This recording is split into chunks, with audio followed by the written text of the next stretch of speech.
What classifies one as Real not? quick, that fallacy does exist. It's called ad populum. No, I just want to hear what you think. I just want to hear what you think about that. So the ad populum fallacy, the same thing, only applies if it's just random people. It doesn't apply to actual authorities. No, it actually applies to also authorities. No, it doesn't. Because you can go to a math professor and tell him it literally, 1 plus 1 equals 2, and he can tell you, no, it equals 3. Have to accept it because I'm a math professor. I'm going to serve him. So if you go to the Stanford Encyclopedia of Philosophies on fallacies, number 9 and 10, it literally says this only applies if it is a false authority. It literally says, yes, real authorities are completely legitimate. No, TJump, just quickly, how would you say you would classify an authority as being valid or invalid? How would you make that demarcation? If they used a methodology that can accurately differentiate imagination from reality, something like that. And how? On what basis would that be? How? What basis? Science? What? No, okay, but you're now but now you're going to reappeal to what authority, and then who's going to decide the science? A group of people or the most strongest person? Yeah. No, science is what the consensus or the authority. No. Science is what differentiates imagination. I want to say something, but you guys are talking to me. But can you see there's going to be a loop here? How are you going to get out of it? What? There's no loop here. Let me just. Okay, okay. The question: what validates authority and not? Yeah.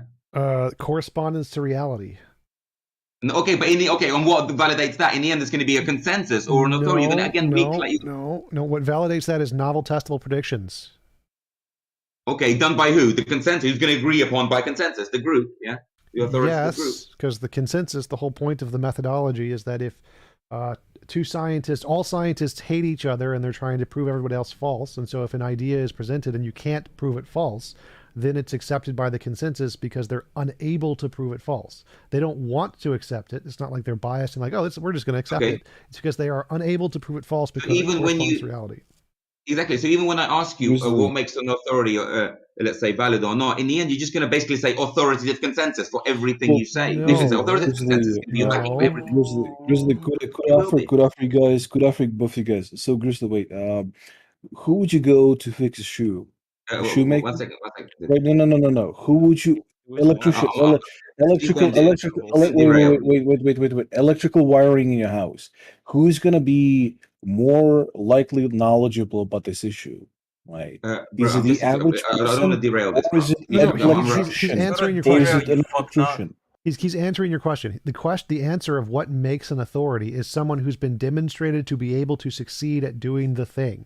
So if they are able, and demonstrated by who? How are you going to what makes demonstration valid? Correspondence to reality. If they can do in reality the thing they say they can do. According to who? Okay, they can do it in reality, but according to who? Who's going to validate that? Stop saying there is no according. If they can literally cause in reality the thing to happen, there is no opinions. You don't get an opinion. I get what you're saying. Yes, so their true talent for it, the true ability. Then who gets to decide that? No one gets to decide that. If they can cause in reality the things they say they can cause, no one gets to decide that. If I said I could blow up a building and I blow up the building, you don't get an opinion. There's not a panel who's like, did he blow up the building? It's not up for debate. It either happened or it didn't. No, because the definition of what blown up, of what successful is, of what certifies something. No, it's not. Let me finish. Hold on. It's not up for debate. Let me just finish something. Right? What certifies something as being like, okay, we know that to be a fact. Nothing. So, there's no certification. Reality is what does the certification. If I say an event, I understand that, but stop. If I say this event will happen in reality and the event happens, that is what gives you authority. So whether you want to play word games with whether or not what I said, if my statement was I'm going to blow up a building, and by those I use the contemporary definitions of all of those words, and it happens, that means I'm an expert at blowing up buildings. I understand that, but bro, don't you understand? The wider picture is that people can make predictions with different models. So you've got your model obtained by consensus science. That's a great example. Yes. Okay, you can make some predictions. Okay, but then there are some other people who've got different models, make predictions, and they're also valid. But the thing is, you're saying, well, that's not true because of what? Because in the end, it's going to be authority and consensus. Go back. So the predictions, if your model was able to make predictions and confirm them that they were correct, then your model would be completely reasonable to believe.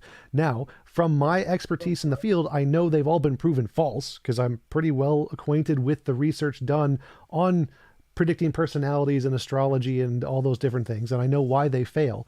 But if you have some new model that's able to do them successfully, that would be great evidence, and you would have to present that, because I'm fairly certain it's all false. Now if you present evidence, you can't be just looking, bro. You can't just be looking at through one notice board of your you hold reading. The burden of proof. You hold the burden of proof. I didn't interrupt you. Hold on. So you can't just look at one bulletin board of what you see considered to be like the reason I'm interrupting. I interrupt you, bro. I'm going to serve you too. So the reason I'm interrupting here is because I don't need to do anything. If you claim that you have successful predictions, you need to present them. You need to show them. I'm not claiming that, dude. That's what you said. I asked you a question. How do you validate on authority or not? And you're basically saying, well, no authority is going to decide. No, that's the first question I already answered. We validated authority by if they have the skills to do. You think they actually know something, right? Grizzly, stop interrupting him. At one point, you gonna shut up, right? He's done most of the talking. I've interjected one or two words. Yes. And when I tried to make a statement, he interrupts me, actually. Right, because I don't think you're addressing the point. Because your argument is how do you prove an authority? And I said an authority is somebody who can do what they claim to do in reality, and the correspondence to reality is what determines them to be an authority. And then you said something about if you have two methodologies that both make testable predictions, I would agree. If they both successfully make novel predictions, they're both reasonable to believe. I just haven't seen any of those made in your camp. And what would happen, sir? What would happen if two different models from two different vantage points are making predictions that are both correct, but they're doing it from two different models? They're both reasonable. They're both reasonable to believe, as long as they make the same predictions or similar scope predictions. Well, that's okay. Fine. So then your material. So when you make all these like for example, claim that spirituality is false, it's all kooky, and all the rest of it. Right. All you're basically saying is I haven't seen the literature. I haven't seen enough people agree with this stuff. Basically. No. I'm saying you have provided no evidence. We have provided evidence that it's false. We've proven all of the predictions that people who claim those things false. Therefore, it is bad. That is the thing we can say is wrong. We can reasonably conclude that is something people have made up. But the reality is that evidence is obtained in a different method rather than through laboratories. Well, novel predictions. Novel predictions are great. We can. I don't care what way you do them. If you make any novel predictions by shaking a magic 8-ball, that would be fine. We can, as long as we can observe the predictions, that's evidence. We don't need to test it in the lab. Okay, well, the predictions. Okay, I'll refer to them. For example, there are people who can predict someone's personality. You cannot let the person finish the conversation. That's all, folks. Mason, shut up. There are people who can predict someone's personality traits very accurately. It's people who can predict natural events like natural disasters. Right? No, they can't. They can. There are even animals that can do it. That are like humans.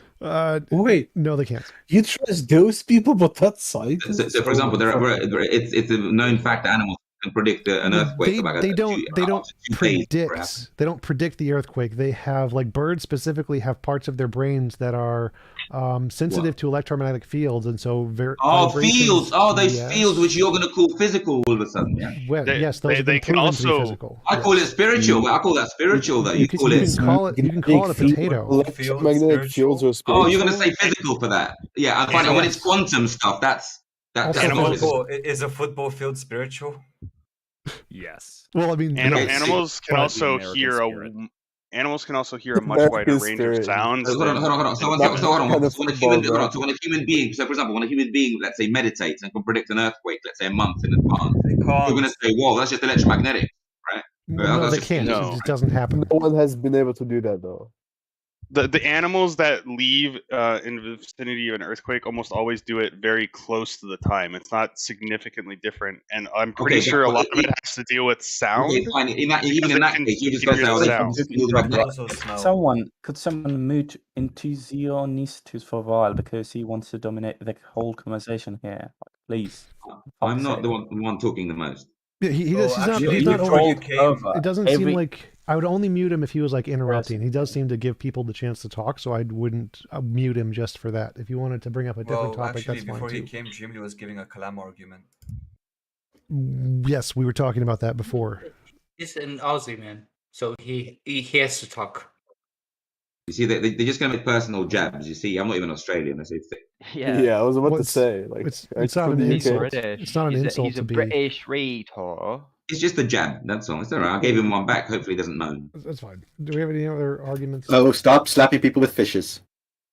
But Please. all I'm saying is the same Use stuff dishes. spiritualists would call like the soul and all that. You're just calling it fields. Well, no. So again, Convenient. in science, we have demonstrated. We say we think this exists, and if this exists, here are all the predictions we can make, and then we confirm them. And because of that, this is all justified. Whereas the spiritualists are just making shit up, and they don't confirm anything they say. They just make shit up. So the difference here is that the scientists they don't spend their time in laboratories. One sec. Because the scientists have confirmed that theirs is real, they're allowed to say it's physical. The spiritualists are just making stuff up, but anybody can make stuff up. And so the difference here is that you need a method to differentiate imagination from reality. Novel predictions in science does that. Spiritualism doesn't. So they're not allowed to say that it's spiritual. The point is that those spiritualists, they tend to not spend their time in laboratories. They're perceiving all this and let's say codifying all this in a different method, not through like let's say spreadsheets and numbers and microscopes. That? How do you verify that? So they verify on a personal, interpersonal level. They tell you. They claim it. They say so. Yeah. How the fuck? Why would you believe it? That's the question. And but that's not it. And also, referencing the natural world, of course. So they reference the natural world with their individual. They reference the natural world in a verifiable way again. Yeah. So for example, so these spiritualists. May I just send you a private message because I cannot speak at all. One thing. So they would refer to things in the external world, things like the astrological alignments and things like plants and roots and trees and all these shamanic activities that people have done, and they can make very accurate predictions. They can make very accurate predictions. Then make those predictions, plot those predictions, and do the math. Like that is something you could literally do. Saying it's interpersonal and you can't do the math would be wrong in this case because clearly they're making predictions. If they come true, they can plot those predictions and reality and see how much their predictions comport to reality. Like that is completely doable. And the reason why no one's done that is because it doesn't work. No. Let me explain, bro. Out of all the possible potential candidates of people that we're going to be doing this, essentially have to be, let's say, high-minded, natural, healthy people, shamanic type people, who then are going to want to go in a laboratory and prove it and go down that path. None of those people want to do that. And then the ones that do, such a small amount, you don't get to see it in your Western, let's say, inbox, dude. You don't need a lab for this. All you need is Excel. All you need is Excel spreadsheets. Come on, that's the equivalent of a lab. If you can prove souls exist, you're going to be the most well-known scientist on the planet. Right? I'll give you an example. The people you wouldn't even need an Excel spreadsheet. You just need a notebook to write down this shit. The people that are, for example, the spiritualists I'm talking about, they would be, for example, notifying all this in their own personal life. So they wouldn't be putting it in Excel. They'll be putting it like maybe in a diary, like how they experienced the natural world when they were on mushrooms or something. And they would write down all these predictions in their own mind and in their own diary entries, which you're never going to believe. Actually, how do you verify it though? Why would you believe it? That's the question. Well, so if they're able to do this, there's this thing called the James Randi Foundation, and they offer $1 million prize for anybody who can demonstrate the supernatural, any supernatural thing, souls, mystic personality readings, whatever you want, energies around people, any of those things. Give out the prize. Yeah, and they but give out the prize. it's like the Can't Helpin prize. It's unfalsifiable. You can't. No. He won't give you the $2 million. No. But by the way, but if I'm thinking about the James Randi Foundation did the prize, what they actually gave out the prize at least once. They gave it to a guy who claimed that he could supernaturally know Predict. the songs. Know the songs on like vanilla, like recording discs. The old vanilla like recording discs. Like that he could touch it. He could touch it and know the song supernaturally. So the James Randi Foundation vinyl. Yeah. So and so they created it, controlled environment, right? With all of the things. And turns out the guy could actually do it. His hands were so sensitive.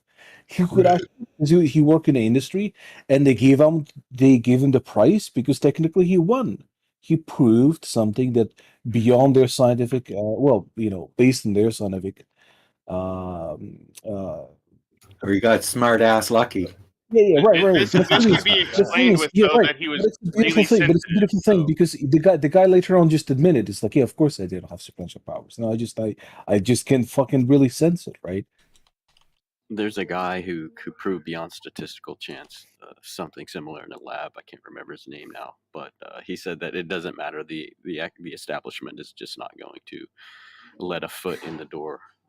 so to say. Well, that's So to that's say. What do you false. mean? So What do you mean? science Just give you- does No. accept things that are non-physical. Like there's an entire journal dedicated to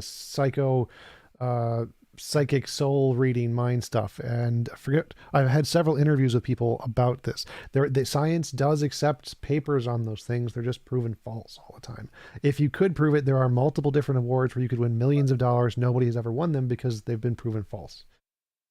That's a bit hyperbolic. What? No, it's not. There's just not millions Not at waiting all. for these guys, man. Come on. Yeah, there literally is. So if you prove this in a Nobel Prize, the monetary prize for winning a Nobel Prize is $1 million. There are millions of dollars if you prove this stuff available. Metaphysics is just not something that can be generally provable in the conventional way. Yes, Well, it can. okay, Oh, too where bad. this is where Well, TJump and I. This is TJump, I'm not defending the metaphysics standpoint. I'm defending like the idea of proving metaphysics in the constraints of metaphysics is absurd. That's And not like what he's asking. like often people who delve in metaphysics demand the dispute to be argued within the realm of metaphysics. Which Okay, is so absurd and this is not. dishonest. This is wrong framing. So this is where TJump and I ended on our last discussion. So TJump admitted that if there is an immaterial realm, then it won't be found in physics. So, but you don't have to find it in physics in order to give a demonstration of something that's not material. So, for example, telekinesis or something like that would check that box under lab conditions. Now, you're not going to be able to. Telekinesis would entail the manipulation of the brain, especially when it comes to electromagnetism. Why did you just cut me off? By electromagnetism. Why did Because you you're just cut talking me bullshit. off? How is that bullshit? It's absolute bullshit. You can demonstrate things if they exist without using physical processes. But the problem, if you want to prove telekinesis, you must use physical processes. Right, you're moving entails something. manipulation of the brain via some sort of mechanistic electromagnetic way. Well, no. It's not even just moving even an just object. that, right? It's just One moving second. an object, right? Telekinesis is about moving an object. That's a physical thing. You can test that. No, The energy. One second. The energy that was used to move that object didn't come out of nowhere. Because if you're saying that process is not a physical one, then you're describing a creation of energy moving an object, which is Nothing absurd. in the universe comes from literally nothing. Yes. Yeah. So that energy has to come from somewhere. No. So the point is this: that whatever that effect is going to have to be reducible to a physical equation. No, not necessarily. If it's not, then you have good reason to believe that something that's not Did you physical really is see the argument to this person like that? Like, I doubt it. Wait, what?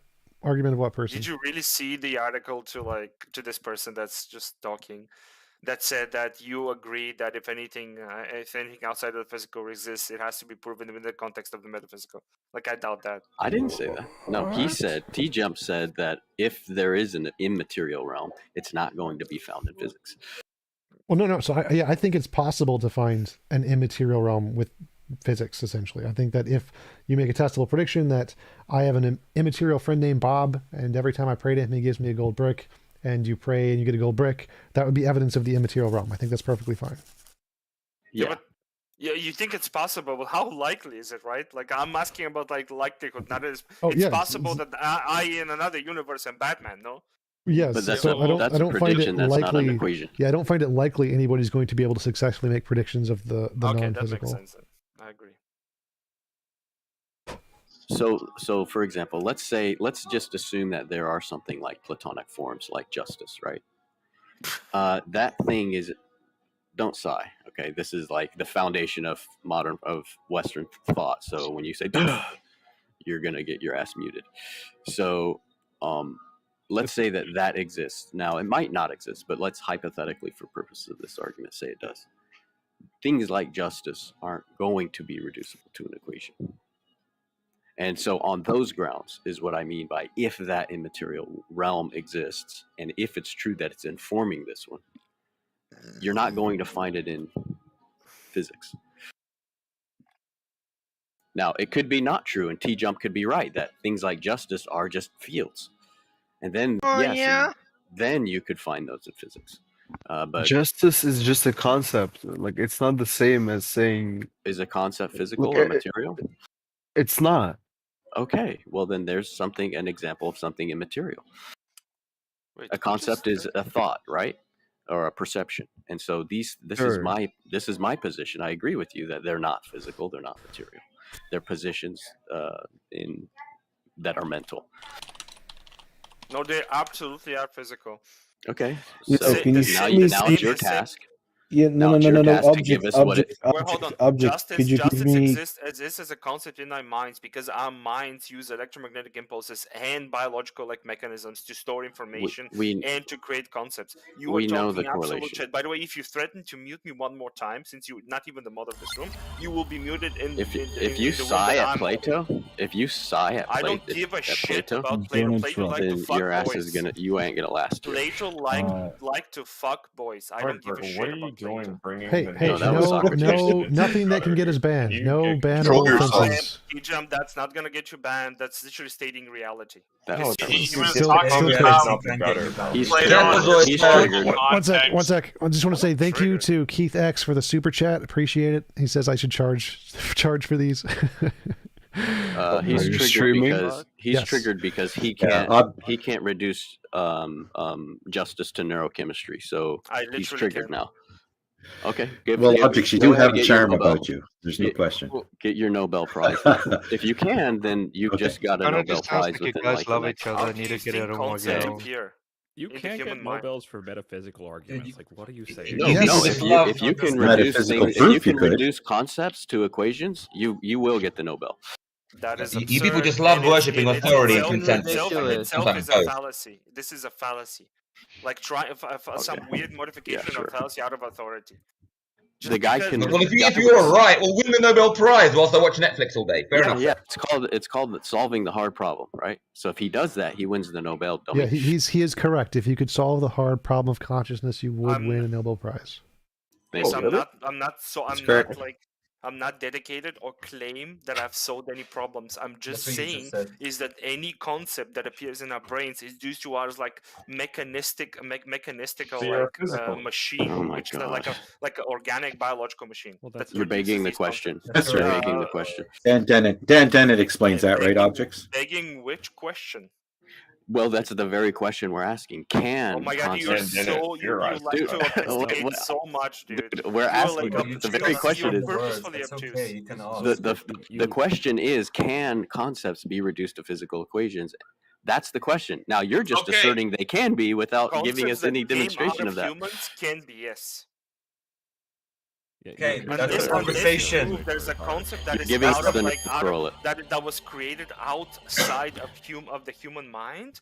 I would agree with you, but concepts that humans use to operate within the material world are definitely like some. Good job, bro. Definitely like created by proxy by like mechanistical like organic processes. That's great. Don't you ever rejected the conversation by asserting your Plato is a moron.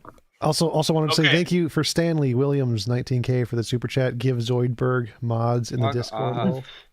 Well, by the way, Stanley, thank you. I am a dumbass, but I try to think. That's all I do. He just gave it. I don't know about that. So check out guest text. About 30% of philosophers on the most recent full paper survey. That was me. Don't think there is a hard problem of consciousness. Well, that's because they've swept the problem under the rug with emergence and complexity. I mean, it's still a hard problem. We can potentially just think that because you dismiss a lot of scientific things and a lot of things that actually have relevance in reality.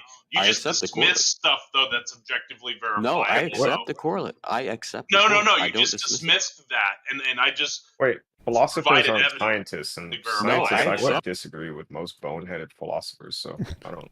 What? Yeah. For philosophers to say there's no hard problem, it's like okay, well, ask a physicist then for the equation for the taste of garlic. Go ahead, see how far that gets you. Oh my god. Well, that's not relevant. I went to the full paper survey where 30% of them said no. Comport yourself like a man. No how is offense. this not Neuroscientists and others override philosophers. So surveying a bunch of philosophers means nothing. Well, Neuroscientists. wait. So one sec. So the hard problem of consciousness is only a problem in David philosophy. Chalmers. So neuroscientists don't really take it seriously as a problem because they don't. Most hard scientists don't even consider it. So hard problem of consciousness is specifically a philosophical problem. Right, Okay, but if you so ask a universities, physicist, can I just at universities go like MIT, they have the Center for Minds, Brains, Machines. They get a bunch of philosophers, neuroscientists. It's a multidisciplinary research group. David Chalmers, I'm quite aware of the hard problem of consciousness. It's not just a philosophical question. It actually guides a good deal of neuroscience, and neuroscience feeds back into philosophy and vice versa. Any philosopher who doesn't integrate across such things is a fucking idiot. No, there's absolutely no incorporation of the the hard problem in any science. We wouldn't even know how to do that. Would you like me to show you? I can Sure, right now. sure, go for it, provide 'cause it's evidence not based a- on the I've had this researchers' discussion journals. before too. Like, You are not qualified to have this. I presuppositions. don't know why you're jumping in the conversation. So yeah, you had a conversation with me, Because hopefully MBX unequipped is to actually literally trying discuss to it. save your life right now. You're getting into a topic that is just. I am not, because I've actually read these papers. So do you want me to provide it? bro. Or you But, shut up? if you want to Sure, dig put your put own the grave, papers go put the right ahead. papers in the TJump there's text tons chat. of papers. can I say that it would become a hard problem for a physicist if he's asked the question, give us I this know what the equation hard problem. for the taste of garlic or any inequality. If he's asked that question, he says this is impossible to do with physics. And so then if he's trying to establish not this, following that what you're becomes a hard saying. problem for the What- physicists. But physicists aren't asked this question. I have no idea what you just said there. Like, it was not a coherent sentence. If you ask a physicist to give an equation for the taste of garlic, it becomes a hard problem for that physicist because it's not within He's physics doing to the give. qualia meme. No, it's not a meme. It is the hard problem.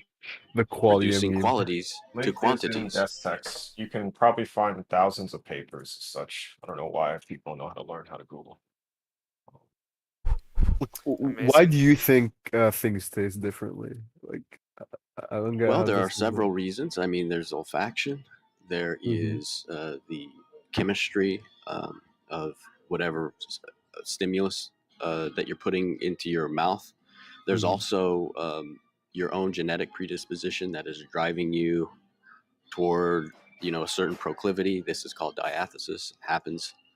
And so, yeah, there are all kinds. It's a multi-dimensional. Okay, but reason. all you've named has been physical, though. Yeah, that's what we know. Now the metaphysical, So, i.e., but why would you the assume there's experience something is else, though? not bound to any of those. By the way, are you religious? Just want to know. I'm not religious. I do believe. Are you white? Yeah. What does that have to do with anything? A lot. It tells us a lot about a person. When If we're talking about taste buds, then it's definitely relevant. I think Where you the guys hell are is over. I morality think you coming guys are from? out of your. I think you're out of your depth. Yo, here. I just want to announce Obviously, something. I obviously. want to announce something. Yo, I BTFO'd sunglasses yesterday. This nigga shit at debating, bro. This nigga Whoa, trash. whoa! We just use it in word. Yo, what are you gonna do about You're not it? in It's the right allowed room on the for that. Discord. Self day is allowed on the Discord. At the end of the day, Well, I'm going to virtue signal and say that's not cool. Well, you can yo, leave. Get back why onto is the it topic. Can we get back onto It's always a any white topic? nigga trying to tell you no, it's not cool. Because I Just get virtue by saying let's go to any topic. Shut the fuck Yeah, up. bro. Dude, He my gets server. virtue points. He can like fuck bitches in So college. stop. I get Stop. virtue I'm gonna just start muting people Yeah, if you the just keep doing conversation this. is Shut up and get to the still got it. topic. Yo, who's Yeah. this nigga? So anyway, did you see the paper I posted? Because I can get thousands of such papers. So I'll say Feel people who free are to post active as in many research- as you would like. I just yeah. So people are active in the area of research. They don't get into these ideological camps if they truly are after these hard problems and say, you know what, I'm a philosopher. Only philosophers can chime in, or I'm a neuroscientist. Only neuroscientists can. They try to integrate across all pertinent disciplines. Right, I So, agree. Yeah. Just that the And, consensus in collaborative science groups. is more so against the hard problem. The people who actually I'm a consider it is hoologist. I don't like it when philosophy. you fucking incels get into my field. Wait, you guys are in the wrong room. What are you doing? Did you just say urologist? You're in a guest room, dude. Hoologist. Like- Hoologist. Oh. Okay. Hilarious, dude. So scientists, Thanks. are you saying most scientists are pinheaded like physicalists that are getting nowhere on the Pinheaded. problem? No, I think most scientists are physicalists because they are actually making progress in the field and nobody else is. Nobody else is making progress in the field besides scientists. So what progress have scientists made on consciousness, man? Well, since they've made progress in the field related to consciousness, as in brain interactions and how correlates to specific parts of the brain affect consciousness, they're the only ones who really get a say on the topic. No one else has made any progress in anything related to the brain. And so since the one that is making progress is physical, it's rational to say that the consciousness is also probably physical. Prove to me that the consciousness is not located in the pinky foot. So if I go to a collaborative group like MIT Center for Minds, Brains, and Machines, and scientists say, "Hey, this philosopher helped me out," the philosopher says, "This scientist helped me out." Where does this again? Academia. That's absolutely nothing. So absolutely none of what you said is in any way relevant at all. What?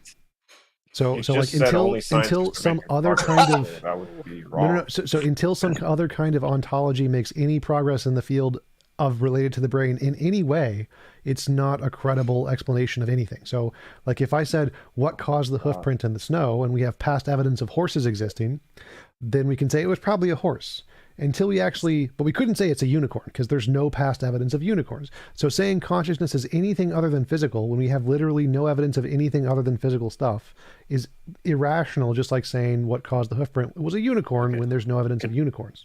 I have a question here. So if it is physical, then it does reduce to an equation. That's just the nature of what physical things are. No, not necessarily. They can be reduced. No, to that's false. So that's based on the current understanding of what physical things is based off of how we represent them through interactions, but that is not necessarily the case. For example, gravity, curvature of space-time, would technically exist even if there was no mass, nothing with mass to bend it. And so it would not be able to be represented with an equation because the equation would simply represent what would happen if it was bending, and it would still be there even if it wasn't bending, and that couldn't be represented with an equation. So no, physical objects can exist just fine and not be able to be represented by an equation. So I have a question. So if space is bending, you're saying that in absence of mass cannot be described with an equation? No, I'm saying gravity is the curvature of space-time, right? So space-time is there, but but math in physics represents changes and interaction. So if it's not changing, then there'd be no way to represent it with an equation because there's no two sides of an equal sign. Like in physics, when it's representing over this amount of time, what's it, derivatives show over this amount of time this thing will change, but if no change is happening you couldn't represent it. Like physics can't represent ontologies. It can't say what a particle is made of or what a field is made of. It doesn't say those things. They're physical, they exist, but they aren't represented by equations. Equations do not represent every physical thing. And what you just said was what I believe is true, that physics, and you've said this before, physics tells you what things do, not what they are. And that's when we're dealing with being itself. And that's why you have to go to metaphysics to say, what is this thing? And your gravity example, I think, demonstrates that pretty well. Because gravity can be, or time can be described as X and T, but X and T are descriptions of a real thing, giving you those dimensions. I agree with most of what you said there. The difference is where when you say go to metaphysics, there's no going to metaphysics. There's just making stuff up. So like with the brain example, because we have a very consistent model that has made progress in the field, and that's the physical model of physics, it's reasonable to believe things are physical. It's not reasonable to believe they're literally anything else. So anything else you could ever say they are, since those other ontologies have never made any progress in reality whatsoever, they're not ever rational to say are what causes I totally disagree. Wait, can I also say something? Go ahead. Quickly. Space-time is a curve. The equation for how certain relationships work has curvature. Is the issue. So Einstein initially filed his paper and called it ether. The scientific community, because they're ideological pinheads, forced him to reverse this because of the religious connotations ether has with the Christians at the time. And that's when he filed it as space-time curves. That's so but Tom, I don't want to get past this because this is important. Just a quick clarification there. Let me say this. Space-time literally physically bends. That's what gravitational waves are. No, it does not. Yes, it does. It's the equations that describe the relationships between mass bodies in space. Gravitational waves are literally space-time bending. It's literally what it is. They literally bend. Wait, now we're talking about gravitational waves. That's literally the Gravitational waves curvature of are space-time. space-time bending. I'm not going to try to take down Einstein in this Discord. There's You nothing to wouldn't take be down. You if can go and look it up. space-time What I just didn't said is factual bend, history. you wouldn't No, I be have able problems with to GRT notice as well, gravitational waves. Pickle. So I'm It's not the way totally mass disagreeing with you. bodies interact in space that is curved, not the fucking actual fabric of space-time. Yes, Nobody's the fabric proven that, itself but you literally can't prove bends. That's literally what You can't gravitational prove waves that. are. Yes, we There's can. no That's experiment the for that. entire No, you point can't. of the LIGO experiment. The LIGO experiment literally proves that. Literally I want to does. highlight what TJump said. He said that the progress has been made in these physical descriptions, and so there's no good reason to believe that there's something outside of that. The problem is that there's something causing those physical descriptions. Wait, that's not what I said. So I didn't say that it's not reasonable to believe there's something outside of that. I said there's not reasonable to believe in anything that's never made any progress. So because the physical descriptions have made progress, those ontologies are reasonable to believe. But any other ontology that has made no progress is not reasonable to believe. Well, I would say that progress itself and processes themselves are metaphysical, and it's driving those discoveries. That's so nice, it's the real. but again, you would still need. You would still need some way to validate that independently of your just imagining that's how it works. And physical stuff does that.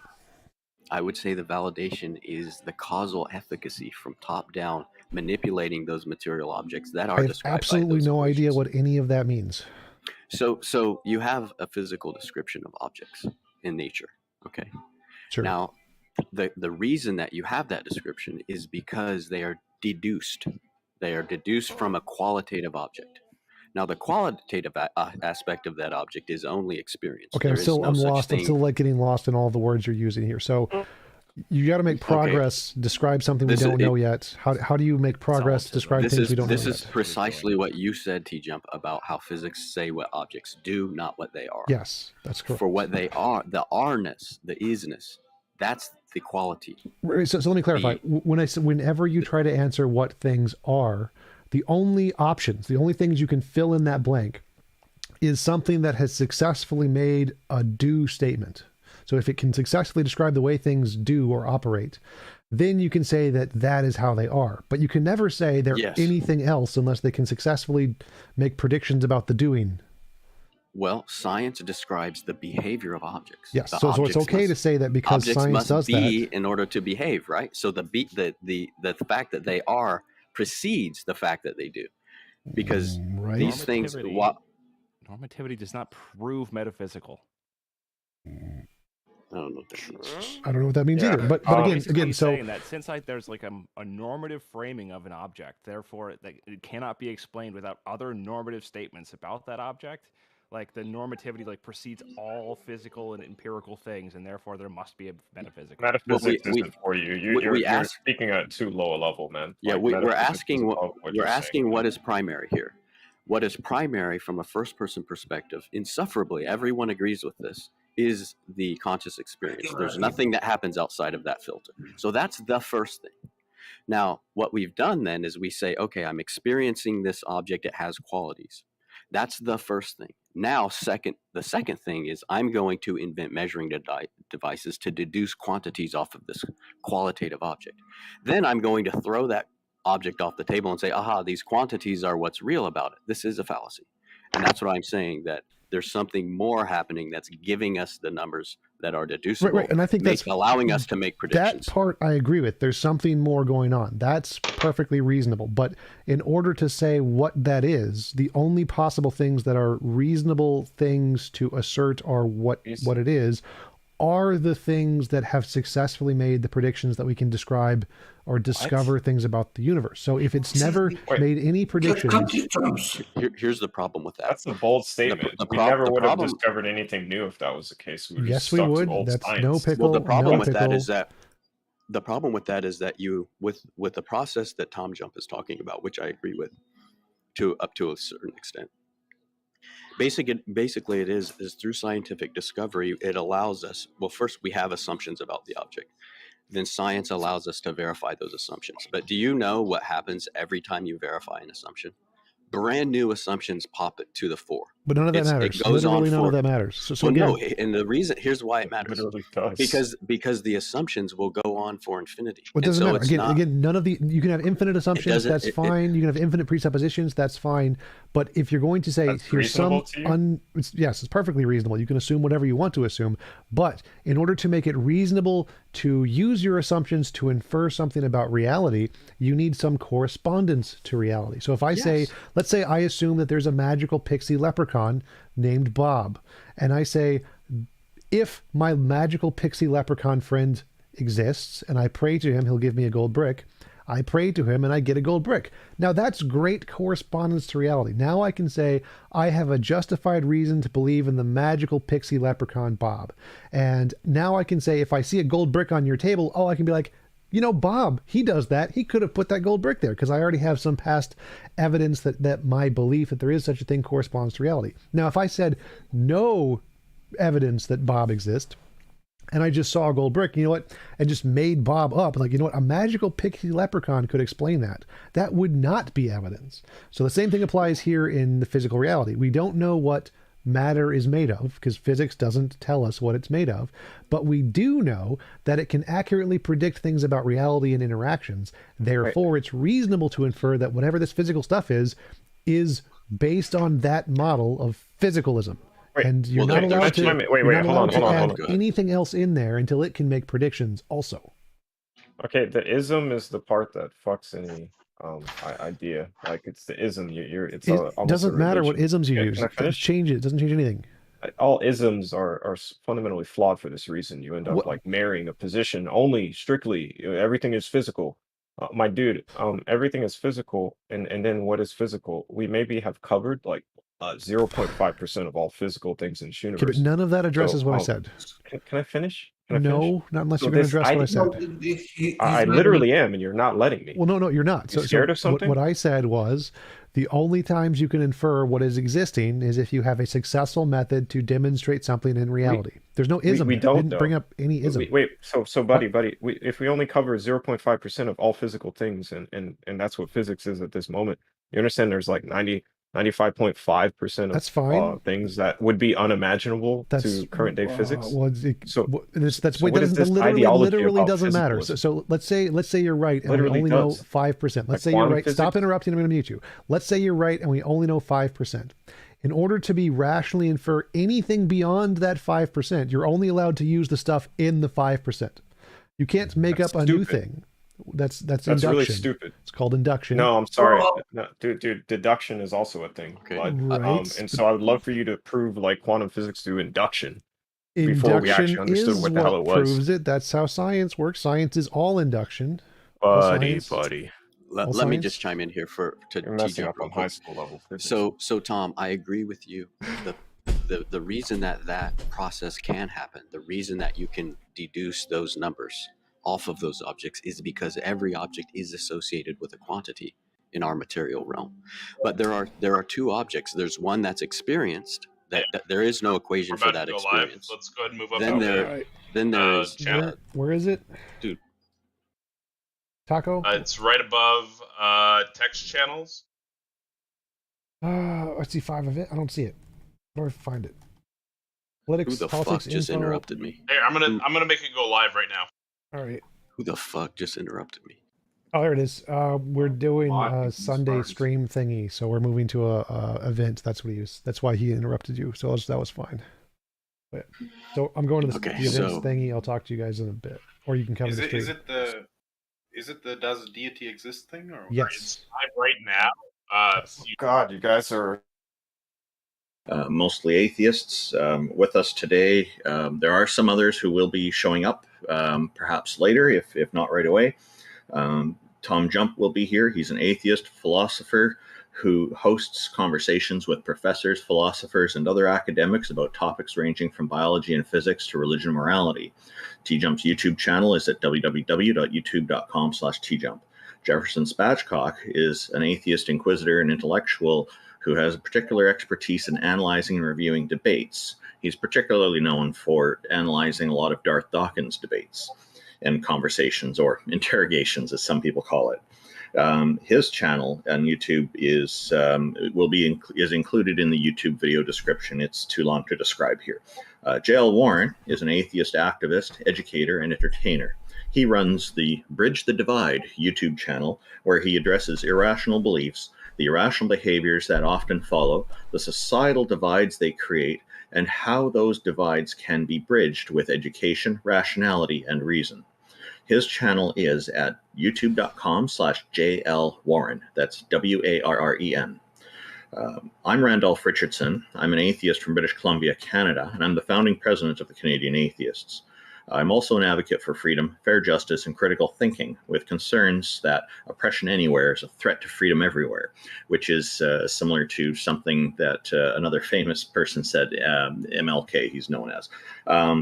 You can find out more about the Canadian Atheists at www.canadianatheists.ca. My YouTube channel is at youtube.com/Randolph Richardson. The IX is a Tom Unboxes subscriber and former atheist community of Discord admin who enjoys long walks through evolutionary biology-inspired computer science, archaeological, academic, biblical criticisms, etc. Jack Burton, middle-aged, college-educated nobody who drives the Pork Chop Express truck in his spare time. He's a deist and mostly non-committal to philosophical stances.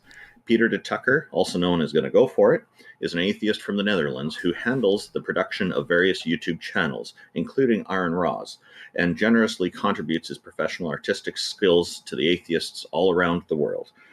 Peter de Tucker's YouTube channel is at youtube.com/GonnaGoForIt. Taco, the organizer of this entire setup, is a #1 Discord debater who has never lost a Discord debate in his life. Thank you again to everybody for tuning in, and we have some people who are already, I believe, interested in talking with us. I saw one earlier. Taco, are you handling this, or did anybody else have anything they wanted to interject before we begin?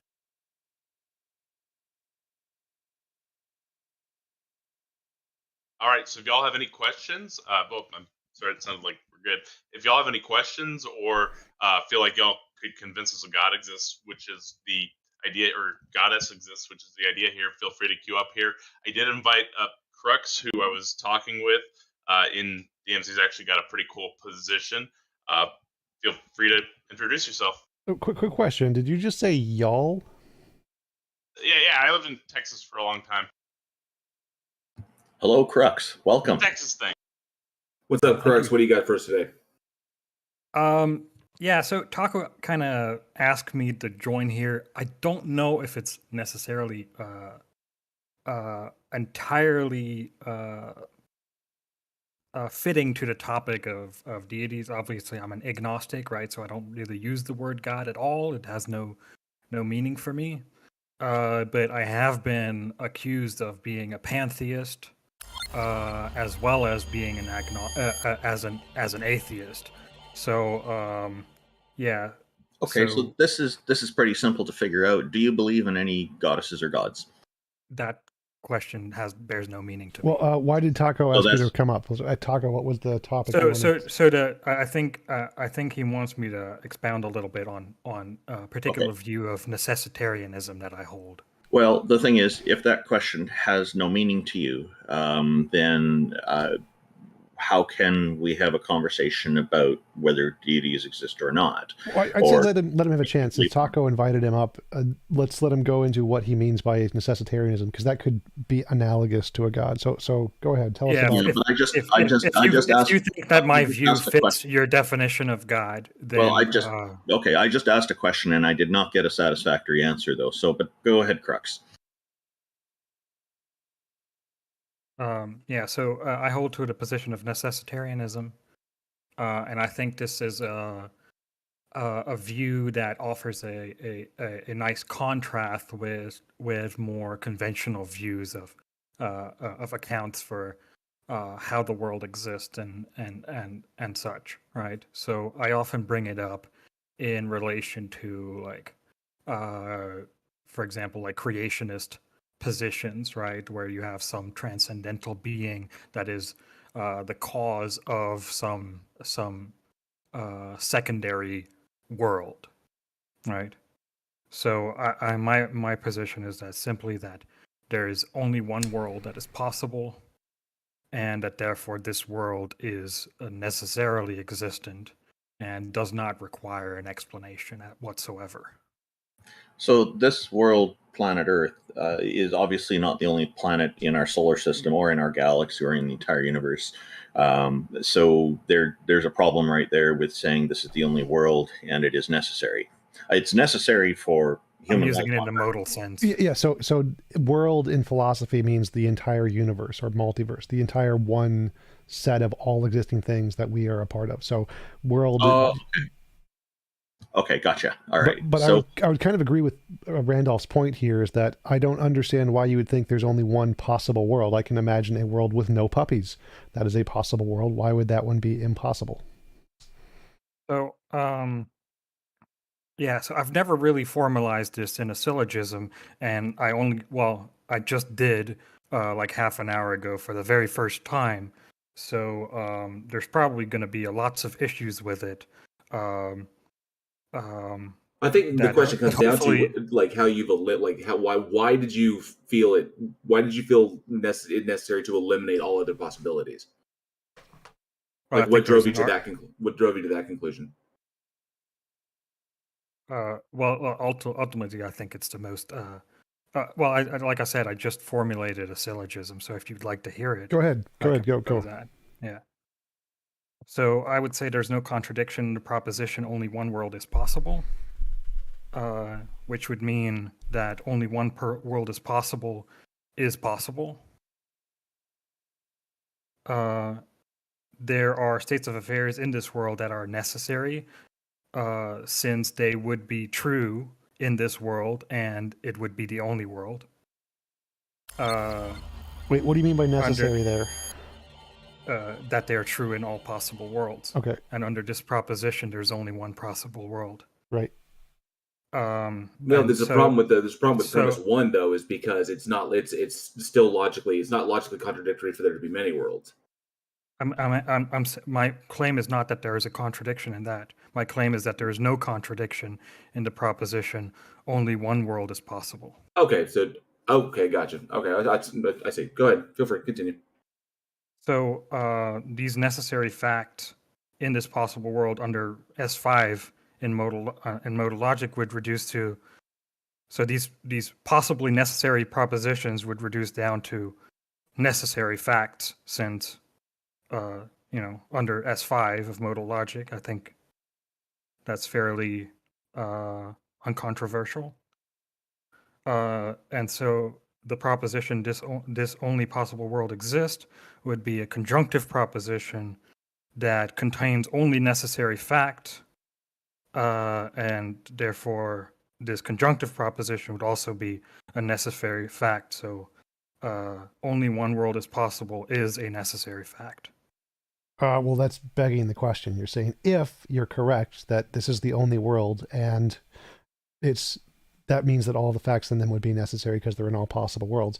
But it doesn't seem that that's the case. Like modal ontic realism could be true and all possible worlds could actually exist. So none of the premises that you presented exclude the possibility of other possible worlds existing. You just said, well, the conclusion would. Well, that's begging the question. So you're saying if my model is true, then my model is true. Yes, that is true. As would be a tautologous statement. Well, it wouldn't be a tautology. It would be circular. So it'd be if you put one of the premises in the conclusion, you can literally do that with anything. So I could take the opposite view. I could take the view that modal ontic realism, where all possible worlds exist, and take the exact same structure of your argument, and it would work equally as well on their view as it would for yours. Therefore, it doesn't justify your view or their view any more than one another. No, but my worldview would exclude the possibility of any other worldviews. Right, and theirs would exclude yours. So I would say that there's a contradiction. Well, then they would have to show that there's a contradiction in the proposition only one world is possible. No, because they can just show that it's many worlds are possible. Yeah, that's the crux. That's what I brought up at the beginning. They would have to assert that. Well, there's no logical contradiction in many worlds. So Again, my claim is not that there's no contradiction in that. I mean, ultimately, that is going to be my claim, right? Based on this conclusion, right? Since if there's only one possible world and it's a necessary one, any world that is distinct from this world would be impossible, right? Wait, so that's not the point. Jail's making the point. So Jail's making the point. Wait, one second. So there's two people here. There's a you and modal ontic realist, and you're both talking. You write your first premise down, which is there's no logical contradiction with there being one possible world. And the modal ontic realist, he writes his first premise down. There's no logical contradiction with all possible worlds existing. Now, you're both on equal grounds here. Neither one of you has any more justified support than the other. So why would we... What can we add to this situation to make it go more reasonable to believe you rather than the guy who holds the opposite view to you? Well, I'm saying if you follow my argument, then it would entail that only one world is possible. Great. So he has the exact same argument. Has an argument. Wait. So he has the exact same argument. He's just changed the nouns. That's the only thing that's happened here. He's changed the nouns. So the structure is exactly the same. It's equally as valid necessarily because it's using the exact same structure yours is, and all I did was change the nouns. No, but the thing is, he can never point to anything being necessary, whereas I can. I don't know what you mean there. So yes, he can. But the thing is, none of his statements would be like a person who says that there's multiple possible worlds would have to say that there are in fact facts that are contingent, right? Sure. That are not necessary. Sure, right? Not all facts are necessary facts, correct. Well, under my view, all facts would be necessary, and this is why I get to the conclusion that my view must be necessarily true. Well, right? then TJump was correct. Because there's no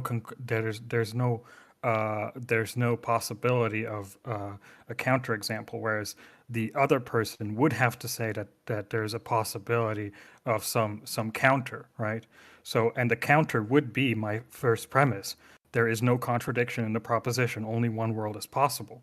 And then everything from that follows. Well, wait. So I think you're conflating. One sec. I think you're conflating. One sec. So I think you're conflating the fact that it's possible that some facts are contingent with a contradiction. So there's the fact accepting that some facts are contingent. It would be a contradiction under my view.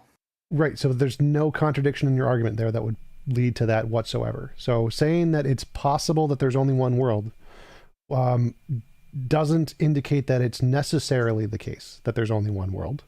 So that premise does not in any way indicate your conclusion. One bit.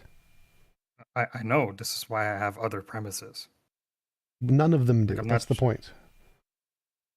Okay. How does so in this view where only one world is possible, right? There would be fact, right? And those facts would be by definition necessary facts since they're true in all possible worlds. Right. Okay. So there's necessary facts in my worldview. Can you agree? Yes.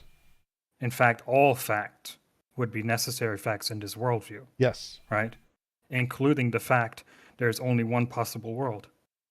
If your worldview is true, then that fact would be a necessary fact. No, it's not. It's if you accept the first premise. No. That would follow. No, because the first premise does not entail that it's the only necessary world. So if it's possible... No, it only entails that it's possible. Right. So if it's possible that there is only one necessary world is a necessary fact, that's possible. It's also possible it's not a necessary fact. It's a contingent fact. I don't agree with that. Right? Well, nothing in your argument disproves. Nothing in your argument eliminates that possibility. Yes, nothing in your argument. The conclusion does. Well, the conclusion can't eliminate the possibility. No, it can't. It's not how it works. Yes. If this world exists, if only one world is possible is a necessary fact, then that would exclude the possibility of any other world. But that goes back to the if, and TJump already pointed out that that's begging the question. But I'm not saying if this world is true. I'm saying if there is no contradiction in this proposition. Which I'm not presupposing the existence of my worldview as true. I don't think you understand how S5 works. I don't think you understand how S5 modal logic works. Like what you're saying literally does not follow. If Do I you said think possible necessities do not boil down to necessary facts? that doesn't make sense. So possible and necessary as being conjunctions in that way don't work in the way that that sentence was set. That's literally made no sense what you just said. So like when theists say God, it's possible that God exists, and God is a necessary being. A necessary being is one that exists in all possible worlds. What they're doing is they're taking the definition of the word. That argument. Wait, so but they're using it correctly. So they are using S5 correctly. You are using it incorrectly. Why there would be things that are under this view necessary fact, right? Right, and that's fine. All worldviews have that for the most part. Okay. So these facts, since you agree that only one world is possible, entails no contradiction. These facts are necessary facts that are possible. In your worldview, right? if your worldview is true. But No, again, if you accept the none of that. if you accept the No. premises. I can accept premise 1 and reject the conclusion because the conclusion does not follow from the premises. I'm not seeing how it doesn't follow. So I can accept it's possible there is a bunny in the box. And if the That's not bunny what I'm asking you to do. no. So it's possible there's a bunny in the box. If a bunny in the box is a necessary fact because there's only one possible world, then it's necessarily the case that there's a bunny in the box. But it may not be.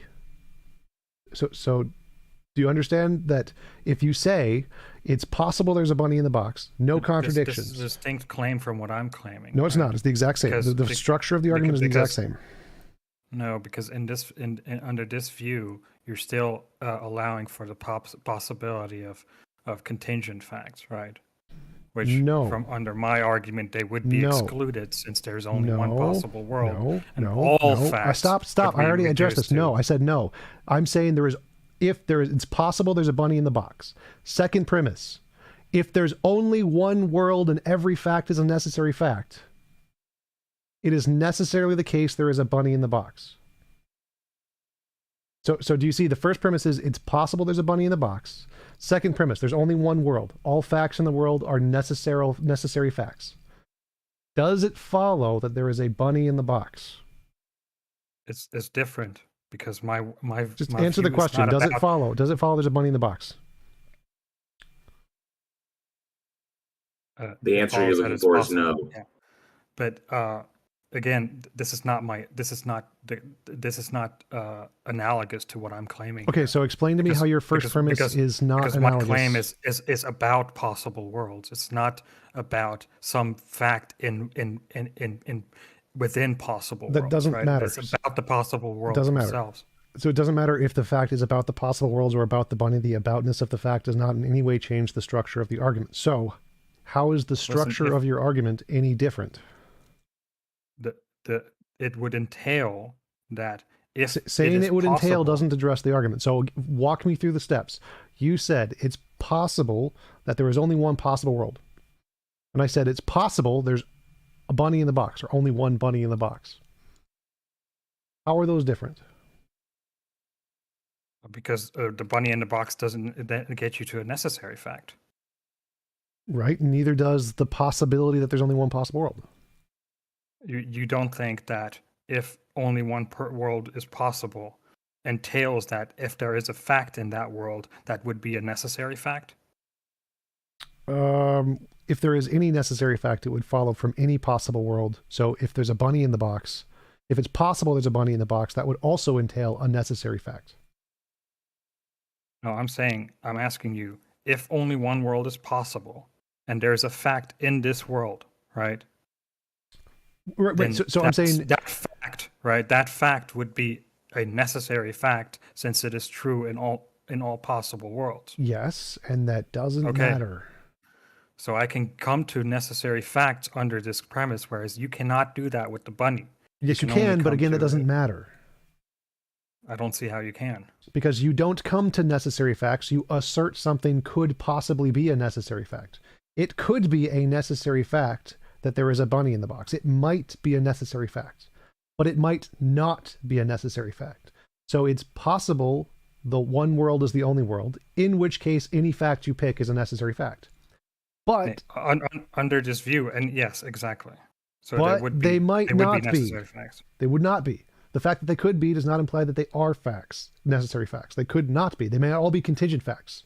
So the thing you think is a necessary fact so could then be you contingent. don't think that the first premise is possible. No, you can grant the first premise, and it doesn't lead to the conclusion. I've literally just showed you how you can do that.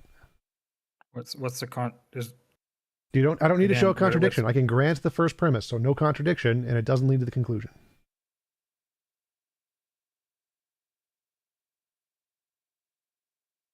Yeah, I don't see how you get from necessary facts to them being contingent. I didn't say you don't have to do any of that. So if you agree that there are necessary facts under this argument, then the Your conclusion doesn't follow. Your conclusion true. does not follow from that. That's what I've been trying to explain to you the whole time. Literally what you're saying, no, it does not follow.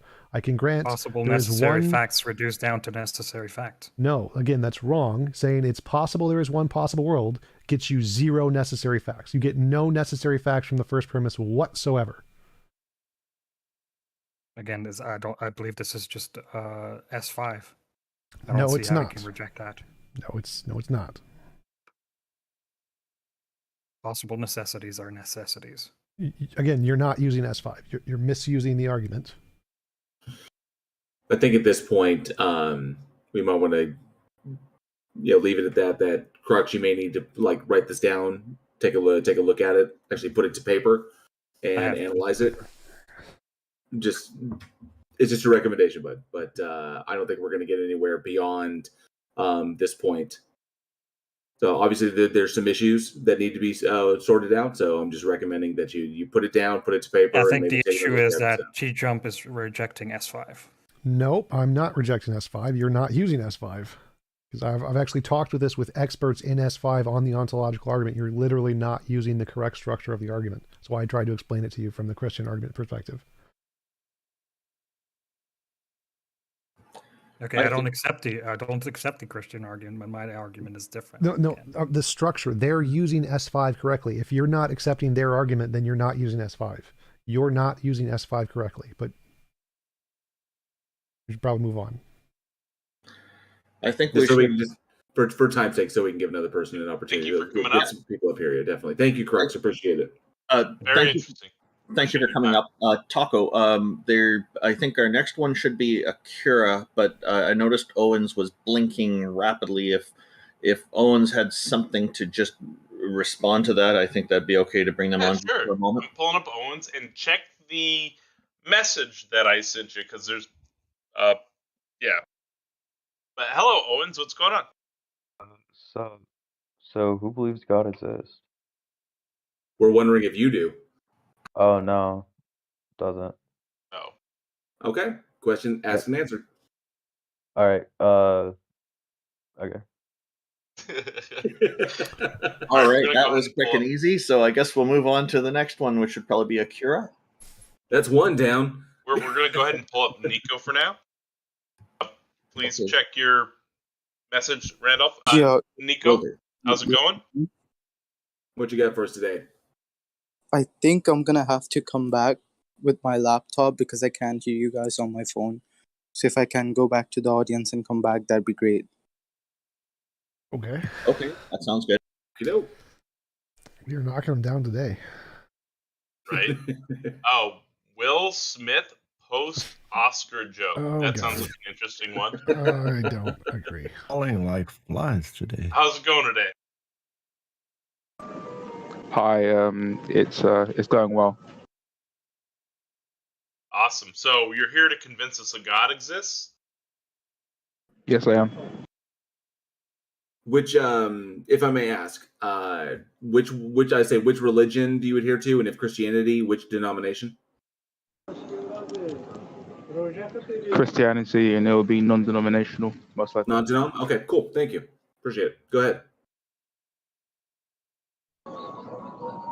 Okay, well, this is an argument that I have made myself.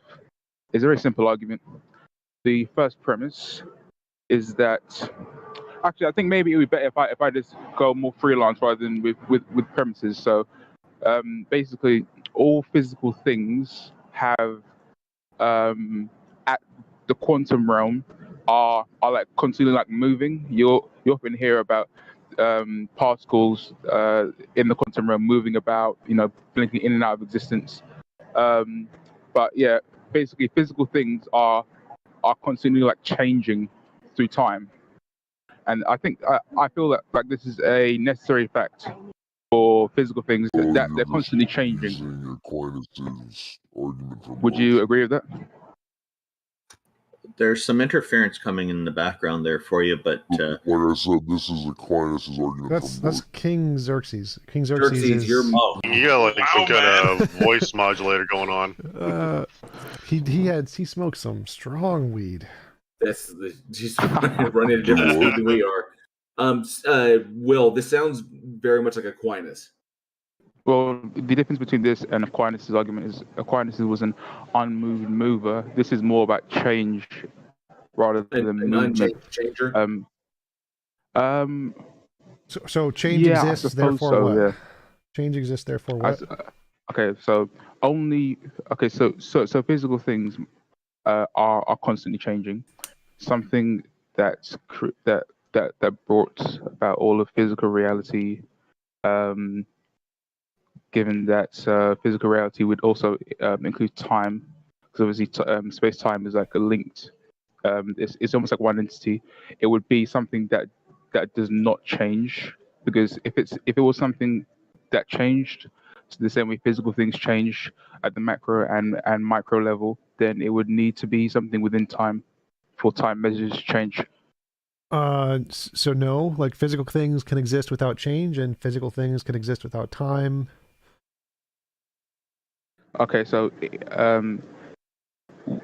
in what way can a physical thing exist without changing? I mean, it seems like every single physical thing has a quantum level, and at the quantum level, things are vibrating, things are, there's quantum entanglement and all these different kinds of things. So there's, for something to actually be completely stationary at the quantum level, it would need to be like at minus 200 and something so like degrees. the There needs to be absolute zero, which is impossible. don't change. The fields themselves don't change. The things in the fields change. The fields don't change. The fields are there. They don't change. Okay. What would these fields be made of? I don't know how to answer that question in physics. We don't know what they're made of. Strings are a possibility. Yeah, string theory is definitely a decent possibility, but string theory would be the building blocks of all things. Remember, these are vibrating strings. No, not necessarily. So you can have the building blocks of all reality be a thing which was unchanging, and it created the universe was changed, and that's perfectly possible. Physical, you don't need a god for that. The only problem is that instead of diving down this rabbit hole of higher order physics, perhaps City, what else here in it? Explain to us why. Why should King Xerxes, your audio is really distorted. I'm not sure what's going on, but it's coming through as an extremely deep voice that's difficult to understand. Yeah, it kind of sounds like I'm actually talking to God himself. Maybe that's evidence. Yeah, I think it's slowed down. It sounds like that was really funny. to me, it sounds like it's slowed down, really, and then the slowing down causes it to increase or decrease the decibel level. I think our guest here, Will Smith, had the best response. That was hilarious. Yeah, I mean, my argument is. It's Peter. Was that? Oh Peter no, now it's Peter too. Yeah, my argument was that pretty simple. The only way for a physical thing to be completely stationary is for it to lack any sort of like energy, whether kinetic, whether it's like heat energy or any other kind of energy, and for that it would need to be at absolute zero in terms of temperature. I think it's like minus 270 something. Not all physical Celsius. things can be described in the ways that are interactions in our universe. So there could be another kind of physical thing that's completely stationary, no problem.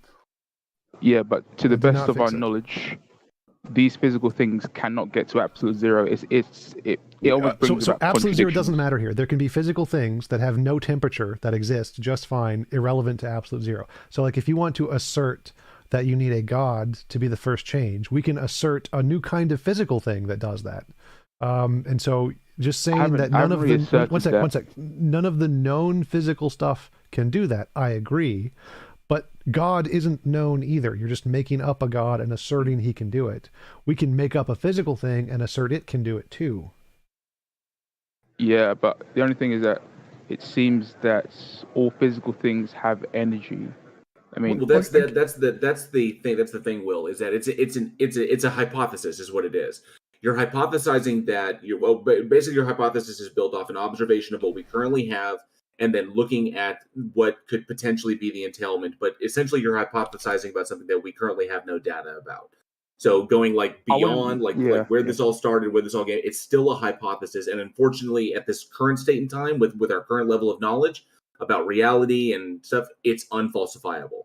So the question now becomes is like, sure, you could hypothesize anything as to why things are the way they are, or why things move the way they move, or why things change, and where did that change come from, what initiated that change. So you can start with that, of course. But any question you ask, we're not going to be able to prove or disprove. It's pretty much going to be a hypothesis. And I'm curious as to why, and because of this, I'm curious as to why you think, or why you think you're justified in saying it's God when it could be anything else. Because we can't eliminate the possibility of, like what TJump said, we can't eliminate the possibility that it's some natural phenomena that we don't yet currently understand. Because we can just take God out of the equation and just make it X, and the X could equal anything, you know? And so, why God? Well, I think what I would have done is, if you would have accepted something, I mean, to me, it seems, it seems obvious. It seems something that you'd even find in textbooks, that physical things at the quantum level are constantly changing. Physical things must have energy. I mean, I'm pretty sure it violates one of the laws of thermodynamics for something to be a physical thing to be at absolute zero. And if it's not absolute zero, it has energy and is therefore changing. Okay, then what about when the universe hits thermal equilibrium? Well, it still wouldn't be absolute zero. But my there'd be no thermal change. I mean, everything. No, so it's impossible to get to absolute zero in physics because of quantum fluctuations. Will Smith is correct about that. That's exactly my point. Yeah. But so the argument here is that it's an argument from ignorance. It's saying, here is something we know about. It can't explain the phenomenon. The UFO example. So, oh look, a UFO. It's an unidentified flying object. It must be aliens. Well, no, if it's unidentified, you can't then label it as aliens. So the fact that there is we don't know what would this unchanging thing would be. You can't then conclude it must be God. That's an argument from ignorance. It could be an unknown physical thing. We don't have any reason to believe that physical things can do it, but we also don't have any reason to believe anything else can do it either. So simply saying that the known we physical do stuff... because of quantum fluctuations. Because of quantum fluctuations, you can't get to absolute zero with a physical thing. Like what I said can't happen. Listen again to what I said. So we don't know what can do it. We don't. So we have a thing that can't do it. We don't know the known stuff can't do it. Does that mean it's God? No. You can't say because this doesn't explain it, therefore it's God. That's an argument from ignorance. And that's why I was asking, like, why do you feel justified in saying that it is God? Because that will help us to understand why you believe in this thing. Like, why you feel compelled to say it's God. Because what TJump's posited out there is that it's the answer that you're choosing out of a world of possibilities to put in that hypothetical slot. I suppose the reason why I believe in that this argument does eventually lead you to a God is because since physical things are constantly changing, that's my perspective. Maybe you disagree, but I believe that's because of the laws of thermodynamics. Since these physical things are always changing, then they are contingent, because contingent things rely on other things for their existence. At any point in time, my current state of all the particles, even down to the quantum level, is explained by the previous instant and whatever forces were enacting on them. So it's clear that this entire physical realm, since at the very smallest building blocks, the fundamental particles are made up of physical tiny things that are dependent upon the previous instant. So what you said there is the problem. It's not the entire physical realm, it's the known physical realm. There could be more physical stuff we don't know about yet. So the known physical stuff can't reach absolute zero. Sure, does that mean no physical thing can? No, you can't conclude that. So you cannot say that all physical stuff is impossible to explain absolute zero. I don't know why you keep bringing that up, it's completely irrelevant. But so we can say that the unchanging necessary thing could be an unknown kind of physical thing. You can't say because it's not like the known stuff, therefore it must be God. That's like saying, oh, look, a UFO, it must be aliens. Like if I say, oh, look, what knocked the cup over? Well, it wasn't a pineapple, therefore it must have been God. Well, no, it could have, been the wind.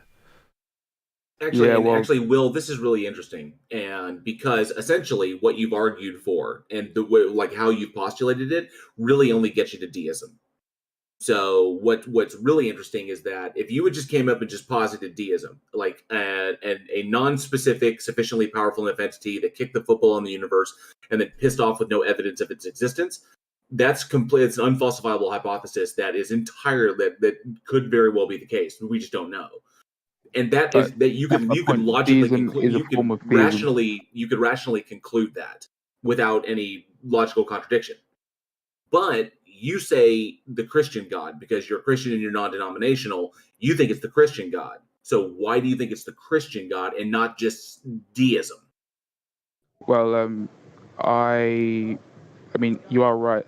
It would get you to deism, and that's about as far as you can get, going by strong facts of science and logic.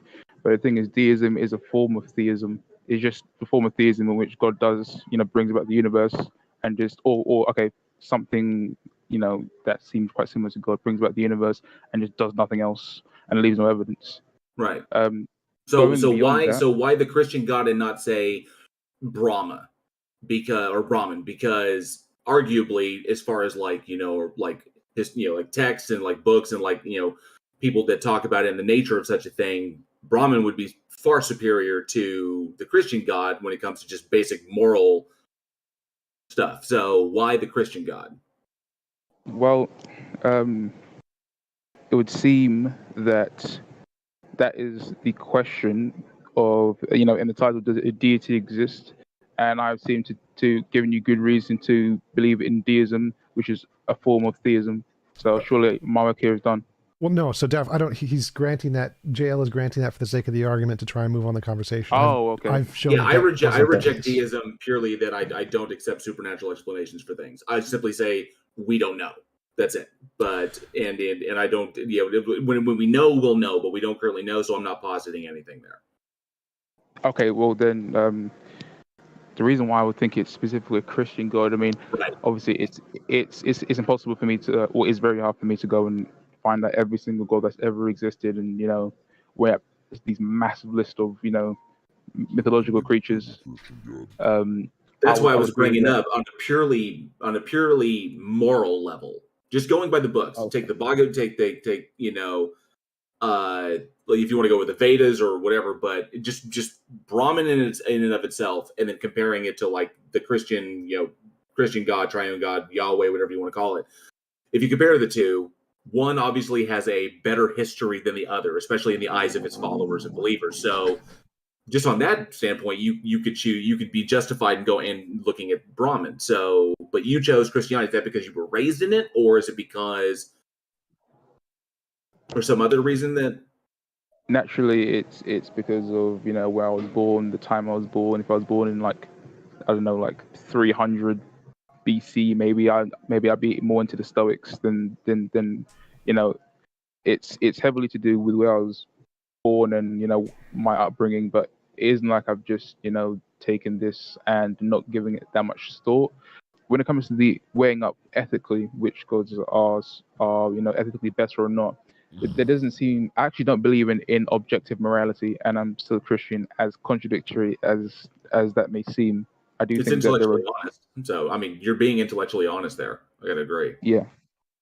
I think that naturally, even if God would say that you ought to, for example, follow like the Ten Commandments, he is a subject fundamentally. He is an unembodied mind, even to the most intellectual Christians. So he would still be a subject, but I think that his decisions ethically would be superior to ours because his like whenever I make an ethical decision, I look at the world around me and my perceived future. And when he would make a decision, he would theoretically be outside of time and therefore eternal, and they'll be making a decision based upon what effect it will have on the entirety of reality. So, I mean, think about it. Like, if you was to ask someone, how come you're doing all these exercises, and you say to them, and the person says to you, oh, I'm putting myself through all this pain so that in about a year or two, I'm going to look much better and be healthier. But someone who only lives about 30 days, for example, let's say you'll die after 30 days, will look at people exercising and think that it's asceticism or like self-torture and that it's crazy. It sounds kind of like an appeal to emotion. No. It is subjective ultimately, but I just think that God has more of reality to look at, so he would know how his decisions would play out in the entirety of reality. Basically, like the butterfly effect. Well, it's unique. I won't disagree with you. It's a unique perspective in looking at the Christian God, and there are obviously lots of Christians that would disagree with you on that. And you haven't given the Christian God any specific attributes, which could be logically contradictory to themselves, like the omni properties and such. So I think like I said, but like before, you can reason yourself to deism, and why you accept that deism is wholly dependent upon you, like your philosophy or your ideology. I don't do it because I don't accept supernatural explanations. Jack himself is a deist, so yeah. So ultimately, it is subjective, but I just don't see a reason to put baggage where baggage doesn't need to go, because whether especially depending upon which God you're believing in, especially when you start giving it attributes and stuff, and you start adhering to one, I think you get way too much baggage to go along with it. So yeah, it just seems like the only thing that actually could have brought reality into existence could be something that is, and this isn't strictly to do with the argument I gave. It must be something that is capable of not changing the same way a rock would just lie around if there aren't any forces acting upon it, and then I don't know, conditionally make some sort of change or bring something about conditionally. Because if it was something that was physical things just they move or they get hotter or they get colder based upon external things. So if you had this one thing in existence, like the first thing, if you were to believe in that, it would, if it was a physical thing or something that wasn't, that couldn't conditionally cause things to come to existence, like a rock, then nothing would ever exist, and it would just be on its own. But it seems that the only things that can conditionally bring things into existence are minds. I can choose to get up, I can choose to stay seated. It seems that this is the only way you actually get contingent things coming from a necessary start. I see again, why how you can come to that conclusion. I still think it's unfalsifiable. So it's like I said, if it serves a psychological or physiological utility for you, I can understand that. I don't think it can justify it personally to you, but I wouldn't agree that it's like a justifiable reason to believe in these things just because it serves some purpose or answers a question for you that can't currently be answered. But hey, no, not necessarily. Kant had the same conclusion. He had his analogy of the ball resting eternally upon a pillow. Something that is unconscious, something that just that acts in a way that is not conditional, would just have its effects. Would also be necessary. The ball resting upon the cushion creates an indent upon the cushion eternally, as it lays on the cushion eternally. But if it was my hand on the cushion and I was eternal, I can willfully create a change by lifting my hand up, or I can willfully maintain the state of affairs by keeping my hand upon the cushion. This is something that even Kant used as an argument. Yeah, but the problem is that there's no logical contradiction in an infinite regress of change. There's also Kant didn't know anything about the modern progress in wills or quantum mechanics. So there's absolutely no evidence that wills or decisions can exist outside of physics. It's like saying a pineapple can exist outside of physics. Like, nope, all pineapples we know of are a result of physics. So there's absolutely no evidence that a will could do anything outside of space or time or matter, because there's no evidence of any such thing. The best explanation is that quantum fields and quantum fluctuations are the only best explanation of what could cause the initial motion or the initial change. Everything else is like wills aren't even an option. It's like saying a pineapple did it. It's completely incoherent. There is that was a good point, but the thing is, yes, there's no even if it was a grant, there's no evidence for a will existing outside of physics. There's no evidence against it, so it's still a possibility. And then from the possibilities that we have, we then weigh up the best.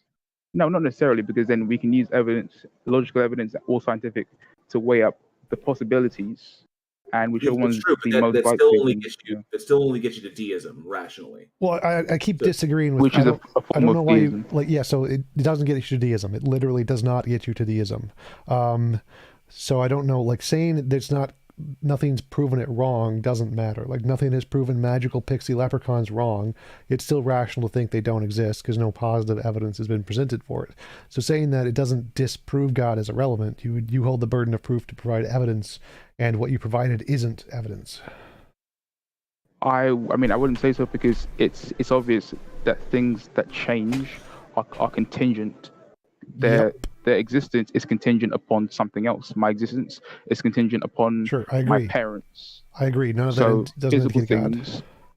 Okay, physical things are either quantum, like quarks, for example. Well, no. So anytime you say physical things are either, you're equivocating our known knowledge to all knowledge.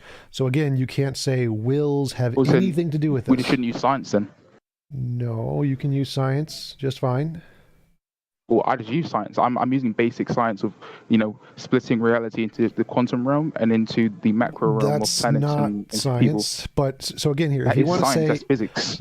No, physics doesn't do that. But if you want to say that whatever caused the beginning of the universe isn't of the known physics, that's perfectly reasonable, wrong based off of all the evidence in physics. But if you wanted to say that, that's fine. But you could never conclude it was God, ever.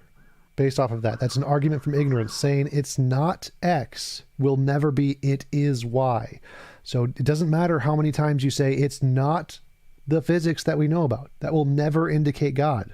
Ever. For it to indicate God, you need positive evidence. Yeah, if I was to say that merely because it's not X, then it must be Y, that doesn't follow.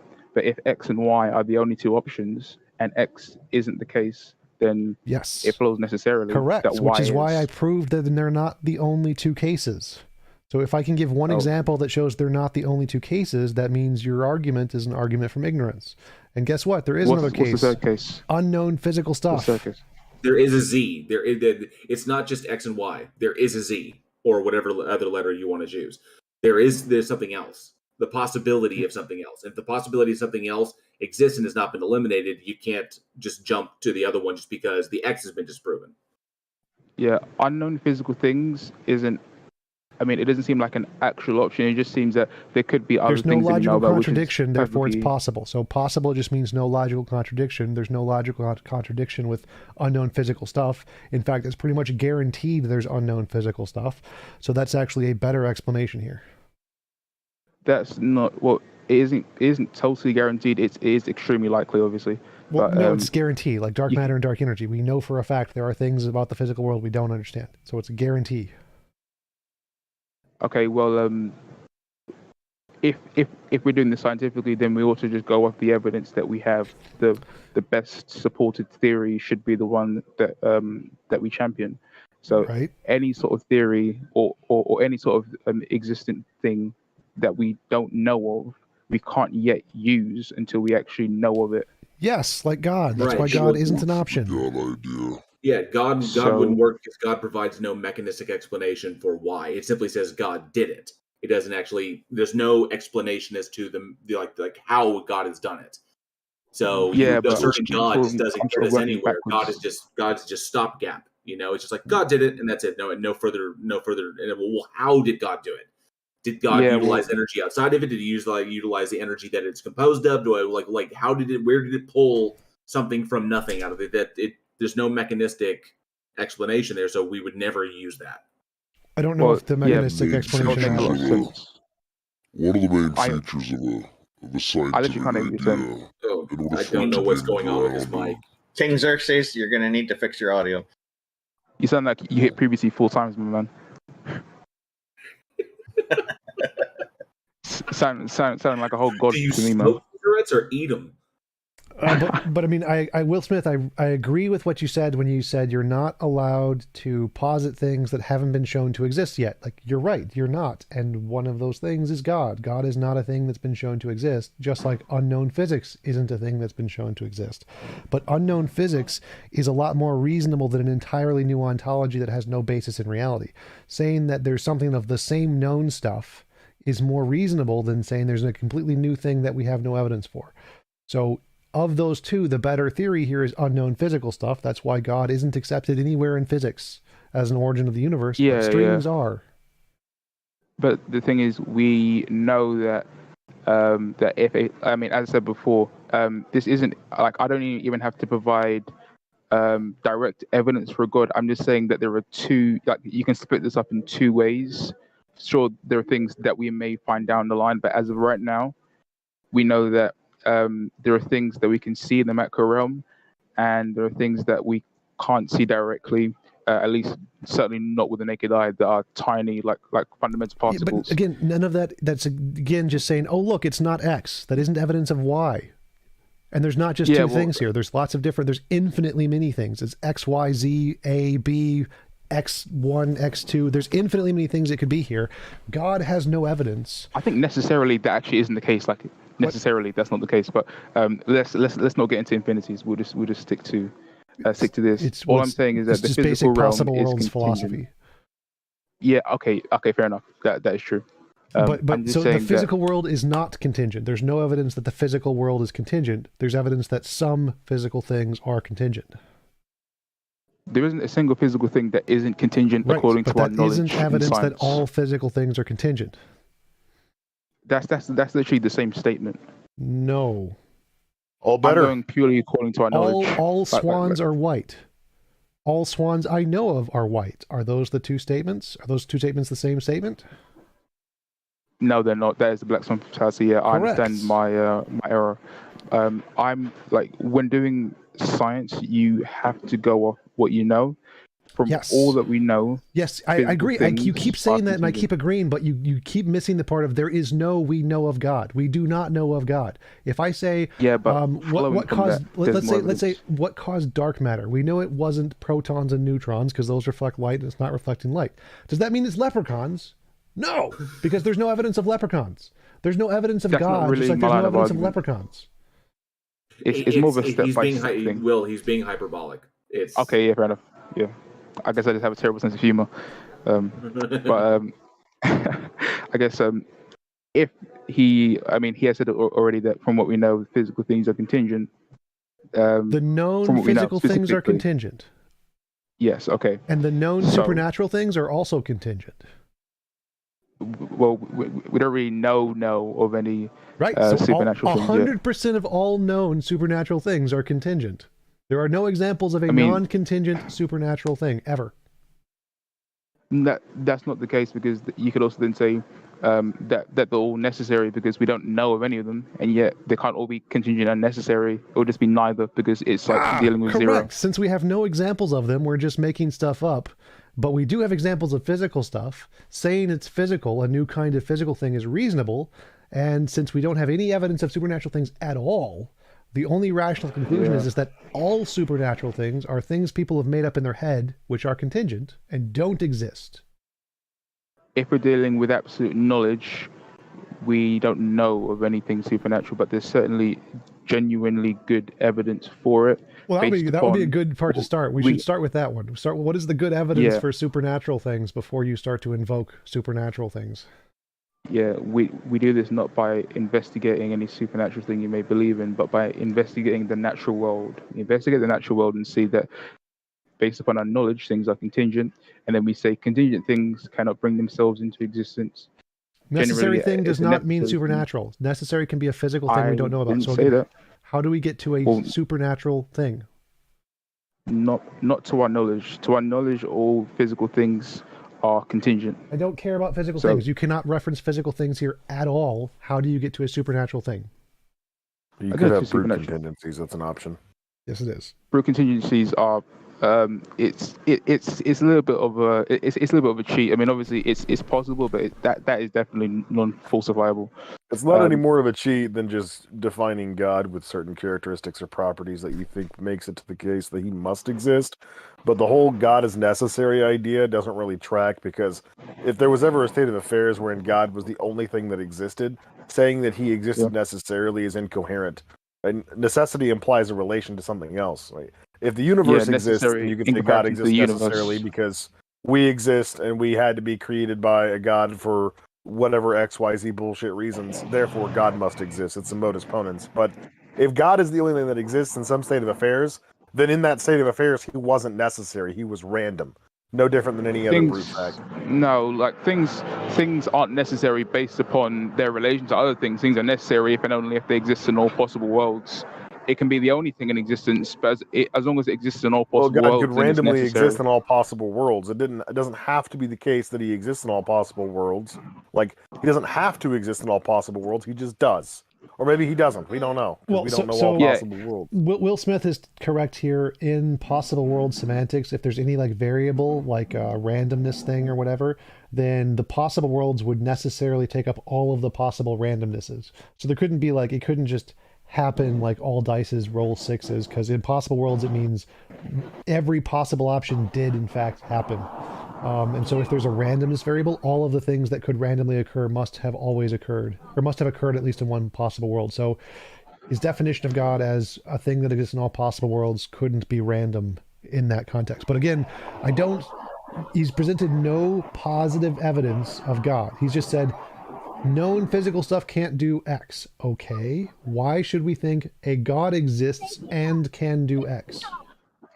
I'll explain, because wherever this X is, it must be something that doesn't change. For if it did change, it would be within time. For time measures change. I agree with that. None of that indicates a God. There's no positive evidence a God cannot change.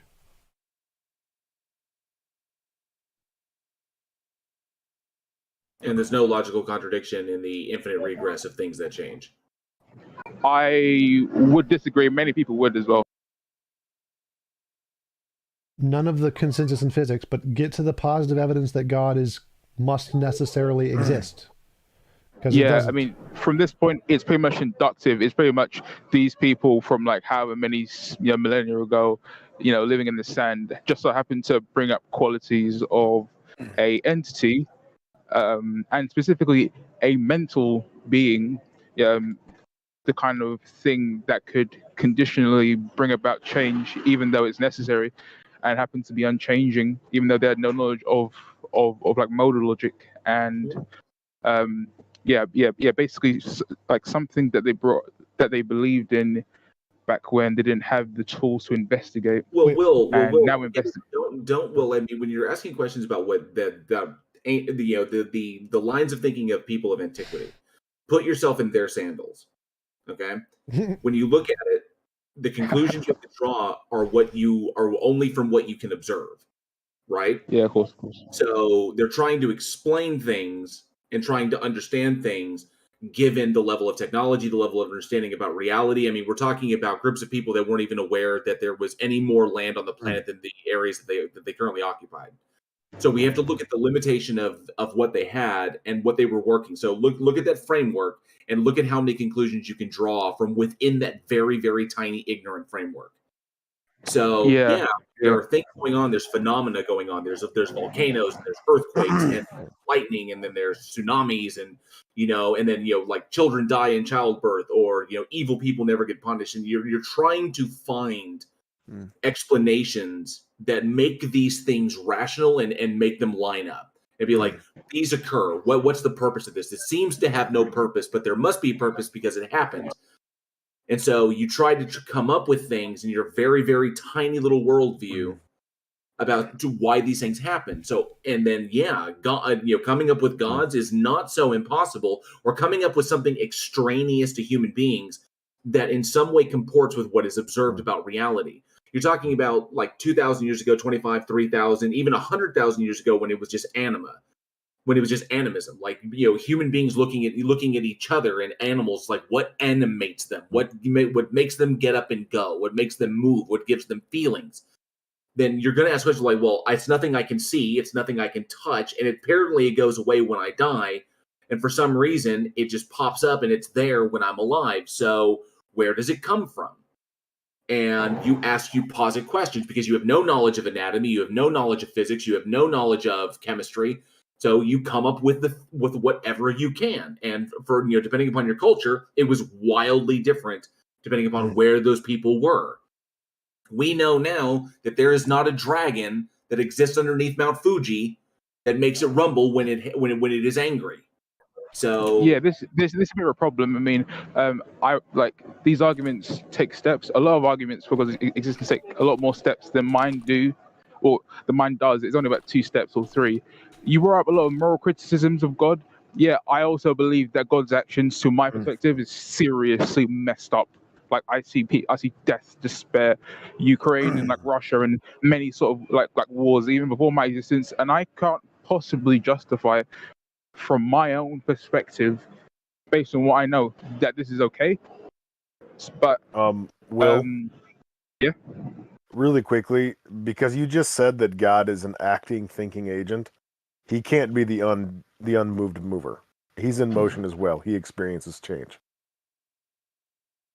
He experiences what? He experiences change, and thus he's temporal. He's an acting, thinking agent. If he's conscious, Exactly. he's non-biased. Yeah. He thinks. So your initial argument doesn't even get us to your God, because your God not wouldn't exactly fulfill the conclusion of your argument. That isn't exactly the case, because this is known as simultaneous causation. If you've seen some of William Lane Craig, which is almost inevitable, he does talk about this a little bit. So what happens is you have you have God existing timelessly. God makes a decision to bring the universe into existence, and therefore time as well. The instant so God in exists which in a changeless state, and then he just suddenly changes for no apparent reason. Yeah, as in the state is changeless because God has yet to make a change. It isn't like there's something confining him. It's just defined as changes because no change is taking place. So then God would will God the universe wasn't thinking. No. He wasn't even conscious. He was, but the thing is, consciousness is non-quiescent. It can't be changeless. Not okay. So not exactly. God's first. Consciousness is literally defined as the ongoing interactions of a mind, thought processes. I understand. Yeah. Sequence. Yeah. So if you're going to posit to me yeah. that a God exists who possesses a mind, but not in any way that's comparable to any mind that we've ever observed or experienced, then I don't know what the fuck you're talking about. You might as well be trying to talk to me about a triangle that doesn't have 3 corners. Yeah, I agree with everything you said, but the thing is, it doesn't make logical sense, and here's why. As I said before, time and state. God wills the universe to come into existence with his mind, because that's all there is. Transitions from a state of affairs where he didn't create the universe to where he did create the universe, so he changed. Yeah, exactly. The reason why that state was changeless is because God didn't change anything. We can think about it this way. His first thought was to will the universe into existence, because God willed the universe into existence. No. Look. So how could you even identify his existence? Look, I understand how this is difficult to understand, but you have to let me at least finish. All right.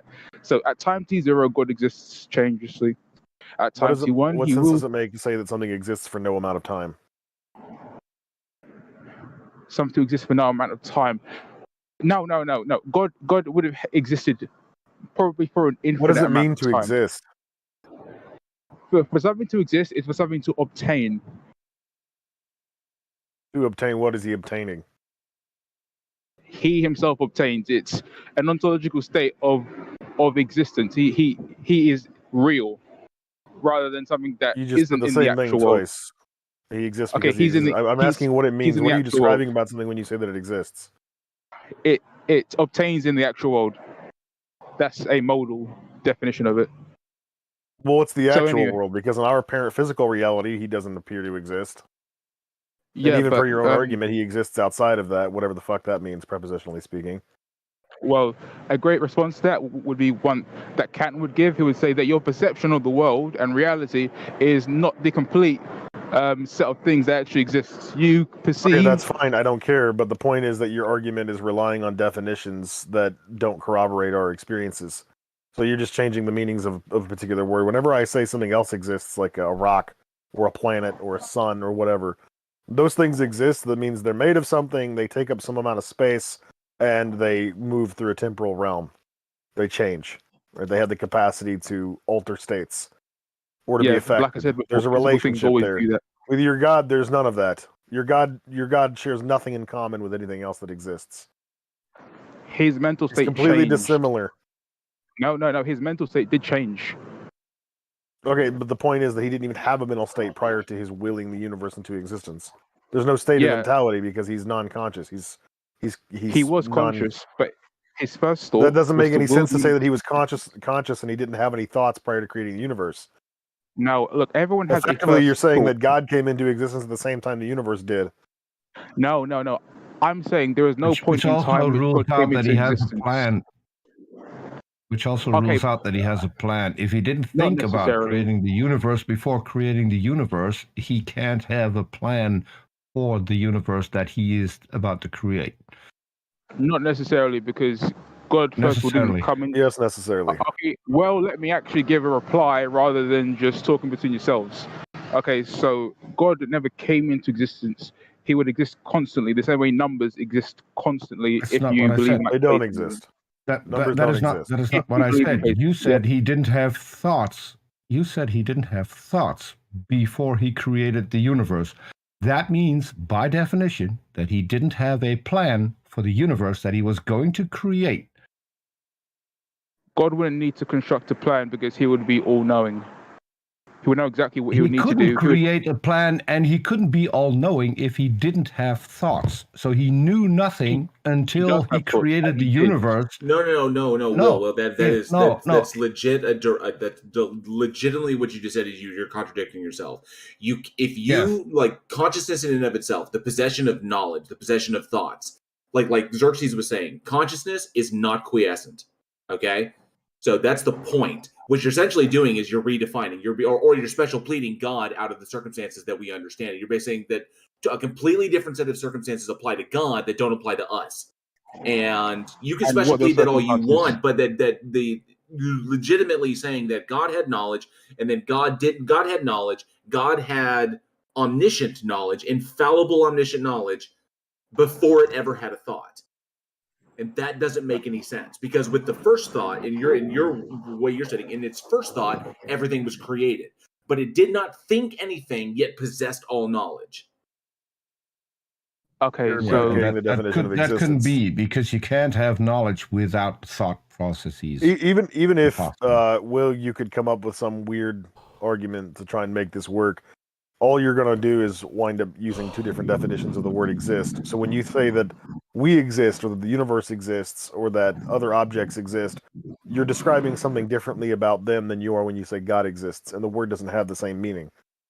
Well, but when we say does a God exist, we're using the same definition for the word existence as we would be if we asked, do minotaurs exist, or is there a planet with life out there that exists, another planet out there that exists with intelligent life? We mean the same thing when we say exist. Yeah, we there have is a only one comparable reference. Yeah, there is only one definition of existence, which is that it Apparently not, obtains because in the actual way in world. which your God exists does not possess a referent to the way in which we perceive anything else existing. Well, okay, how exactly? Well, because your God is simultaneously changeless and he can change. He's simultaneously present and non-present. He simultaneously occupies space and doesn't. These are all just logical contradictions that don't make any sense. I mean, you're arguing that your God is a stick that only has one end. Okay, so and he's a thinking agent without having thoughts. He is okay. So you didn't actually let me finish my explanation. It is very brief. All it is that at time t0, God is existing changelessly, and then at time t1 is his first thought. His first thought is within time, for it's in time t1. That's how you can have a changeless being make a change. Your and argument it's is that fine. God is literally just a mind, that he's not made of any kind of physical material. So his Yeah, only yeah, real yeah, exactly. definable characteristic is his mind, which doesn't Exactly. exist if he's not thinking. You His can't mind does argue that a exist. mind is there if it doesn't think. Like the definition of a mind is a conscious will, Meditation. which he all of that. didn't possess prior to his simultaneous decision to create the universe at the moment the universe was created. Which at that point, all you're really arguing is that the universe came into existence and that God was there, but you can't really argue for any sort of facilitating relationship between the two. I can is that this unembodied mind No, was there's no in a chronological meditative priority. state. Yeah, because chronology started with the effect. What was God Not the affecting? cause. What was God No, affecting? no. It isn't like I'm not saying God affected something. I'm saying God willed the universe into existence, and the universe obtained. The universe obtaining was the effect. God willing the universe into existence was the cause. God. Yeah, but you God, have a without the universe, changeless quiescent state, devoid of any potential, and then No, God just that's not suddenly true. thinks for some That's not random true. reason, and that somehow facilitates the existence of all physical reality. That doesn't make sense. Here's the crux of it, Will, and what it's going to come down to is like even if you accept like God is a mind that didn't have any thoughts but possessed all knowledge, and then all of a sudden it thought, and then everything was created. Okay, that's a change that it made. Yeah. That the changeless thing made. It made a change. Why did it decide to do that change? Because that was its desire. Okay, It did not desire it would to have make the to change. recognize its own desire in order to enact that change, which would be a thought. But that posits a thought before the first thought. No, he couldn't have desired anything if he didn't think. You desire something and then you do it. Okay. So to answer that, from time t0, God desired to do nothing. That was his his state of mind. He desired to do nothing, and then at time t1, he desired. Basically, what you're saying is that you're positing a God, and every single time someone comes up and has an objection to your definition of God, you're changing the definition. I don't think that's entirely honest. And ultimately, reasonable, because whenever you have a theory and someone brings up evidence, you ought to change it to make sure that it withstands it. But okay, so ultimately, no. You have to come up with a theory. Ultimately, this is where we're really, Peter. How's it? Ultimately, we're really just going around in circles. It keeps going around to the contradiction that you have, and then you keep trying to push God around the logical entailments of what that is. Either you're special pleading it or trying to do that, but we are just going around in circles. Ultimately, this comes down to it's an unfalsifiable hypothesis, which still only gets you to deism and doesn't get you to a particular God. So, and I think we've addressed this as much as we can for the sake of the other people that we have in the audience. We do need to have to move on to somebody else because at this point, you haven't. At this point, Will hasn't presented any evidence to support why this thing exists or even why it's necessary. So this is logical what I was trying to point out, Will, is that you're constantly moving the goalpost, and there's no way of having an honest conversation if that is what you're doing. If every single time we point out that there's a flaw in your hypothesis because it's far from being a theory, every time we point that out, you change things around. That's not how this works. Come up with a working model and then present it without having to change everything every single time we come up with a flaw in your model.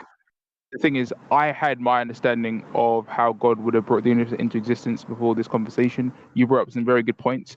Each time you brought up a point, I changed my theory so that it would maintain its, what I believe, which is that some unembodied mind brought things into existence.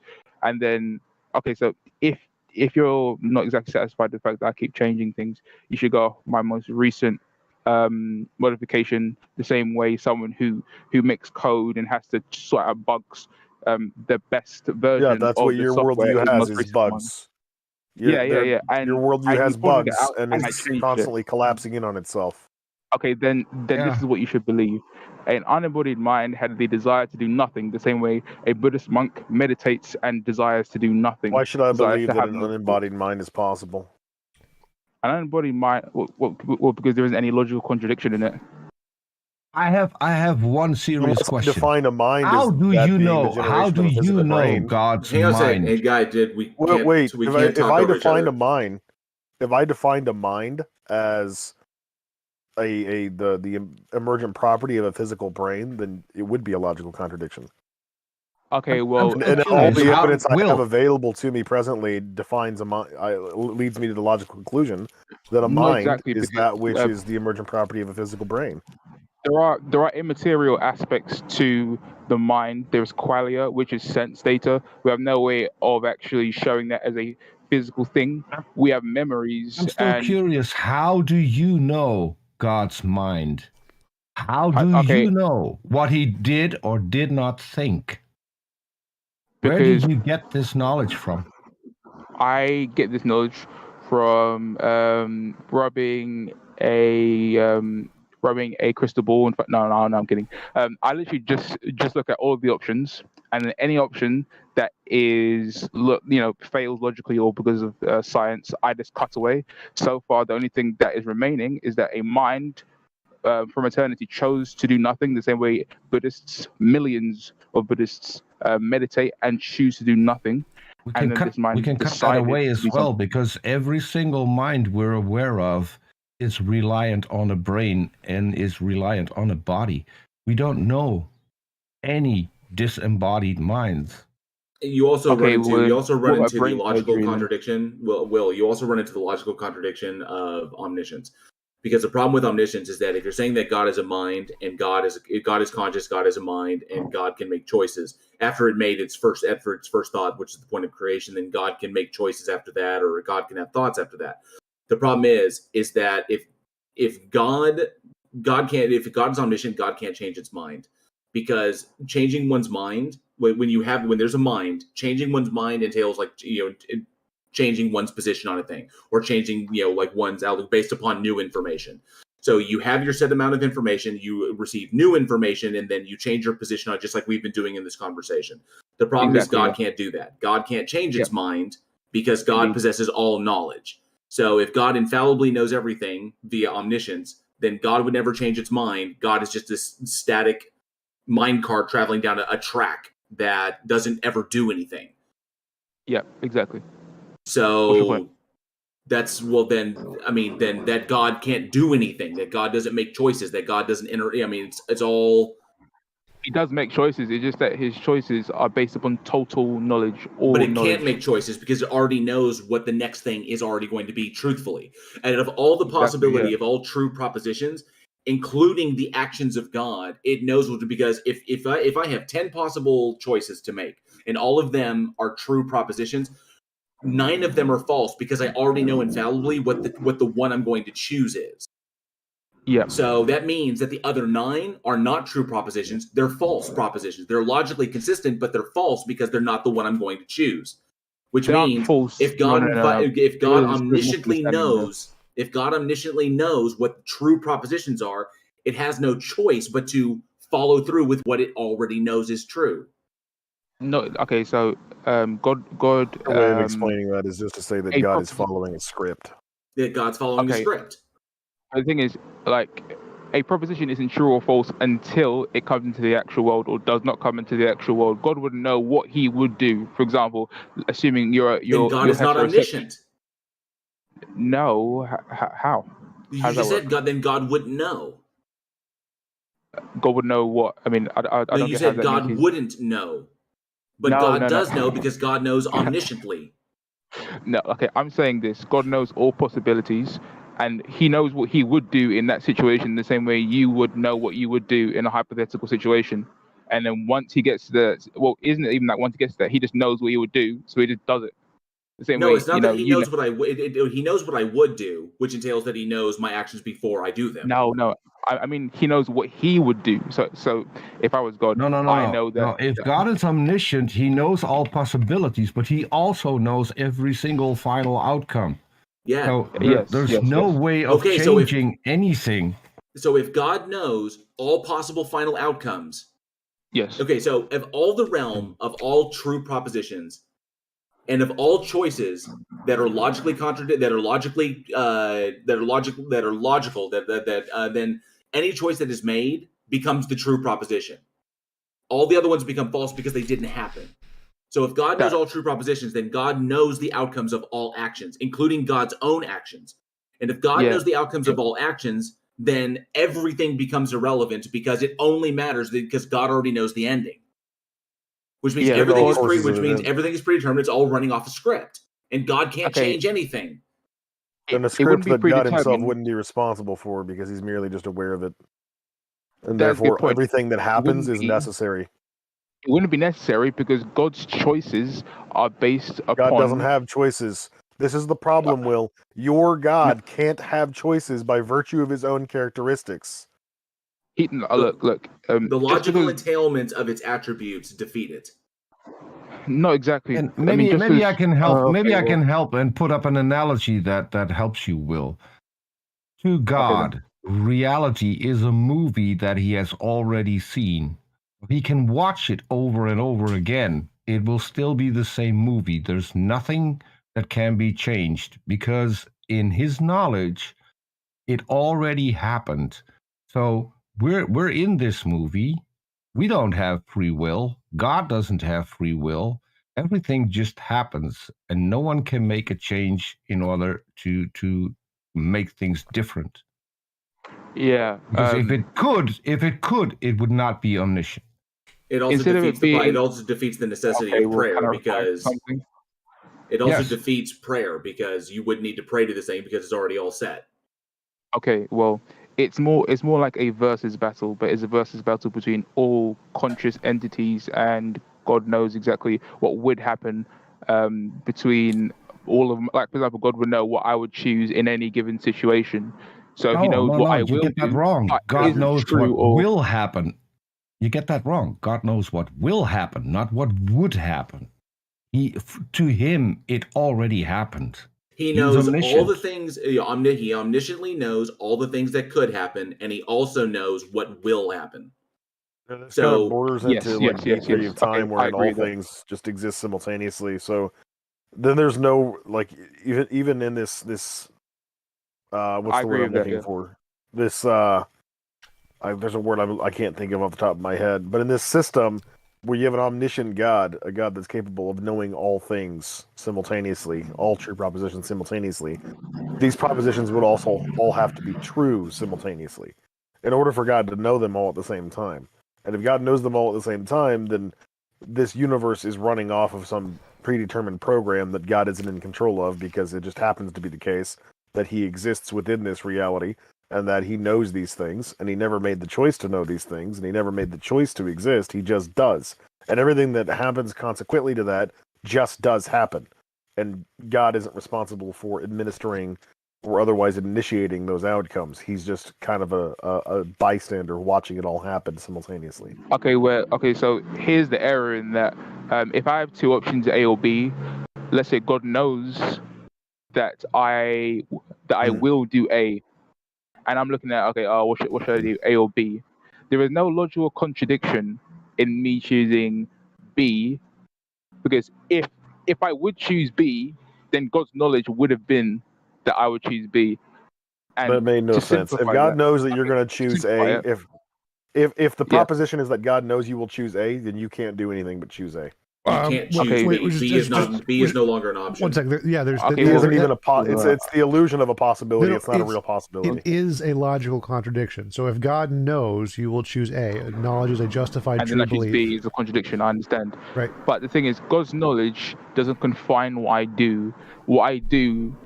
If God is omniscient, it does. If God is omniscient, it does confine what you. It does what confine what you do, because it takes away your possibility to choose anything else than the final outcome that God already knows. You have no choice. But it's the other way around. It's the other way around. What I would do. No, look. If I it's would the other way force- around, then God is not omniscient. Then God has to respond to your choices, which makes you more powerful than God, because now God has no control over what you are going to do. Okay, I think but like we got to be careful. that's my exact point. Like if I would choose A, then God's knowledge would be that in the situation I would choose A. If I would choose B, God's knowledge would be that in the situation He would choose B. Whatever I would choose, He would know. That can't be if God knows the final outcome. If God knows the final outcome of what you are going to choose, you have no choice. And God's knowledge is based upon my choice. No. God's knowledge is not based upon your choice. If God is omniscient, He knows the final outcome. And the final outcome is That's my not choice. based on your choice. We need to move on to our next audience member pretty soon. So let's keep this down to about 30 seconds to a minute and get this wrapped up. Whatever you do is going to be the consequence of some predetermined script that God is just merely aware of. It's not that He's personally influencing your behaviors, but the fact that He has the capacity to know what everything is, or what everything's going to be, it means that all those propositions are already true. That there's some extant force that has already dictated every course of the universe. You have an illusion of choice. That doesn't mean you actually did anything there. You are just following the script the same way God is, and it appears to be the case that you're making the choice in the moment. No, just but because your knowledge is limited on the choices fact. are literally the storyline. My choices are the storyline, and God knows the script. Does God know what you will choose? Yes, He knows what I will choose, but His knowledge of what I will choose is based upon me. So God knows all the choices you will make before you make them. And yes, but that doesn't confine me. It's purely based on what I choose. Whatever I choose is what that's not the way that works. No. That's will. That is contradictory. Is the truth. Will, that is contradictory. If God knows what you're going to choose, that's the choice that you're going to make. You cannot make another choice. Yeah, but you can't have a last-minute change of mind and choose something differently. If I have an apple and an orange, and I have a choice between the two, and God knows infallibly that I will choose apple, that is the same as saying I cannot choose orange. Yeah, but the thing is, God's foreknowledge could have been different, because my choice could have been different. And you shift the goalposts again. That isn't shifting the goalposts. Been different. That is moving. Everything that happens is a matter of necessity at that point. No, it's called the evolution of a theory. If you make an objection to what I've said, and it's a good objection, called the evolution of a theory. It's called moving the goalposts.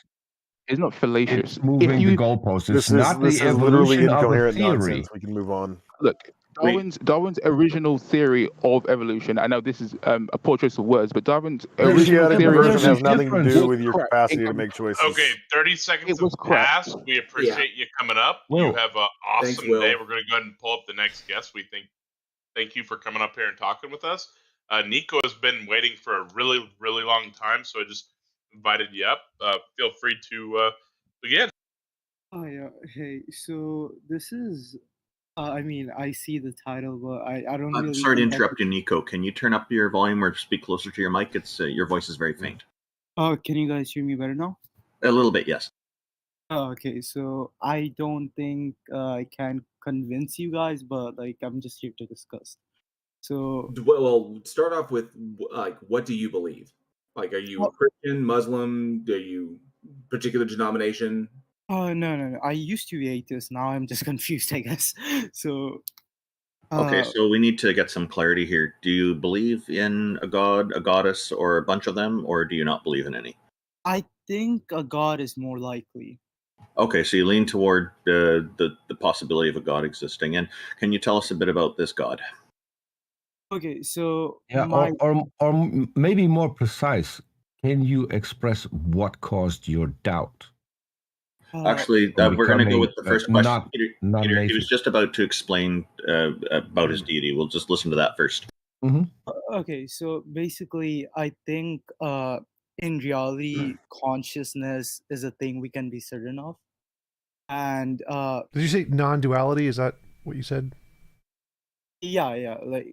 I'm not saying things beside consciousness can't exist. I just think like, so let me just explain. So I think consciousness is the only thing in reality we can be absolutely certain of existing, and I think that would require something like necessarily conscious holding up the thing that we call external world. For example, us being conscious beings, right? So when we don't look at something, for example, let's say a candle. Let's say we light up a candle and go somewhere else, and we come back. Like we're not consciously perceiving that candle, but when we come back, we see it still burning. So like something is controlling that thing. So I think that Not thing exist is because object permanence. in a sense, I don't know what that means, but if it's like what I said, but But, like, Nico, can I ask you a question? yeah, sure. If consciousness, like this sounds somewhat like a monistic idea wherein everything is just the product of the consciousness. Like we exist purely as conscious agents, and everything else is just a manifestation of that consciousness. So there is no real physical reality. Yeah. What experiment could you conduct to determine whether or not that's the case? I mean, do we need experiences since like we all know we're conscious? No. My question is, what experiment can you use to determine that physical reality doesn't exist and it's just merely the product of consciousness? I mean, I can't do that, right? Because So what you're faced with here is a principle of underdeterminism, wherein you have no way of determining whether or not physical reality actually exists, versus just everything being a product of consciousness. Wouldn't that be assumption thinking like something external to consciousness exists? Like how would you prove something external to Not consciousness any more exists? than it's an assumption that consciousness exists. I mean, if you really want to back this all the way into like hard solipsism, then you could just pretend in your own mind that you're the only thing that exists and everything else is just a figment of your imagination. But you're going to run into some predictive problems with that. We can predict outcomes of our physical reality based on observations and experiences, and oftentimes we can be wrong about those things, which would incline us to assume that physical reality does exist independently of our minds. Given the fact that we have been wrong about things in the past, and we learn new information about our reality as time moves on, it's not static. So if consciousness was truly responsible for our perception of everything around us, and that those things didn't actually exist independent of our ability to observe them, you wouldn't expect them to change, but they do. They change, and our ability to know things about them changes. So, like, if I have a box and I don't know what's in the box, right, that doesn't make sense. If everything exists as a product of my consciousness, I should know what's in the box prior to me opening it. But I don't. I have to open it to find out. That's what I'm saying. That we are not the conscious beings that are that is controlling the thing we perceive as the external world. It's something more fundamentally conscious, like the necessary. So why would we even make that assumption to begin with? Because something has to run the things we see, since our consciousness doesn't affect it. So why should we assume it's consciousness at all then? If our only observable experience with consciousness, if the only consciousnesses that we can actually interact with and predict don't possess this ability, why should we assume that it's the product of consciousness at all? That just seems like anthropocentrism. Because we can't be sure about anything else except consciousness. Like, do you think the TV? I can't be sure about anything else except my own consciousness, right? That's the only thing I can know for certain exists. My own self-awareness, me, I, whatever that is. But the things that I experience extant to that, the fact that I can not know certain things about the properties of those extant objects, that doesn't seem to compute within. If I were to take a compare and contrast list, what would I expect in a world where everything is the product of my consciousness, and what would I expect in a world where there's a physical reality that exists extant of me and I'm just perceiving that? The particular reality that I'm existing in now tends to have more in common with that latter list. Okay, so I think like as reality is now, I think if consciousness was the only thing that existed, you see as it is, right? But if things existed external to consciousness, I don't know how you do that, because we can't never know things external to consciousness. Oh, that's not the Because question. I can be unaware of facts about my reality.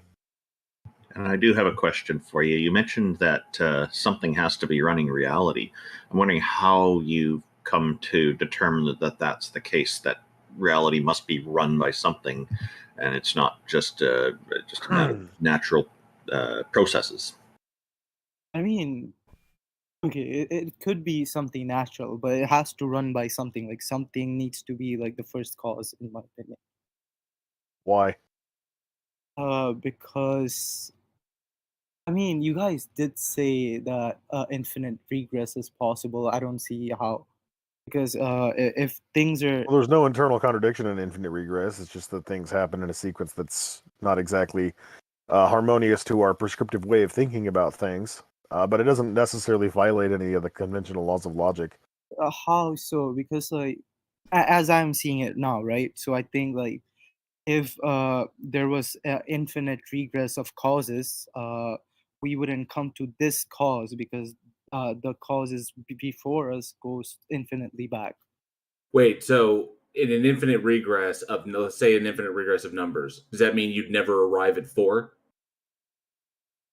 Or 5, or 6, or 7, or 8? I say yes because there's like infinite numbers, like negative numbers before that. But you would never arrive at 4.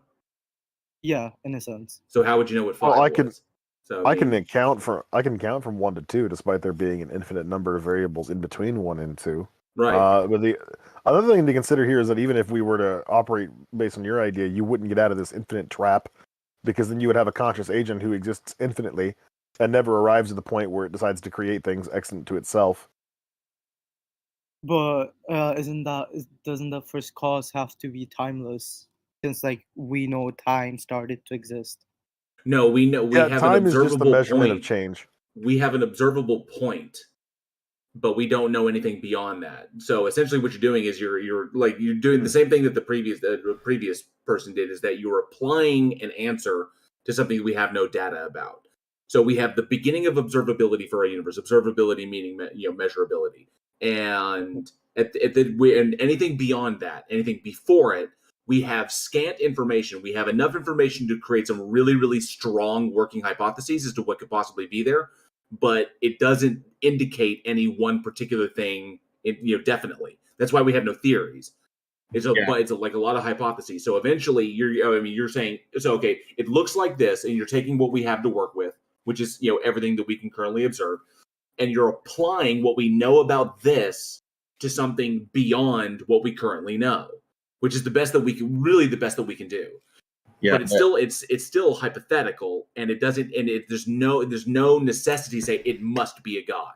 In short, we don't know that time had a beginning, because there's stuff, as J.L. Warren is saying, we don't have access to. And I think that there's a common mistake people make, largely because of the way it gets presented in science fiction, is that somehow time can be traversed bidirectionally, just like each of our X, Y, Z in our three-dimensional space.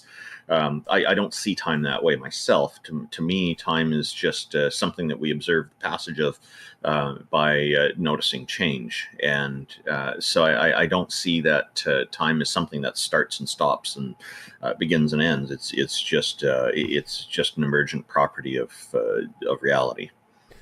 I would what's disagree. really intriguing? I would disagree with most of what you guys said there. Time had a beginning at the Big Bang. Time is a specific field, space-time field. It's one kind of a field, and that specific field had a beginning at the Big Bang.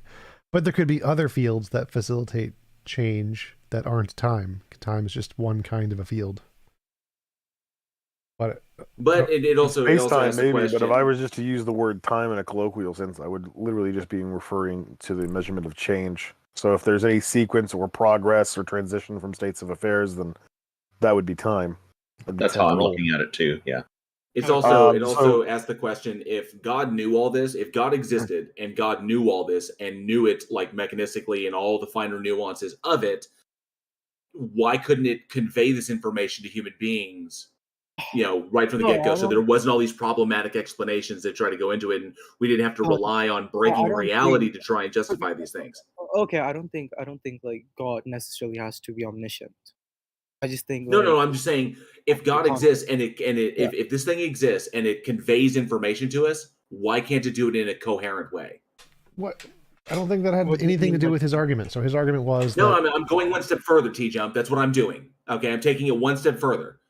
Is all I'm doing. So what I'm basically saying is that if we're looking at the entailments that this thing exists and this thing has just basic knowledge, not omniscient, I didn't even say omniscient, I just said basic knowledge, then it should be able to communicate in a particular way and communicate information effectively and efficiently, but it doesn't do that. So I still, we keep pushing back on this whole the whole God concept. I never said that it has to do that. Like, I mean, it's not. I never said it's good. Like, I think doing that would be good, I guess. So I didn't say like this God has to be good. It's just a conscious, fundamental thing. That this Then it thing pushes is it to deism, and then it pushes it to deism. It's unfalsifiable. It doesn't get you to any particular God. Just a sufficiently powerful enough one. I never said that, bro. if they show deism, they win. That's the whole point. I don't know why you keep saying it shows deism. Like that's just admitting that they're right, essentially. His argument is that consciousness, there needs to be some fundamental consciousness. I don't see any reason why that's the case. So yes, our consciousness exists. So consciousness is the most fundamental thing we can know exists, but we don't know what creates it. We have no reason to believe consciousness is itself a fundamental essence that isn't created by other things. Could it be? Sure. Might it not be? Yes. So why should we think that there's consciousness is fundamental in any way? Just by the first statement, that's the only thing we can be certain of. Anything else we know it exists. We know consciousness exists, but it could be made of other stuff. It could be, but what is the other stuff? No, but there's no evidence it's not, so you can't assume it isn't. I mean, like, inductively, I know this thing exists, right? Yes. I don't know if some other thing exists, so Right. Inductively, the most fundamental thing would be something I know exists for sure. No. I know an apple exists. I don't know what apples are made of, therefore apples are fundamental. Like, no. No. I didn't say I don't know what apples are made of. Like, if apples were the only... Yeah, so basically, as I was saying, like, if apples are the only thing I can be certain of existing, I shouldn't assume something other than apples are going to be fundamental. Sure you can. You don't have any reason to believe the apple is fundamental. No reason has been presented to say the apple is fundamental just because you know it exists. So we know consciousness exists. Great. Is that evidence that consciousness is fundamental? No. I mean, I think you do have a point there. I'm not going to argue against that. But it was, yeah, I don't have a point against that. It was a nice conversation. You guys, I guess, win. And yeah, thank you for this. I'll go back to the audience. I appreciate your time. Thank you for coming up. I see Aquila in the audience. Aquila, I'm sure, is going to convince all of us that a God exists. So, yeah, go ahead. Well, I mean, I'm a Catholic and I have to be true to my paradigm, so I can't actually convince you that God exists, but I can question your beliefs, if that's acceptable. You can try. I don't like. Are you talking about beliefs in deities? Because I don't have any in this department. Everyone has beliefs, not necessarily in deities. Sure, but we're talking about trying to convince us that a goddess or a god exists, a deity exists. So if you want to talk about other beliefs, we're going to have to understand how they're relevant to the conversation. Okay, well, seems, I mean, to me, there's at least three choices of what could be classified as necessary or, believable being, and that would be a collection of necessary beings, which you would call the universe, the world, or multiverses, or whatever it is. The self in some sort of solipsistic belief system, or an non-finite or infinite being that's outside of time and it isn't in place. It's not finite in any particular sense. At least three. There's maybe more. And believing that you're the only thing that exists, as solipsists do, it's not very appealing. The universe one's more tangible and acceptable in many ways, and the one in God is more appealing if it's true. That's my perspective. And so I'd question, what is your belief? Do you believe that you exist and nothing else, or the universe is and you're part of it and that exists necessarily, or that God exists? Well, I wanted to pick up on something you said there. You said the God belief is more compelling if it's true. Well, no, it's more compelling for most people, even if it's false, because the fact that people believe something doesn't make it true. The fact that it's true doesn't make it compelling. Compellingness has nothing to do with truth. So why should we think that it's true? Well, the thing is, like, in making this choice, and I think in some way, people are free to make this choice, like, believe they're the only thing, the universe is the only thing, God is the most important thing, and all the other things are true, yourself and the universe included.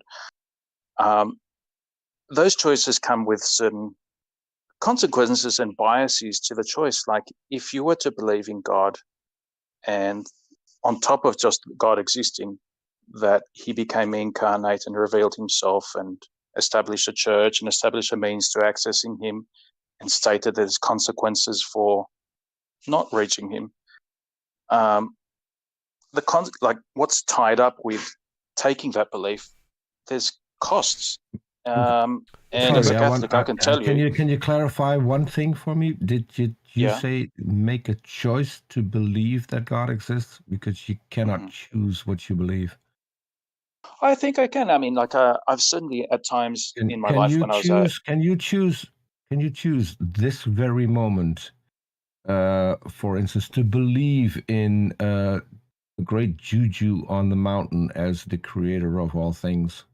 Can you be convinced that that is the case? Can you believe that right now? I could, but it would come at a cost, and it would come at a mental cost. It would come at a sense of. How could you do that? I could literally adopt the belief, but what I would be sacrificing is my current beliefs, as well as some semblance of mental dignity. It's like I'm just going to arbitrarily believe in some nonsense on top of a mountain. I could choose to do that. Maybe it's just me, but I couldn't believe something that I'm not convinced of is real. Well, I mean, I don't know if I really care about the choices thing. Like, why should we choose to believe that God is real? Like, I usually choose to believe things that have evidence. Do we have any evidence? Well, I mean, if you're asking evidence is only really, I guess, in terms of the senses. Like, to me anyway, like, what I would accept as what I would term evidence would be things that I can either see, touch, taste, or put under a microscope, or see through a telescope, or that kind of thing, because my background is scientific. And for the option of an infinite being, that's not subject to the senses. And so why should we believe I'm not going to argue evidence for God. You can say, like, some sort of deductive or inductive or abductive kind of arguments, but ultimately they're not going to arrive to the kind of evidence which we have of, say, the moons of Jupiter and the number of them. Okay, so I want to know, why should we believe this thing is more than just a figment of people's imagination? Do we have any reason to believe God is more than just something people made up in their imagination? And does your God interact with the real world, yes or no? Because if that's the case, then that changes things. No. Okay, so no, my God is what's the term for it? It's unchanging. That means that immutable. He doesn't even watch the world. He just causes the world. So his omniscience is of the type as cause, not passive knowledge, where he's learning anything from it. Okay, so go back to my question. Why should we think that your God is anything more than a figment of your imagination? Well, it's an option that's on the table. And why should you? I guess that's something which, true to my paradigm, I can only make the proposition that he exists, that he became incarnate, that he's Trinity, that he's offering to actually give you a participation in his type of existence and his type of knowledge. for you to actually hold that as a true proposition, in my paradigm, When you God say has to when give you that say to you. he's Trinity, Wait, are you let him finish. Let him referring to the finish. I want biblical God? to let him finish. In my paradigm, my paradigm, it's nothing that comes out of the senses. It's nothing that comes out of our logical constructions. I'm just curious. I'm just curious Peter, I because asked him a question. I wanted to let Trinity. Peter. I asked him a question. I wanted to let him finish the answer to the question. Yeah, it's a being should we believe so it? different to us that the only way that we actually get to certainty about him is from his self-communication. That is, to impart something of his knowledge, his love, or his will to you. And so, like I said, I can give you the proposition, and I don't see any reason why you would hold that as true unless he moved you to hold it as true, which I would call grace. So the reason but there are obstacles to grace. So the reason we should think this isn't just a figment of your imagination is because you had a feeling in your imagination. No, but then I would ask you, why would you believe the universe is true and it's not just a figment of your imagination? Novel testable predictions. Why do you think I exist? Novel testable predictions. Pardon? Novel testable predictions. Oh, well, it just means I could just counter your subconscious is very, very ordered, obsessive, and consistent, and your memory is faulty, so that what you would perceive as predictable outcomes and consistency may just be a fault in your memory. Right, that we could be mistaken, so it doesn't give us 100% certainty, but we need some way to differentiate imagination from reality.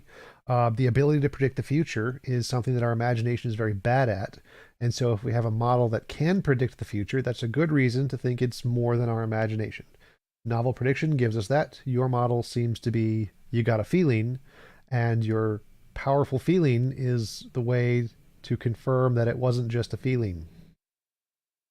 Well, this is why I say the universe being the necessary reality is more tangible and in many ways more acceptable.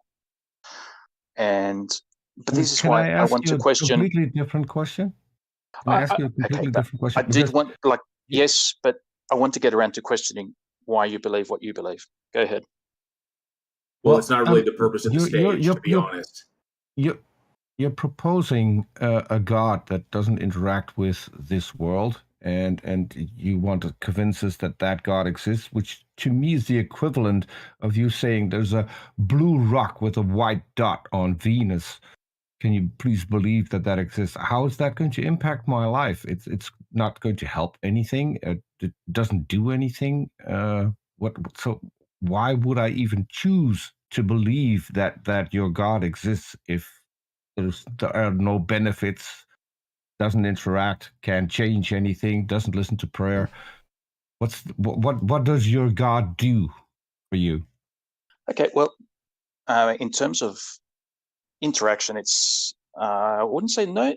He doesn't gain anything from it. He has like a unchanging perfection, and there's nothing he can learn from it because he's actually causing it. So whatever exists is because he already knows it. What he got out of it. Yeah. I didn't ask what he got out of it. I asked what you got out of it. If it doesn't interact with you, doesn't do anything. What I get out of it is that the pursuits of something like being the center of my universe is kind of appealing in a narcissistic kind of way, but ultimately dissatisfying. And it relies heavily on self-deception, not self-knowledge.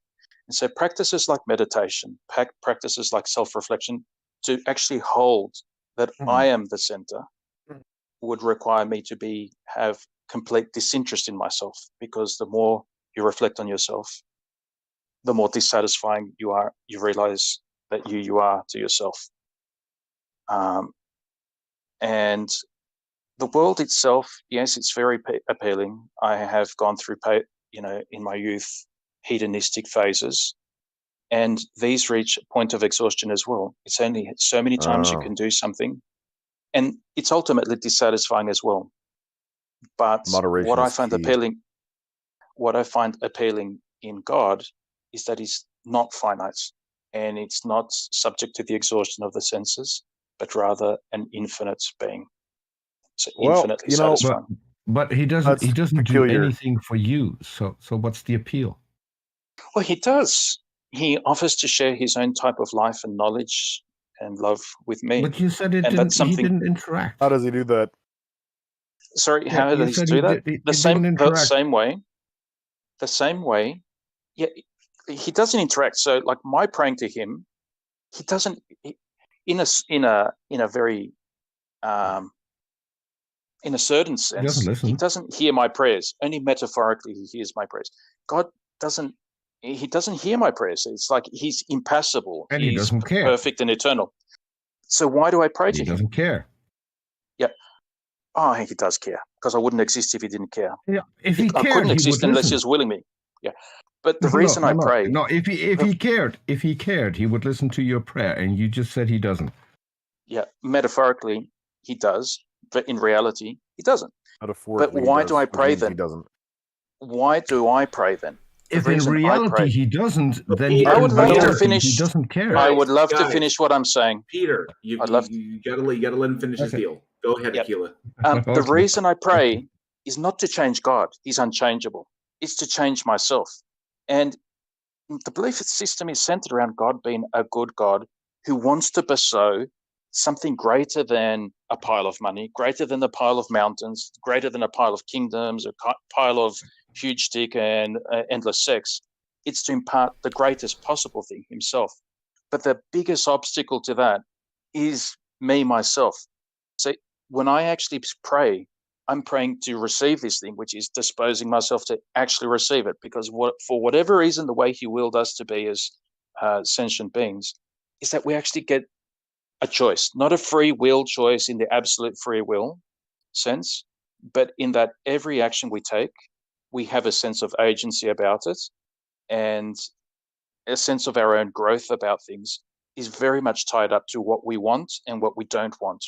We don't want to know about ourselves. We remain ignorant of ourselves. We don't want to esteem other people, or we don't want to have regard for people suffering. We don't have compassion. We just don't have it because we don't want it. If we don't want to know God, we don't end up knowing him. Good. Do any of those things exist in a world where God doesn't exist? What things? Like compassion and pity and of course. Yes. Ah, and I see. self-reflection. Well, I mean, self-reflection, yes, they do, but it's like what I'm pointing out is you don't need a God for all of that, and you don't even more when that God doesn't care about you in reality, as you pointed out. He does care. He does care. No. You said metaphorically. In reality, he doesn't. And all I care about is what someone does or something does in reality. I think you've mixed up my saying he doesn't hear and equated that with he doesn't care. You use the word in reality. Yeah, in reality, he doesn't hear. He's impassible. I mean, he doesn't change. Exactly. What he does do is he wills. In his reality, he doesn't care. You are equivocating. You are equivocating between hearing and caring. No. If he cared, he would hear. Because he would you're make sure that equivocating he those would two hear. things. That's true of humans, because if I don't listen to you, I don't know you. And if I don't know you, I can't care about you, or I don't want to know you, or I don't want to care about you. So for us, it's true. If I don't listen to you, it shows I don't care. But the thing with God, he doesn't need to listen to care. In fact, he knows you better than you know yourself. And in this sense of like, if you were a full narcissist and you actually wanted to probe the full depth of what you are to admire it, it's practices like this classical meditation, which is the same in Catholicism, the same in Hinduism, the same in Buddhism, the same in atheism. If you practice meditation, which is you still your body, you're aware of it.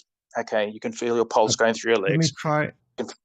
You can feel your lungs. Hang on, guys. Yeah, Peter, hang on a sec. Akil, let me see if I get this straight. Because you've been going on about this. Are you basically saying that God, like Are you basically saying that the belief in God is justified because of the physiological and psychological utility of it? No, no, no, because Because then that's what I it's keep like getting from this appeal to meditation and prayer and no, stuff like no. this. The meditation, it's Yeah, like what with I meditation. I was would just going be to make a curious. point. Peter, let him respond, man. Yeah, the point I was just going to make with meditation is that when you get to that point where you're not trying to think anything, you're just passively observing your thoughts. You can be thinking randomly, like some sort of sensual thing, some boring, mundane thing, and you're just observing your thoughts with a stilled body. What becomes so apparent is that you are not identical to your thoughts. And you have to conclude from that, whatever you think about yourself, that is not identical to yourself.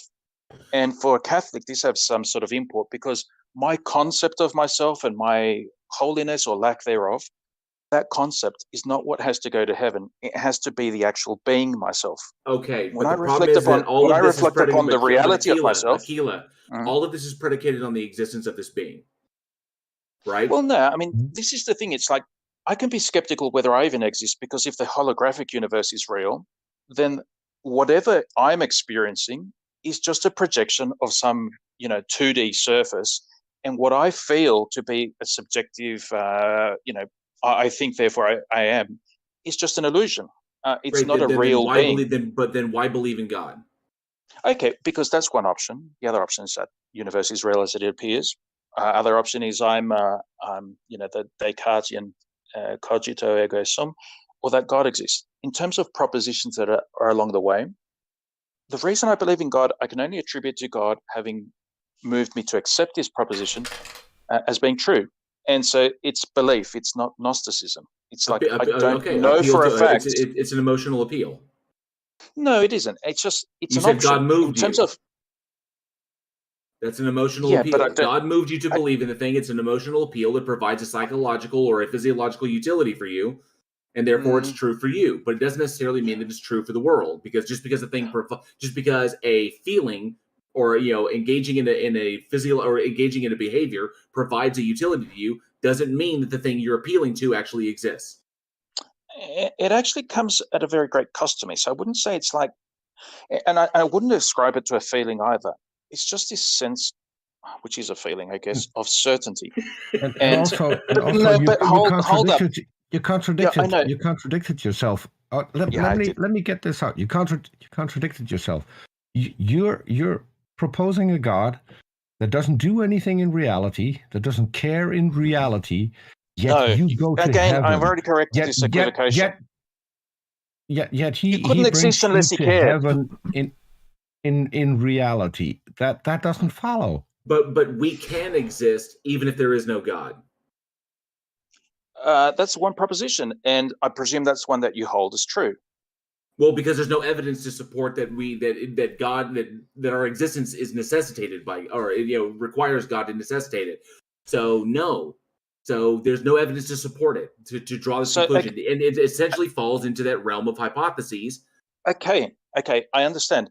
I completely understand it. And it's like your position is that you will accept only as true those things which are evidently true to yourself, in some way sensible. And I mean sensible through instrumentation or directly to your own body, like through your own senses, right? Or intermediary through telescopes or microscopes or whatever it is you're doing. But you've made the choice. That's your position. You're not a solipsist. You haven't made that choice by the sounds of it. So I'm going to question your beliefs. Why do you choose the position you hold? But that's okay.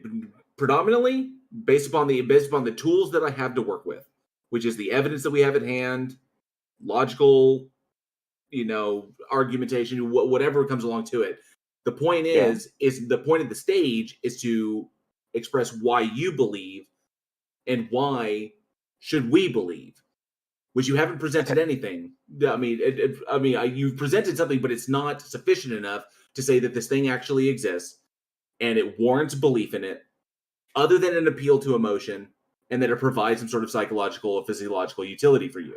Which is fine. It's fine. You can. That's good for you, but it's not a reason. It doesn't justify that this thing. It doesn't say that this thing actually exists. It works for you in a way, and that's fine, but that's as far as we can go. Yeah, But hold up. But this is works why, as well. right It from the works outset, as well as a right from the outset, placebo. right from the outset, I came in and I said, I want to ultimately end up questioning what you believe, because Right, everything and you at the said of me. outset, I said that's not the purpose of the stage. Okay, so you say like for some emotional reasons, some utility, some psychological, some Right. neurotransmitter, dopamine, whatever. That's why I choose why I'm believing in God and not rejecting that belief in God. That's all I've gotten from what you've said. I know, but in terms of me, if I became an atheist, and if I'm a scientist by my background, chemistry. I didn't have the math to become a physicist. Otherwise, I would become a physicist or astrophysicist. So limitation there. But if I chose that, it would also be for emotional reasons, for neurotransmitter satisfaction reasons. But it's not. But it's not. That's not true, because I'm an atheist because no sufficient evidence or argumentation has been provided to justify the claim. I am an atheist in response to the claim. It's not like I ran around saying there is no God and then someone said, but there is. No, the claim was made first. There is a God, and then someone said, okay, how do you know this? And said, well, here's my evidence. It was like, that's not sufficient. I don't accept it. Ipso facto, I'm an atheist. So your claim now is that you hold only evidentiary things as true, and you choose to only hold evidentiary things as true, even rejecting solipsism, which is also quite reasonable in some way, for reasons which are not just physical reasons, like in terms of your biological systems and your needs. You're saying I'm saying I have no reason to accept unfalsifiable hypotheses. Other than God, can you give one psychological example? reasons? No, Peter, stop. I work with the tools that I have available to me. Yeah, and you're saying they're not derived out of your psychology whatsoever. They're derived out of a number of things. Notably, like TJump often posits novel testable predictions, which go a long way. My own reasoning, my reasoning compared to other people's reasonings, and logical expression. And there's a number of things that go into it, none of which get you to a God. Yeah, I know. But the paradigm you've chosen is just out of emotional reasons, dopamine, serotonin, oxytocin, all of that. And if you claim that your choice to accept your paradigm instead of a God paradigm or a solipsist paradigm is for a completely different reason, I'm very interested to know why you think your choice. Because it's intellectually honest. That's why. Okay.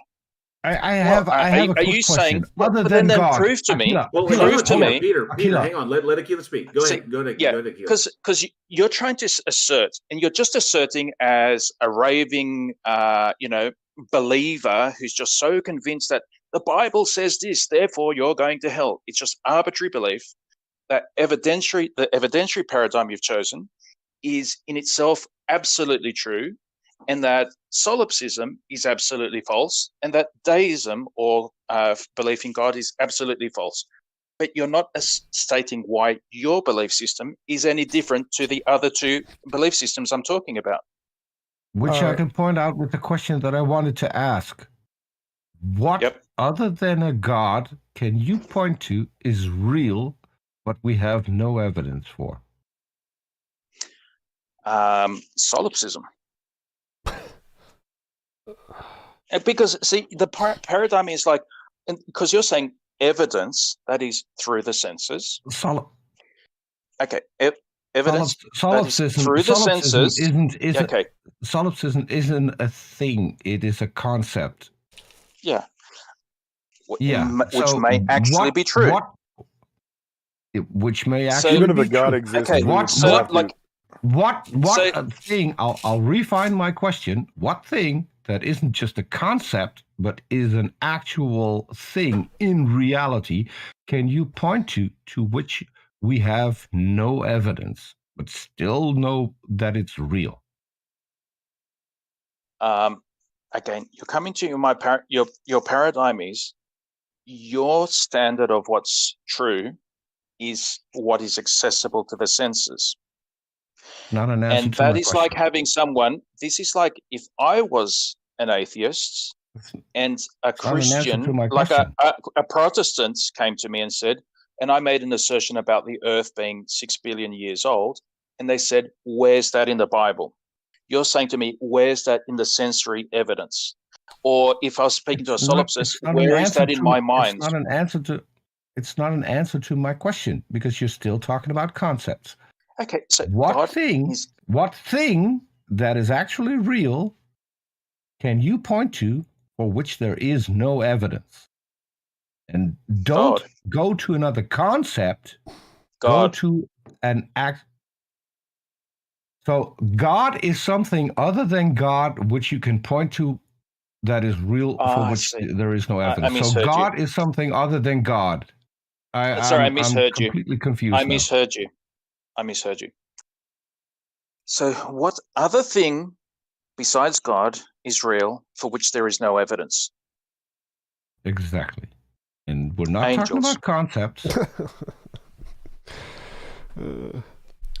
Angels. So I wanted to answer your question earlier where you asked, like, you believe based off of feelings and we believe based off of feelings. Like, technically, yeah. So all of our things that we believe in our brains are a result of chemical interactions. And so, yeah, also feelings. But the difference is that feelings on their own are incredibly unreliable. So we accept feelings plus this other thing. There's feelings that have been filtered out with this methodology that can differentiate imagination from reality. So the feelings that we accept are true, because we don't accept all of our feelings are true. We reject many of our feelings, are the feelings that have been differentiated between imagination and reality. And that's why ours are reasonable feelings and yours are unreasonable feelings, because your method can't differentiate imagination from reality and ours can. Well, I'd say, like, the feelings part, if it is feelings or whatever it is that's moving our choices, like to adopt the worldview of solipsism, only the physicalism or materialism, whatever it is, or deism, whatever worldview which you choose, you can get very simplistic people. So you have like these dumb atheists, you have dumb solipsists, and you have dumb Christians. Sure. But they're not closed to the scope of being reasonable. And so as a Catholic, I find Protestants extremely distasteful, because all they say is, like, here in the Bible, and there's one user, I won't name him, he's elderly, he's got a whistly, toothy kind of way of speaking. He just goes on these big rants about the earth only being 6,000 years old. I think you can do the scientific inquiry and integrate it into, I believe God exists. I believe he's the creator of the universe. The universe in itself is very interesting. And the fact that it's so ordered, the Aquinas proofs, I don't consider them proofs. I just consider them as descriptive in some way. Yeah, whatever. The absolute absence of chaos, of true randomness. Well, that would go against physics. Seems sort of. Oh, I know, but I mean, I'm curious. You just said you have a problem with Protestants pointing things out in the Bible, and you think that is silly, whereas you earlier on pointed something out in the Bible and said that the thing in the Bible was extremely silly. And then you came up with another thing that is pointed out in the Bible, which is angels, and that seems very to generic. Be true. You go to specific. So I'm not really convinced here. What I'm getting to is that according to the Bible, God interacts with this world. According to you, he doesn't. He doesn't even care in reality. He does care. No. According to you, he can't perform a miracle, for instance, because that would be him interacting in real time with reality. That's the part of the Bible that you reject. You reject the fact that God listens to prayer and acts upon it because he cares. You dismissed that. You're dismissing an awful lot in the Bible, and then come up with angels who exist only in the Bible, and you stream say of accusations. So maybe you're talking to a Protestant. Yeah. So that wasn't his point, Peter. His I'm point just was, Peter, pointing out what I've heard. I've already rejected what your straw man is of me. It's like, so I don't know. You want to repeat it for whatever reason? There's some psychological reason you feel the need to repeat it. I don't know. So one second. Let me clarify his reject point. the fact that God interacts with the world. Let me clarify his point. So his point is that a Protestant person is unreasonable for accepting something just because they said it was true in the Bible. That, as a reason of justification, is bad. Because it doesn't matter whether or not he accepts certain things in the Bible or not. It's just saying that it's from the Bible. What I dislike isn't. about Protestants is that they'll take the Bible, some of them, not all of them, some of them will take it so literally that they will take that to the exclusion of any other type of knowledge. We don't care about Protestants. For instance, like when the Bible says angels exist and then have no evidence for it, but they still claim they exist. Something like that. Like in the Bible, they add up a chronology and they say the Earth can only be 6,000 years old, and then they come into this ridiculous thing about finding carbon-14 in diamonds. I agree with you.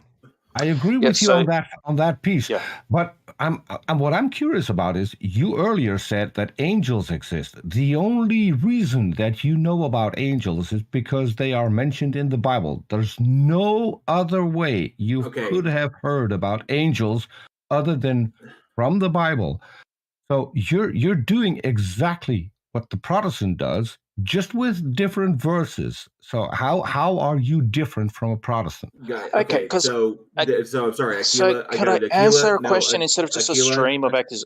No, I say, Aquila, we gotta jump in here for the sake of the individuals we have with their hands up. We have a bunch of people that want to talk. We've been going on this for a minute. We really are just going in circles. So ultimately, I think we've come to an impasse in this, in that we pointed out that there are these personal appeals that you're making, which are fine for you. They don't convince us that that there's a reason to believe that any of these things exist outside of what we currently have. So possibly if we have more and we can possibly bring you back up a little bit later, we can try and get around to you. But we got some other people got their hands up. Could I have a quick sum up, like less than 1 minute? Yeah, go ahead. Take 30 seconds. Say your piece. Okay, so the motivation to choose one world over another is obviously for some psychological or subjective benefits. The reason not to choose some worldviews is because they do come at greater and greater costs. And I think the one that comes with the greatest costs is to believe in God. And that comes at the cost of so many things like sleeping around, lying for convenience. And these things, I just tell you subjectively, are very unpleasant. And it's also in failing in wanting to adopt that and failing and ending up at confession, that's also very unpleasant. So I can fully understand someone who just knows implicitly, if you start believing in God, it comes at an unpleasant cost. But I think in ultimate, it's like love doesn't count costs, and love comes with those. Love actually enjoys those costs because they're expressions of true love. That was my sum up. Thank you for joining us. Appreciate Thanks it. for having me on. Thanks, Aquila. See ya. I think what's interesting is Aquila's presenting some values that seem to be consistent with Catholicism, discouraging promiscuity, like sleeping around and things like that. And the issue I have with that is you're saying that those are not enjoyable things, if I understood you correctly. But there are a lot of people who clearly enjoy those things. Otherwise, a lot of people wouldn't be doing them. So if you have one last thing you want to respond to that's fine. I'll give you that. It's just sometimes the costs that things come at is worth it. And like as an atheist, it's like the amount of work and argumentation and having to justify your position. I imagine that there's a sense of like, if there's a God or if there's a heaven and hell, it's like I'm pretty much tying my ticket to this position, and I can understand it. But for everyone, whatever their belief system is, it does come at a cost. Some out of more love, some out of more of a sense of like being able to look yourself in the mirror. Thank you for the super chat, Genius. Appreciate it. Also, thank you, Native Atheist. Forgot to mention you earlier. Thank you for the super chat. I don't know. I'm not going to criticize an atheist for being an atheist. Cool. Appreciate it, bud. Thank you. Look forward to talking with you again. Cheers. Take care. All right. So thank you for coming up, Aquila. We've got Otangelo in the audience. He's had his hand raised a little while. We'll be pulling up Jason next as well. But I saw Otangelo, and so we talked with them, and they were cool with it. So we got Otangelo up. How are you doing today, Otangelo? Fine, thanks. How about you guys? Pretty good. Hi, Otangelo. What have you got for us that convinced us that God I'm or blocked by you, Otangelo, so I'm great.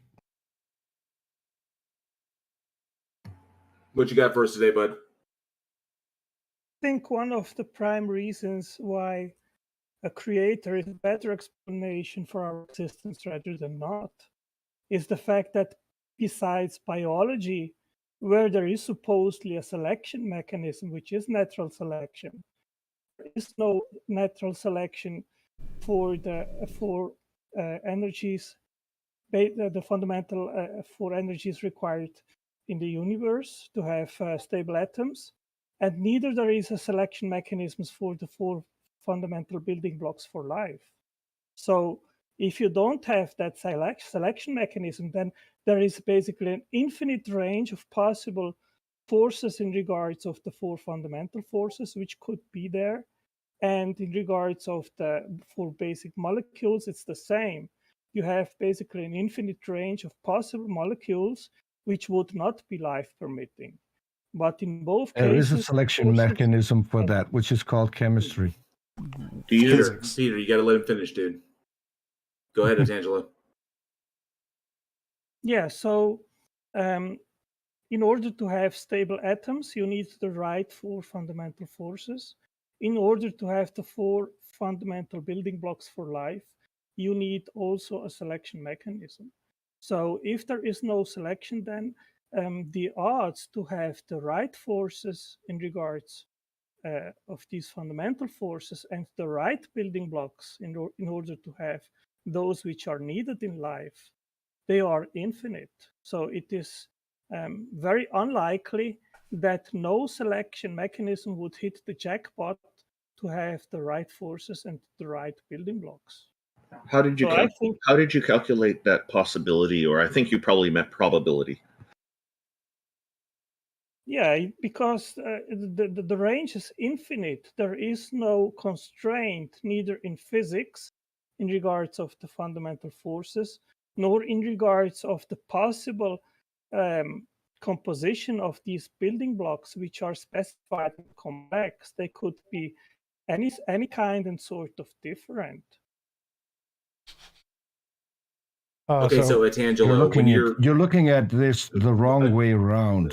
What you're basically saying is that we can build something out of Lego for which there are no Lego blocks, and therefore this can't happen. But what we see in this analogy is things that are built out of Lego blocks. So yes, so everything can happen. Atangelo, when you're talking about odds, the odds of a thing happening, we only have a sample size of one. We have one universe, one world in which life that we know, that we understand it, like carbon-based life exists on this Earth.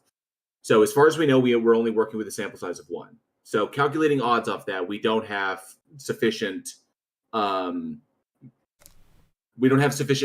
information or I said mathematical functions in order to derive odds from a sample size of one. We do know that it happened, and it looks like this. Now, given what we know about reality, we can draw a conclusion that for life to appear on this planet as it looks right now requires a certain circumstance requires like certain parameters be met. But we do not know that if these things were we do know that if things were shifted off differently, life as we currently know it on this planet could not exist. But this does not preclude life existing by some other means. Or some other, because in this infinite realm of possibilities, you can't say that this set of parameters is the only one that could produce life. It's the only one that could produce life that we see, like human life on this planet existing the way it does, carbon-based in the current circuit. But it doesn't say that if the circumstances were different from the onset, that it could exist in some other form. Because once you start changing the fundamental properties of the universe, you're not only funking with, or you're not only screwing around with like gravity or the weak and strong nuclear forces. When you mess with the fundamentals, you change the fundamental structure of chemistry, and human beings are the result of chemistry. Okay, so if you mess with chemistry, then everything functions differently. But that just because it functions differently, because the fundamental forces are different, doesn't mean life wouldn't appear in a wildly different manner. You can't eliminate that possibility. So you're basically looking at what we have and saying this is the only way it could be. In the infinite realm of possibility, this is the only way it could be. So something must have chosen to make it this way. when you haven't eliminated the possibility that it could appear somewhere else and look completely different if the circumstances were different, because you can't say that because we only have a sample size of one. Yeah, I could and also people have come up with pretty good models that describe silicon-based life. So the life that we see isn't necessarily the only possible form of life, because we can already come up with it with another model. So go ahead, Atangelo. Yeah, I mean, I can go even further back and say that even in order to have a universe, you need the right expansion rate of the universe. And that expansion rate depends on 8 different factors which need to be finely adjusted. And if you sum up all these fine-tuned parameters, then you come to the order of 1 to 10 to the 400th power. So yeah, but the problem, Otangelo, is that we only have one universe to work with. So, like I said, if the parameters of this universe are not met, we know that the universe as we currently observe it would not exist as we observe it. It doesn't mean the universe wouldn't exist in another state that we currently we are not aware that that doesn't exist or not. So we know the setup. We know we got the pitch, we've got the swing, we've got the hit, we got all this set up, and that's the way it is.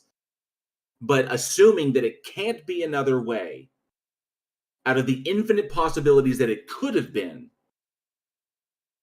that doesn't track, because we only have one sample to work with, and that is what we currently have: life on Earth in this universe, of which there is one. So you can't derive these odds from this, especially if there's an infinite number of ways it could have potentially spun out. You're basically saying, out of the infinite number of ways it could have potentially spun out, this is the only way it could have spun out. And you can't say that. You can't derive that conclusion, because in an infinite number of opportunities, anything could technically be possible, which means life could arrive in some other form that is vastly different than what we have, in a way that we don't understand, or in a way that we can't predict. It also makes illusions that before observability, that which existed before everything is consistent in a way. So you have to presuppose things about this agent that kicks everything off in order for everything to look this way it is. So it still goes back to the existence of this being, and it goes back to presupposing things about this being and its intentions and how everything popped out, which you can't justify because you can't demonstrate it to be true. You follow? Yes, I follow. I Okay. disagree. I disagree because there would be no universe, for example, if we would have a too fast expansion rate or a too slow expansion rate. No, we wouldn't have this universe. We wouldn't have this universe. No. What would happen is that, for example, if these parameters would be different, it would be probably then just go back to a singularity. You wouldn't have a universe whatsoever. If the expansion rate would be too fast, then you would probably have just a void universe without atoms whatsoever. It would that's entirely possible, and there's no way. Yes, okay, just space. Okay, so you're right. You're right, Ortangelo, you're right. That is possible, but that doesn't preclude the possibility that this is one that popped up out of an infinite line, because there's no logical contradiction in an infinite regress, and this just happens to be the one that popped up now. And also, between those two extremes, you have infinite amount of possibilities of other universes that could exist, that could sustain life. Maybe in a shorter amount of time, it still would be able to exist. So you still haven't made a single coherent point. So is why are there even possibilities at all? And why is there... You're breaking up. Yeah, you broke up a little bit, Otangelo. Go ahead. Try again.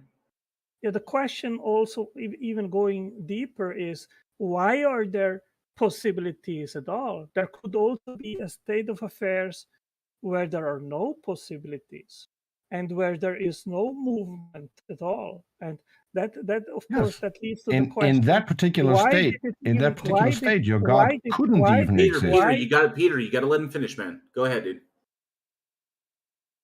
I mean, I can come back to a first way. You need a prime mover, something that starts everything. And if you don't have that prime mover, then probably you would be in a state of affairs where would be no movement at all. So I wanted to pick up on the fine tuning a little bit. Go ahead, T. JL was correct that even if the expansion rate completely changed, and so all of the particles we know about were expand away from each other and can never combine or are collapsed into a singularity, there could be just other laws that are orders of magnitude weaker or orders of magnitude stronger, that if our expansion rate was significantly faster, those other laws would then be able to take effect and form new kinds of particles based off those laws and not our laws. So even if we changed all of the expansion rate things to a drastic amount, there could still be life. There could still be particles. But even so the fact that the way they are now doesn't indicate a God, because it could be explained by just the other forces. But more importantly, the probability you listed, the 1 in 410 to the 400 power or whatever, that's wrong, because that assumes that there's no constraints. There could be constraints. The laws could be interdetermined, and if you change one, the others will proportionally change necessarily because they're interdetermined, in which case the probability is significantly more likely, not less likely. And so the fact JL was also correct when he said you can't assume the probabilities are whatever you assume them to be, because we only have a sample size of 1. And so we don't know if they are or are not connected. And so the probability could actually be significantly higher than what you assume it is, based off of your conclusion that you can imagine the laws are differently. Therefore, you include the imagined differences as one of the cases that increases the probability. So none of that indicates a God. And even if you wanted to say there was a God, God must be equally as fine-tuned as the universe, because God's nature, maybe he wants a universe of only puppies or only black holes. So all of the possible ways the universe could be, there is a possible God that could want it to be that way. And so of all the possible kinds of gods, there is a 1-to-1 correlation to all the possible kinds of universes. And so God must necessarily be as fine-tuned as the universe. And if your argument holds, that means who fine-tuned God? Yeah, my answer to that, TJump, is that if it comes to the laws of physics, there is also the question, why are the fundamental laws constant and intelligible? And the forces, for fundamental forces, rather than being stable as we observe, they could be also oscillating. And the question is, of course, why are these laws stable? What secures them? Because that is not something obvious. And also the equations which are used, there are 3 parameters which are fundamental, and that means they are not grounded in anything deeper. You need to experimentally to find them, and once you have them, then you don't know why these numbers are the way they are and which make the universe work. You could put in these equations any different number, and you wouldn't have any life-permitting universe. So you're bringing in an assumption that these laws need to be secured by something. They're just an emergent property of nature by the looks of it. This doesn't necessarily mean there's something holding them in place from varying to different values. And that's where we're kind of running into a problem here with your arguments. Well, Randolph, nature and we've already pointed out that if the laws are different, then we could have a different universe in which life is still possible. So it's a non-argument. What was that? Well, Randolph, to answer what you said, the existence of nature is precisely what we try to explain. So you cannot invoke nature to explain nature. Sure you can. Why wouldn't? That's literally what we're doing in science all the time. Like, why are there earthquakes? Well, because of tectonic plates. We're literally invoking nature to explain nature. That's what you have to do. And isn't that ostensibly what you're doing with God? That you invoke God to explain God? Good no, God, I believe in God based on 2 facts, and that is that we exist, and secondly, because he revealed himself to us through the Bible. So are you using nature to explain God? Nature is the evidence, and it requires an explanation. And I think that God is the best explanation for the existence of nature. They're asking like, who created God? What reasons do you have to know that the Bible is true? There are many reasons, Peter. I think there is internal consistency. You can Google, for example, in regards of the New Testament of the Gospels, undesigned coincidences. There are extra biblical confirmations, archaeology, confirmed prophecies. I can accept all of those. And I can point out that in the books of Harry Potter there is internal consistency.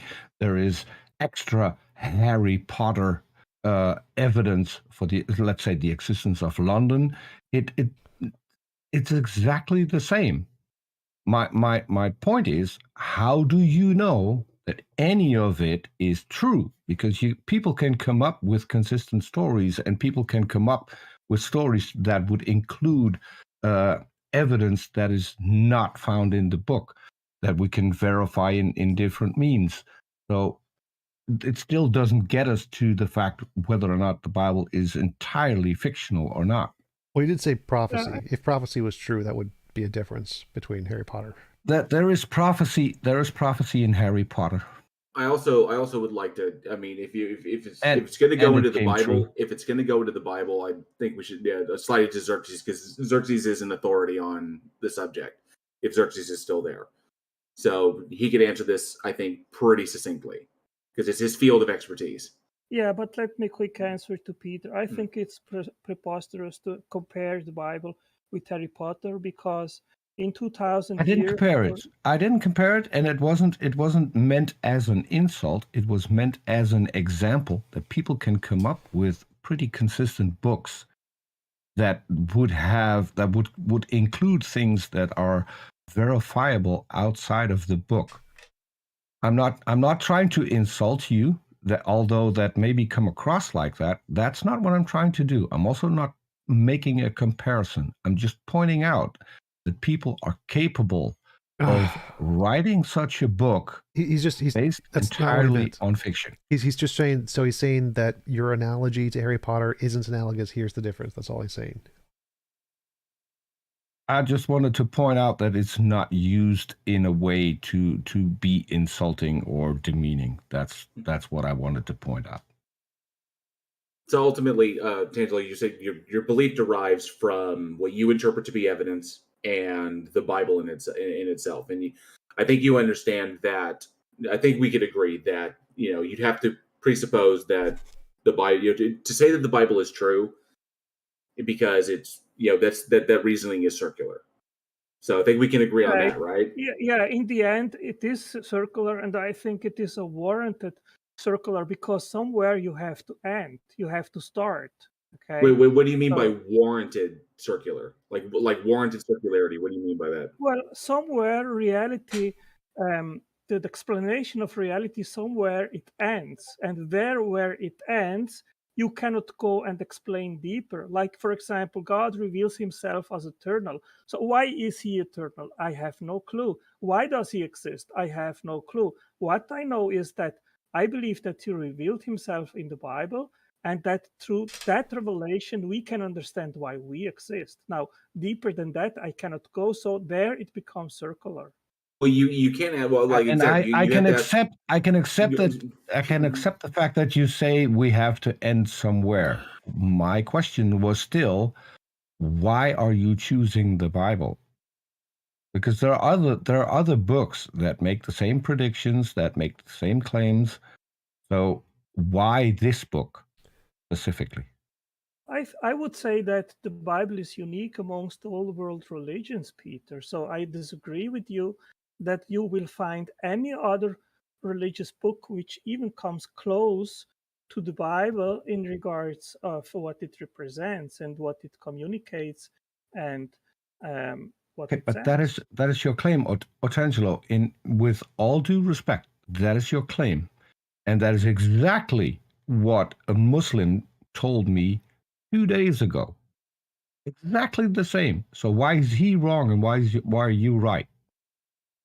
I mean, the dialogue between Muslims and Christians, it is a big one. There are many reasons which we could come up with, which we disagree with, and I don't think it is the scope of this stage here to go into details in regards of that. But I had recently some No, interactions. and that's not what I'm asking. That's Peter, not what I'm asking. Peter. What I'm asking is what reasons do you have specifically to choose the Bible over the Quran, for instance? For example, a prime reason for me, which is the quest of justice. When you compare the justice system in the Bible with the justice system of the Quran, then it seems to me that the justice system of the Quran, it is not just and it is incoherent, because forgiveness and salvation and going to heaven, basically it is something arbitrary by Allah. So, for example, they say that Muhammad be peace upon him. Why do they say that? Because they don't even know if their main prophet is accepted by Allah and is in heaven. So it is completely arbitrary. And in the Bible, it is different. The Bible is very clear. The Bible says that the consequence of sin is death. And there is no forgiveness unless blood is shredded. Yeah, but Otangelo, there's no way to determine if that is true. And talking about justice is just an appeal to an emotion, is how you emotionally feel about their version of justice versus the Bible's version of justice. The problem is that assuming that the Bible is true, hang on, Peter, hang on. Assuming the Bible is true, you have to assume that God exists. Okay, so that whole reason circular, it's not just it. I mean, it doesn't work. Okay, so appealing to the Bible to prove God, the Bible is the claim in and of itself. So no, that doesn't work. So you have to go. So I was answering to Peter why I prefer the Bible over. I get that. It's an emotional appeal. I get that. It wasn't an argument in the sense that you are trying. I get that. It's an emotional appeal. It is. It's an emotional appeal while you prefer the Bible over the Quran. I understand that. It has nothing to do with emotional. It has to do with justice, where I understand that wrongdoing requires punishment, and the Bible has a coherent system of punishment, while Islam and the Quran does not. It is coherent. An arbitrary decision of Allah. He can simply say, okay, that is an emotional. Otangelo, it's coherent to you. It makes more sense to you. It makes more sense to them that the Quran is an emotional appeal, Otangelo, because you don't feel that their level of justice or how they mete out justice in their faith is coherent. But they would say the opposite of you. So yes, it is an emotional appeal. I would say the opposite. I would say the opposite. If I look at the Bible, where it says that if a woman is raped, both the raped woman and the rapist should be stoned to death. To me, that's not justice. So that only that alone would dismiss the Bible as being just. So we've established that you can't appeal to the Bible as a reason why God exists. Or that was not the point, J.L. Warren. And I don't either think that it has something to do with emotion. The quest is what is just. And in my understanding, justice can only be established if there is a punishment for wrongdoing. Sure, we can. Humans can establish it. We can establish what justice is. Okay, so I see that the Bible establishes that the result of sin and wrongdoing is death. There is a consequence which you cannot avoid. Yes, but Otangelo, all human beings die. So the consequence of life is death. All right, doesn't matter if you're sinful or not. You could be the most pious person on the planet. You're still going to die. Well, All that's living according things to die. Adam and Eve Animals in the die, Garden bugs of die, Eden. plants die, trees die, the grass dies. Death being a punishment for sin is kind of stupid when you think about it, because literally everything else dies. Why would we expect ourselves to be any different? As far as the justice system in the Bible is concerned, it's devoid of one.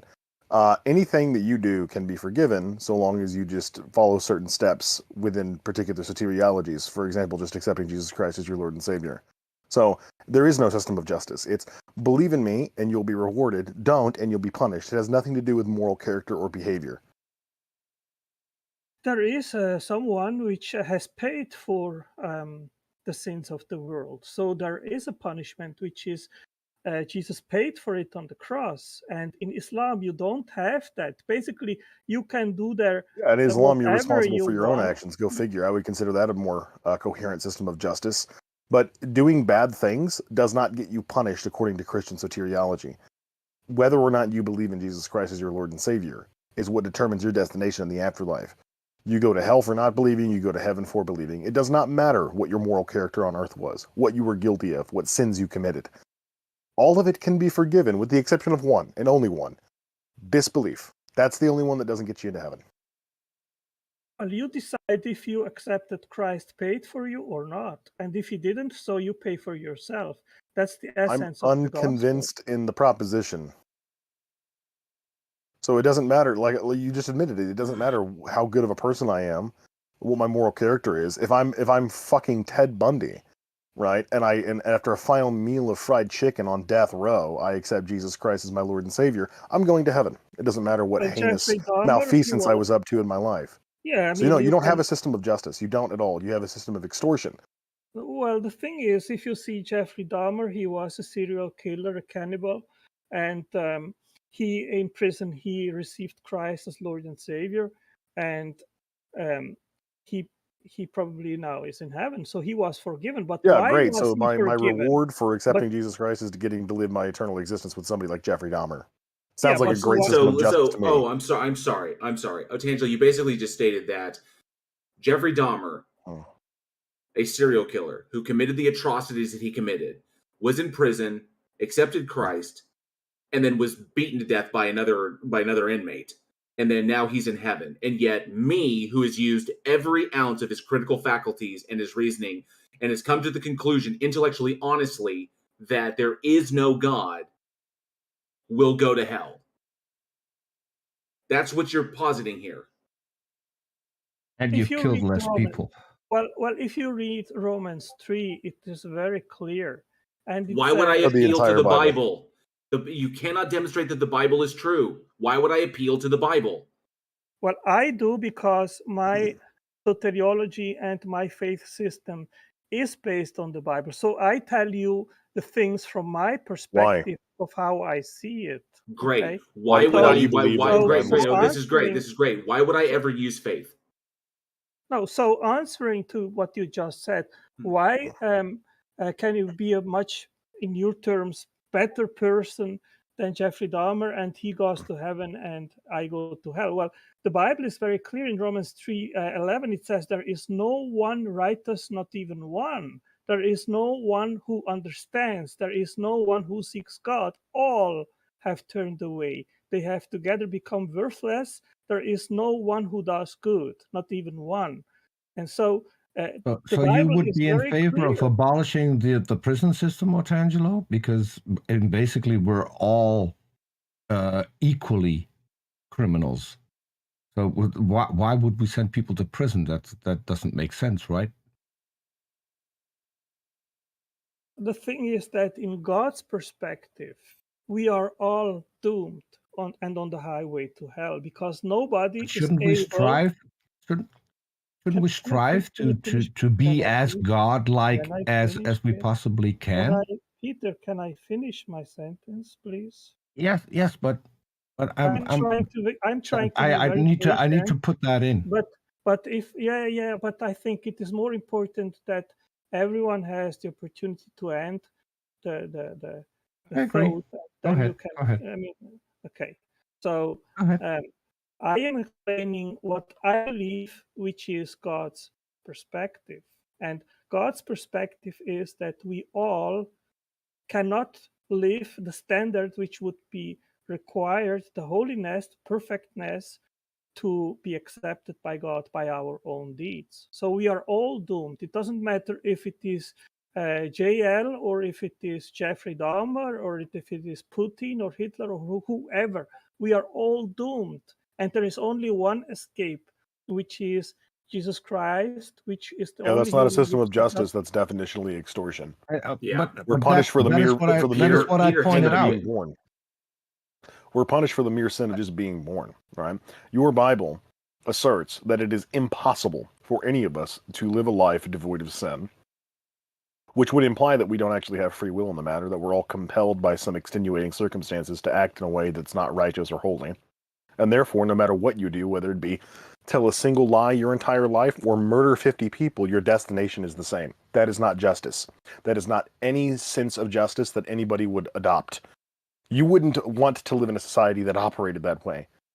As a matter of fact, you don't live in a society that operates that way. And I'm fairly certain I've heard you on multiple occasions rebuke societies that operate that way. Societies that chop off the hands of thieves or hang people from cranes for being homosexual. That is not a system of justice. That's not a system of morality. That is dictatorial extortion. That's all that is. God walking into your restaurant and threatening to burn it down if you don't do what he says. It has nothing to do with your moral character. It has nothing to do with the choices that you make in life.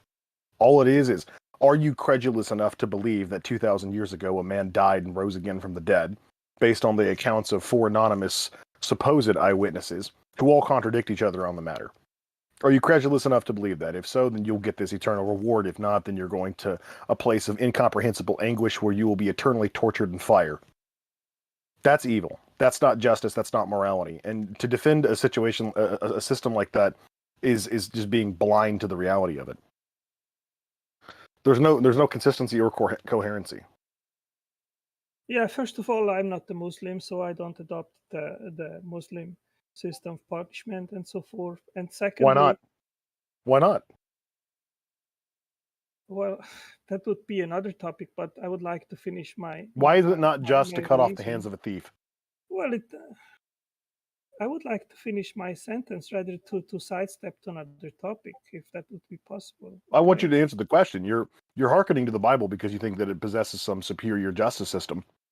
So I'm asking you now, how do you determine whether or not a particular system is just?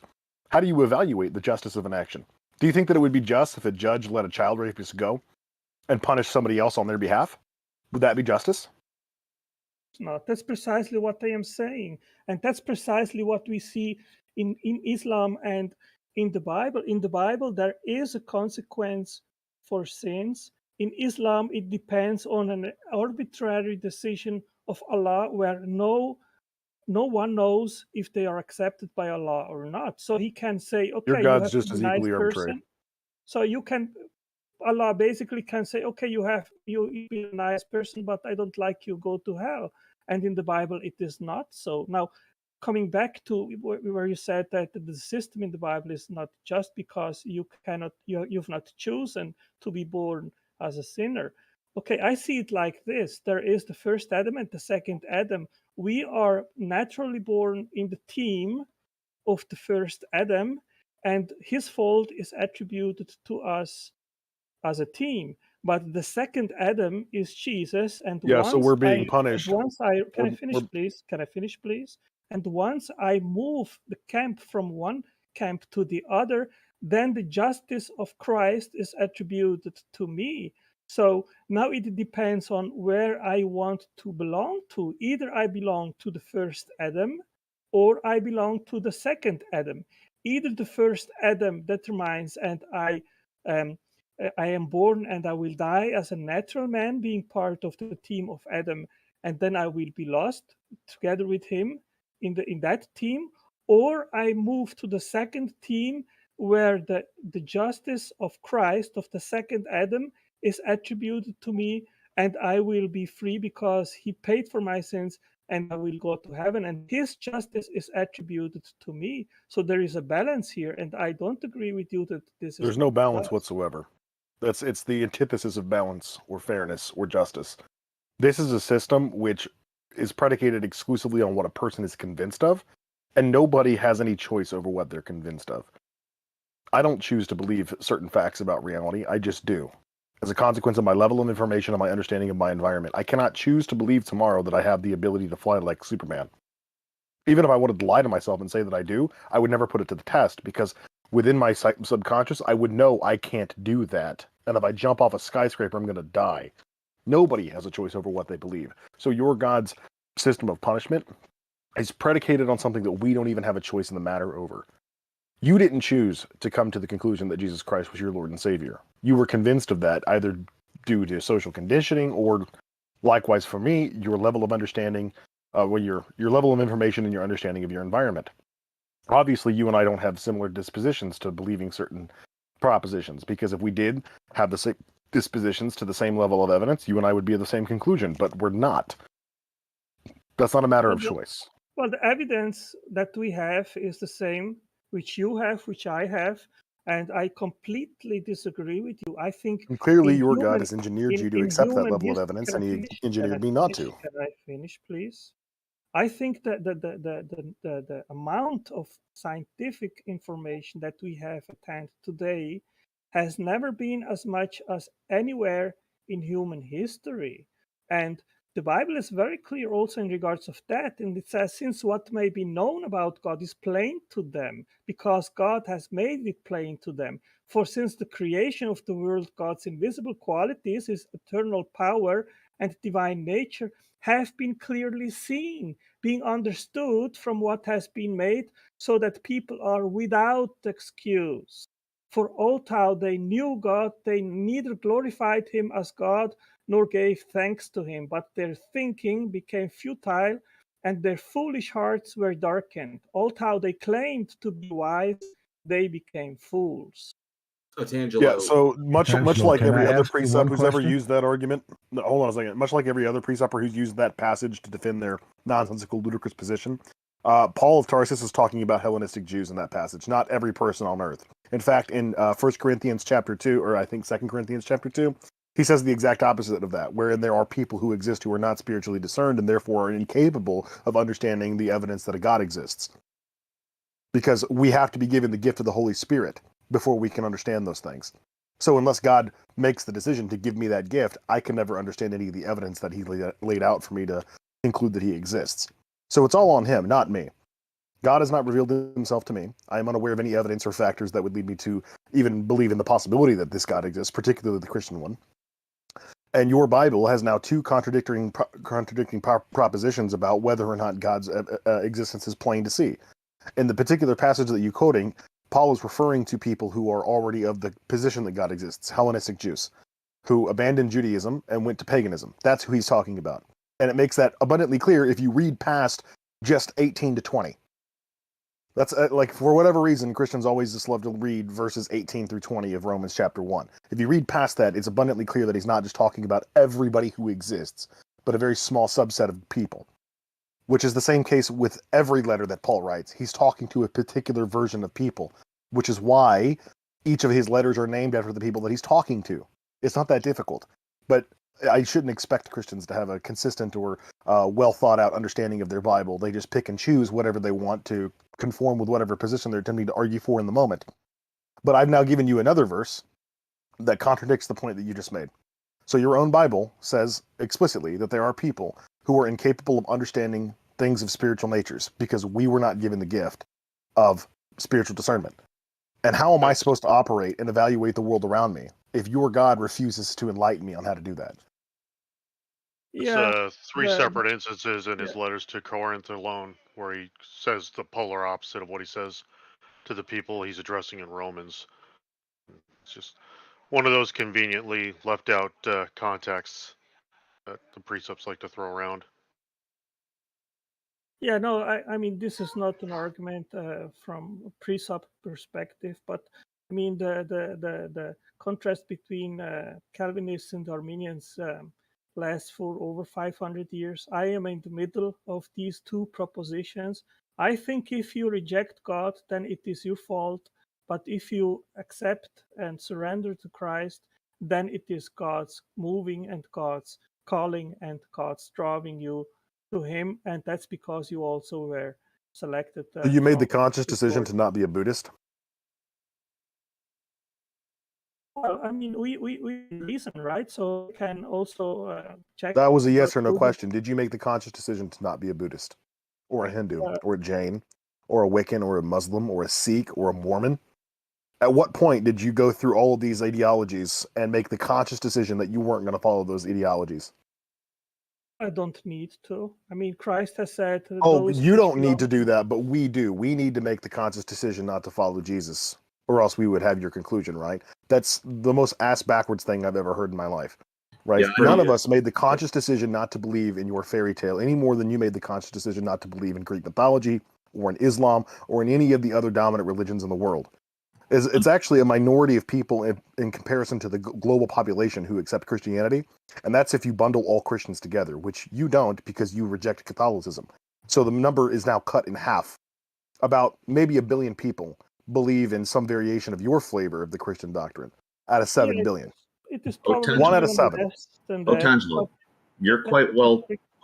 Sorry, Otangelo, you're quite well familiar with me as well, that I haven't made this decision even on your deities. So, it's almost like you're asking for some special treatment with your religion, that everybody must stop and think about what is being offered and consider it. And I've always consistently rejected that.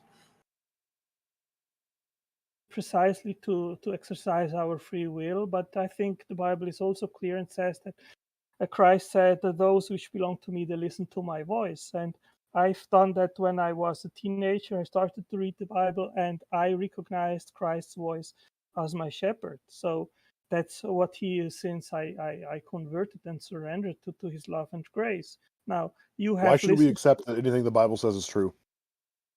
Well, just read it and then you check for yourself. You use your reason. I have read it. I have a degree in New Testament history. I have probably more information about the Bible than you've ever learned. And I've forgotten more about the Bible than you currently know.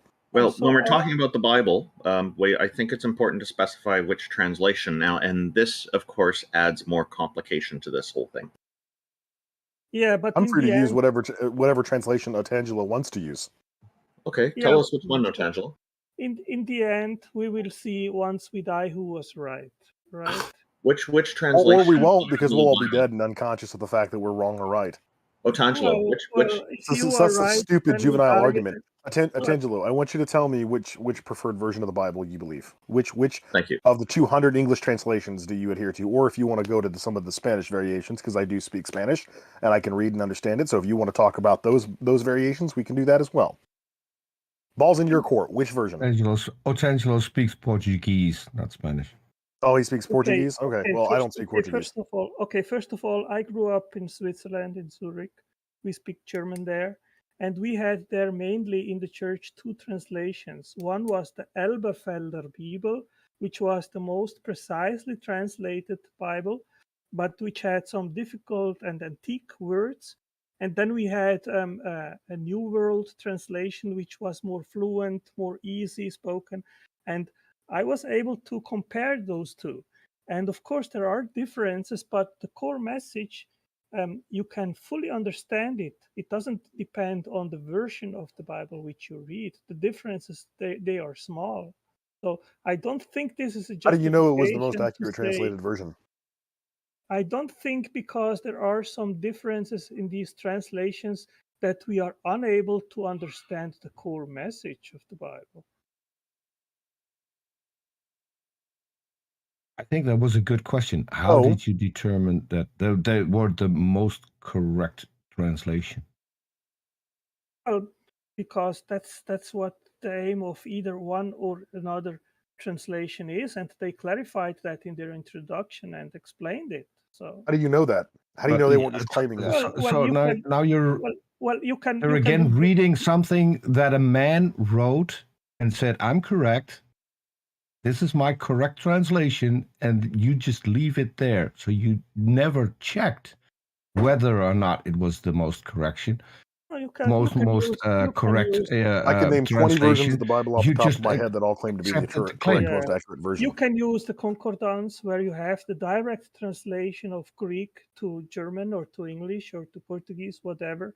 Then you can go and check what each word in Greek actually means. Well, there's never going to be such a thing as a direct translation between Greek and any modern languages, because Greek has a different sentence structure than most modern languages, particularly English and German. English and German have similar sentence structures in where they placed the verbs and the nouns and the prepositions in their sentences. Where in Greek, they don't do that. Some words contain the prepositions in the word itself, whereas we have separate words for prepositions. So no, you're never going to have a direct translation. But what you can have is a consensus of Greek scholars who understand and can read and write Koine Greek, deciding which of these is most probably the correct interpretation of the language, because it's a dead language. Nobody speaks it anymore. Modern Greek is less similar to Koine Greek than English is. You know, there's no real similarity to it because it hasn't been spoken in 2,000 years. It was usurped by medieval Latin in the 5th century. So we honestly don't know what the correct translation of the Bible is. But out of the 200 English versions of the Bible that I've read, the one that most scholars prefer is the New Revised Standard Version or the English Standard Version Bible. Yeah, I think the relevant thing to say here is that I think that independently of these variances, the core message of the New Testament is clear and every one of us can understand. What's the core message? Christ died on the cross for our sins. If we surrender to his love and for his substitutional punishment, we can find eternal life if we believe in him and follow him as Lord and Savior. Great. So justification by faith versus faith through works. It's pretty Those are two clear competing that soteriologies in the Bible. Yeah, Which is it? It is pretty clear that works are not what saves us. What saves us is faith in Christ. James, and the works. Can I finish, please? And the James chapter 2, works- 14 can through I- 16 says can I the exact finish? opposite of what you just Can I said. finish, please? Can I finish, please?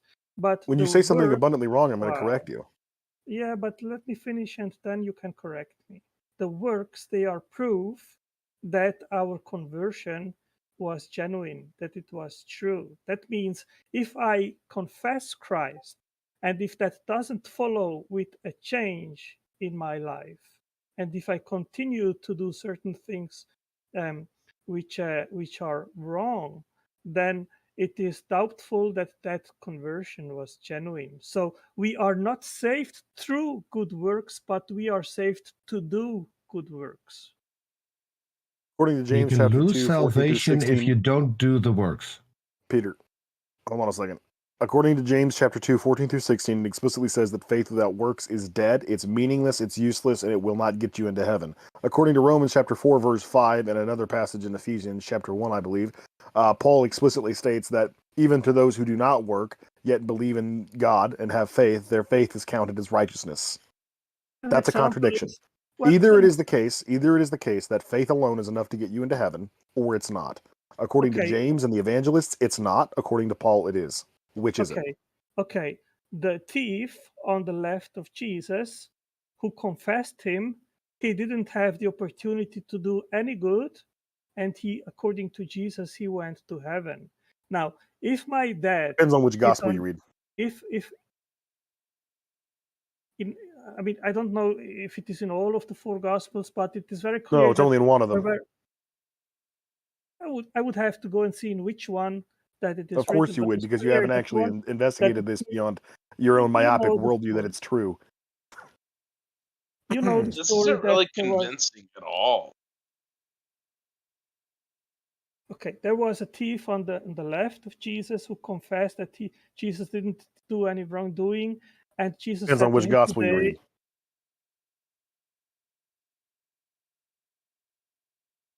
Otangelo, what he's bringing up is that there are contradictory stories there, or there's also stories that don't line up because there's different versions written by different people at different times, and it's suspect. We can't determine them to be true.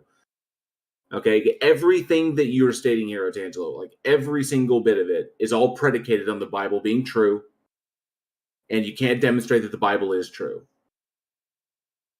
Yeah, I don't have. If the Bible is so important, why couldn't an omniscient and omnipotent God make sure there was only one version, and that version would not have any contradictions or anything that comes even close to being a contradiction?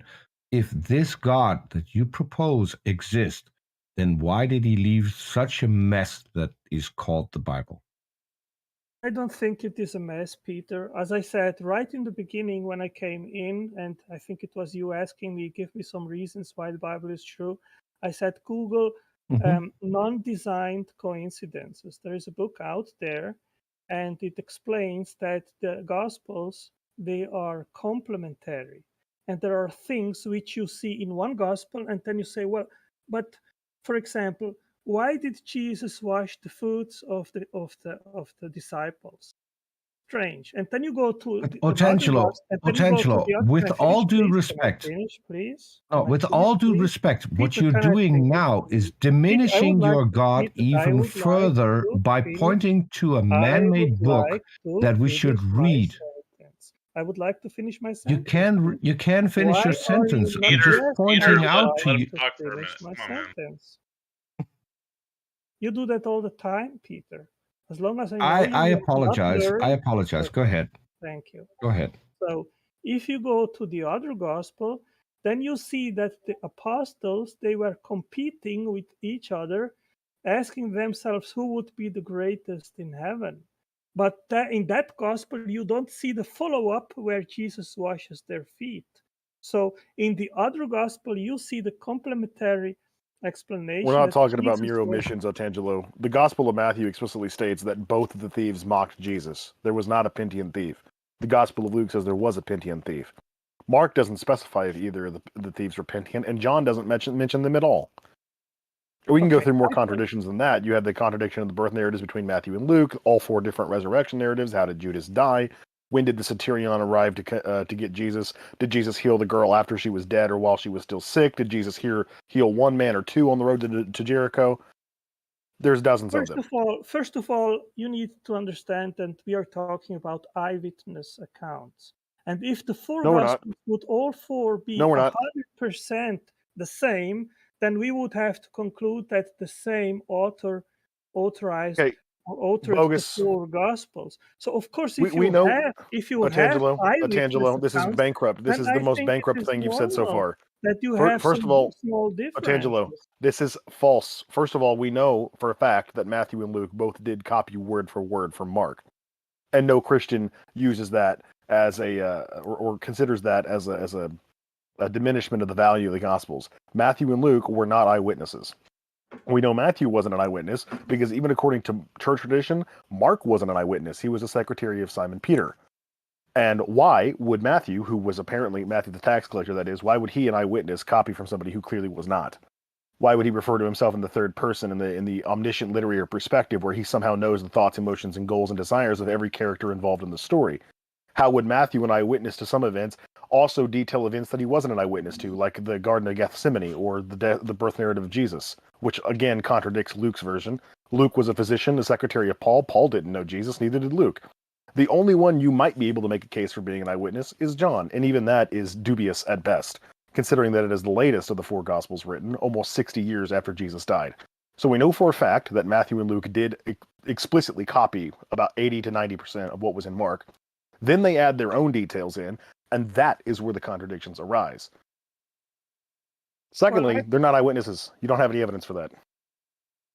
Yeah, that's true. I give you that. They are not eyewitnesses. I think that the Gospels were written down like proto-Gospels, let's say, very early in the beginning, and also they were verbally transmitted, and then somewhere they were written down, and maybe there was some kind of evolution until having the end result, which is what we have. But as I said, I am satisfied to understand that these supposed contradictions are based on the fact that we are talking here about people which saw the same event and they just reported what they saw from their perspective.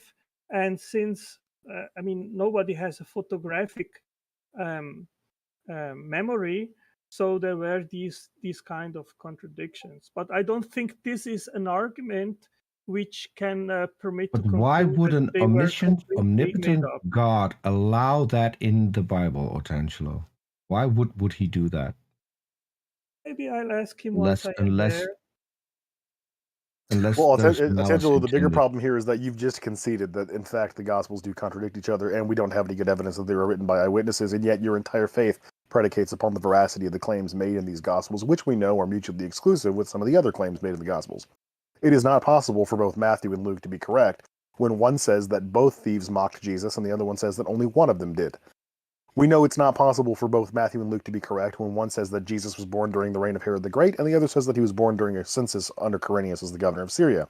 We know it's not possible for both Matthew and Luke to be correct on the death of Judas, wherein in one account he falls headlong into a field and in the other account he hangs himself. Yeah, exactly. So you're gish galloping. I think each of these things which you are putting on the table right Well, now. then pick one, we'll go over it. Well, I am not. I have not photographic memory. I would have to Google each of these things to come up with an explanation. I don't which have I would photographic think memory is either. I've just actually studied the text. Yeah, okay, you have, but I don't have done that very recently, so I maybe So not. you believe so it and you admit you haven't studied the text. That's an interesting No, ideological I problem didn't. for you. No, don't put words in my mouth. I've read the Bible more than once, but I didn't study in specific these subjects and supposed contradictions which you are mentioning right now recently. So before I would give you an answer to how I see it, I would have to go and study it. I'm open to do that. I'm not afraid or something like that, but I would need time. So just Well, the way that in you my see it, head any right now, attempt, I am Atangelo, not any equipped to any give you an adequate Atangelo, answer. any attempt that you make to amalgamate the stories in the Gospels that are clearly contradicting each other, meaning that one of them has to be false, any attempt to harmonize that, what you're going to do is create an entirely new narrative that none of the Gospels are saying on their own. So you are inventing your own word of God. Much like in the Gospel of Mark, chapter 16, verse 8, the earliest copies we have of the Gospel of Mark end there. There's no further details about Jesus' resurrection or him meeting up with the disciples or the women seeing him. But later copies of the Gospel of Mark, much later, several hundred years later, they do detail various different endings. Some Bibles include both endings, some only include one, which is the longer ending of Mark, verses 9 through 20. And most Bibles, in fact, pretty much all modern translations of the Bible, will have a footnote at the bottom of the Gospel of Mark detailing the fact that this ending is not in the earliest copies. So we know for a fact that whoever was originally responsible for authoring the Gospel of Mark did not write down those latter 12 verses, which detail things that Jesus supposedly said to the Gospels. So whoever wrote those things was most certainly not privy to the events that they took place, because this was 150 to 300 years after all these people would have been dead. So Okay, this so person this wasn't is an eyewitness. He didn't know anybody who was an eyewitness. He didn't know anybody who knew anybody who was an eyewitness. He is 4 generations separated, he or she is 4 generations separated from any of the events that would have taken place after the events of Mark chapter 16, verse 8. It's a complete fabrication. And we can find dozens of these examples throughout the gospel. These books have been altered repeatedly throughout history. They are copies upon copies of translations upon translations, and these copies and translations were made by hand, meaning that each individual scribe would copy the mistakes of their predecessor, make their own mistakes, and then all those mistakes would be compounded and copied by the next scribe in line. You don't have any reason or empirical evidence for trusting that anything that is said in these gospels is true. And I have mountains of evidence to doubt them. free to do so, Xerxes. I mean, I am not here to impose anything on anyone. I disagree with your conclusion. I think that Why? the Gospels are trustworthy. Why? And, Why do you think that? Well, one good reason, for example, we can bring up the resurrection of Christ. We have empirical evidence. Yet another story that contradicts itself throughout all 4 copies. It's actually the only story in all 4 Gospels that contradicts itself. Funny enough. So you think that the 4 Gospels, the New Testament, it's entirely made up? Is that what you believe? I believe that it's a legend, and that it evolved the way that legends do. It starts out with a story that's probably seated in some level of truth, and it metastasizes as it's laid down through oral tradition. Okay, so why did so many people die for their belief? We don't know necessarily that they did, but we know for a fact that the apostles, there's no evidence that they died for it, other than maybe Paul and Peter. What we have are several different competing accounts of how the disciples died. Matthew, Thaddeus, Matthias, and John all died of old age, according to most accounts. Matthias, there's also an account in the 14th century book, John Fox's Book of Martyrs, that he was beheaded. Thomas was speared in India after having sex with a royal woman. Matthew, there's another competing account with Matthew where he was killed by an Ethiopian king for attempting to disrupt his marriage to his own niece. Philip was apparently crucified, but in any of the accounts, such as with Philip or Andrew or Simon the Zealot, where they were actually killed, like, for example, Simon the Zealot was killed in a riot. He was beaten to death in a crowd, which doesn't indicate that he was ever given the opportunity to recant, that recanting would have saved him, or that he was killed for the purposes of eradicating the Christian faith. We have no reason to believe that any of those people died for what they believed. Okay, so do you believe that there was no crucifixion of Christ, of Jesus? I don't know. Maybe there was. We can say I don't have enough honestly evidence to conclude that it happened. We can say honestly by historical record, just by looking at what the Romans did, is that if he was crucified, he was one of tens of thousands that were crucified. And that crucifixion was not exactly a rare thing in the Roman Empire. It typically was what was done to anybody who royally screwed up. And heck, after the Third Servile War, 10,000 slaves were crucified along the Appian Way just to make a statement. So, was an itinerant rabbi crucified in Roman times? Probably, and I'm willing to bet he probably, if Christ was there as he's depicted, he probably wasn't the only person ever crucified. For being an itinerant rabbi. So, yeah, this just comports with reality. It's the claims of divine. It's the claims of something extreme. It's claims of like things that break reality, like resurrection after 3 days. These things require a suspension of reality. So, like Xerxes was saying, that this is most likely a legend that is metastasized over time and is probably rooted somewhere in the truth that the leader of a splinter faction who spoke out against the group that the religion that he splintered off from and made heretical claims and was stirring up shit, got crucified for it because the authority came along and appealed to the Romans and was like, look, he's doing this, and then they punished him for it. That's not beyond the realm of possibility. It just equates Christ to nothing more than the Iron Age David Koresh. As far as the realm of possibility goes, let's be clear that just because something is possible doesn't mean that it's probable, and everything that we know about the crucifixion of Jesus runs contrary to everything that we know about Roman politics in that particular area and region. Also true. Especially with Pontius Pilate doing anything to capitulate to the Sanhedrin. Based on everything else we know about Pilate, he would have been more inclined to give Jesus a job because of how much he frustrated the Sanhedrin. Okay, the Romans were not at all fans of the Jewish synagogue, especially when you consider that the Jews had such a stranglehold on the region, religiously speaking, and it made any of their economic efforts somewhat futile. In fact, Josephus' Antiquities of the Jews details an event wherein the Sanhedrin complains about a Roman bridge damming up their aquifer and reducing the water supply. So to retaliate for that, Pontius Pilate gathers up all of the Jewish leaders of that particular ghetto, and then he opens the aquifer and drowns them all to death. Floods them right there in the town square.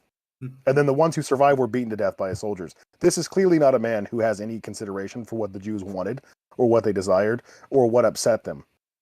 His interests were clearly aligned to the antithesis of that.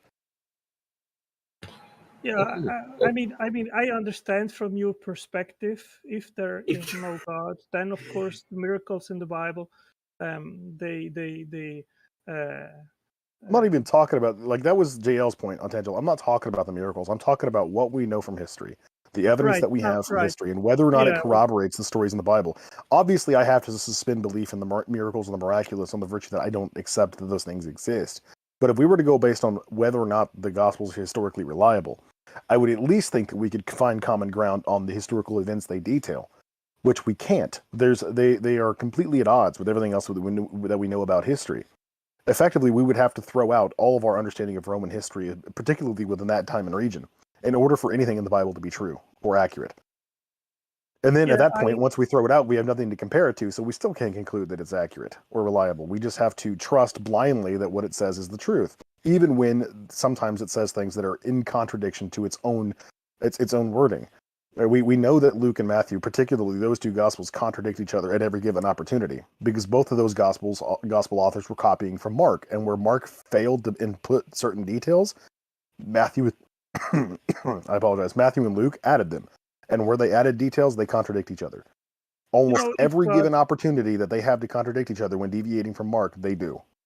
Otangelo, thank you for joining us. We do need to move on to... Randolph, I have one more question, please. Maybe just Peter's question first, and then we should try to wrap it up pretty quickly here. I have one more question. Otangelo, so we go back a while. I have seen your blog, and I've gone over your blog. That is an extensive amount of work that you have put in regarding evolution, regarding abiogenesis, all those things. After your conversation just now with King Xerxes, don't you think that you should completely shift your goal, start a new blog, and put in the energy that you put into trying to disprove evolution, and start over and start a blog on your research on the Bible?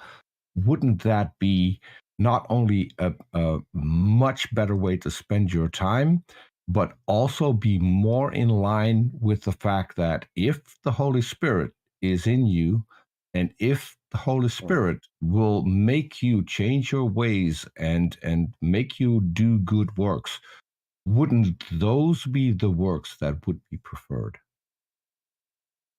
Peter, I think that in regards of all these issues which have been raised by Xerxes and by all you guys, there are people which are much more qualified, which do that for life, to be theologians, so there is a lot of work out there, and I think I have already broadened very much my extents of research, let's say.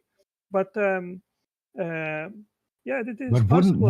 wouldn't the Bible be much more important to you to do your research on than some theory that an atheist, according to you, came up with in order to disprove God? Wouldn't the Bible be the one and only thing you should focus on and make sure that you have that 100% correct? Charles Darwin belonged to the Church of England. First of all, 100% correct is maybe something which nobody I'll grant you that. Will reach that. As close as you can get to that. But I think studying the Bible is something which every Christian should do, which I do. I agree with you that in the last 5, 6, 7 years, maybe I have spent more time in regards of science and philosophy, less in theology, and it is pretty possible that I will spend more time scrutinizing the Bible. But I am doing that, and as I said recently, I did read a book which I say again, Google Undesigned Coincidences, which address precisely these supposed discrepancies between the Gospels, and it is very interesting. So I recommend anyone to Google for that. And if you need a link to the book, you can just send me a message here on Politics, and you can download the book for free and make your own investigation. Well, I hope you do put in the time and start investigating it. It has become pretty apparent that there's a lot of work you still need to do when it comes to the Bible. Namely, it's acknowledging that God and evolution and abiogenesis are not mutually exclusive concepts. Well, that would be an entirely new topic, but I think Randolph wants to move on, so that could be eventually something. It's not just you're free to revisit in 2 weeks. Just to clarify, Otangelo, it's just not me. It's just that we need to try to bring other people in. Of course, yeah. You'd be welcome to come back. You'd be welcome to come back in future episodes. We do this once a fortnight. Okay. Thank you for joining us. Thank you, Otangelo. Bye-bye. Everyone. All right. Jason has been spamming my DMs with pictures of worms for the last hour and a half or so. So Jason, I am ready with a gift. Before he comes up, I have to acknowledge. I have to take a moment after all my interactions with Otangelo and all the debates and everything. we actually accomplished something that I've never seen before. And that is to get a Tangela to a point where he acknowledges that he has to do more work. My mind is literally like blown right now. That's good. I agree. Same here. Well, I think a big that's part of the reason was because of how we talked with him, and we let him have a lot to say. And then King Ulysses especially was talking Bible stuff with him, and I think that really helped him to kind of put things in perspective and realize, oh yeah, there's some things he needs to correct. So, but I think all of our effort together probably helped. Well, I think it's actually Ontangelo seems a lot calmer than normal. I think Ontangelo has done a lot of work on his personality in debates, and I think he's improved a great deal on his own in being able to have these conversations. So props to Ontangelo. And you think in beta blockers? I'm thinking beta blockers. No, I think what it is for a while there he got involved with Darth Dawkins, and that's where he started to really show a nasty streak.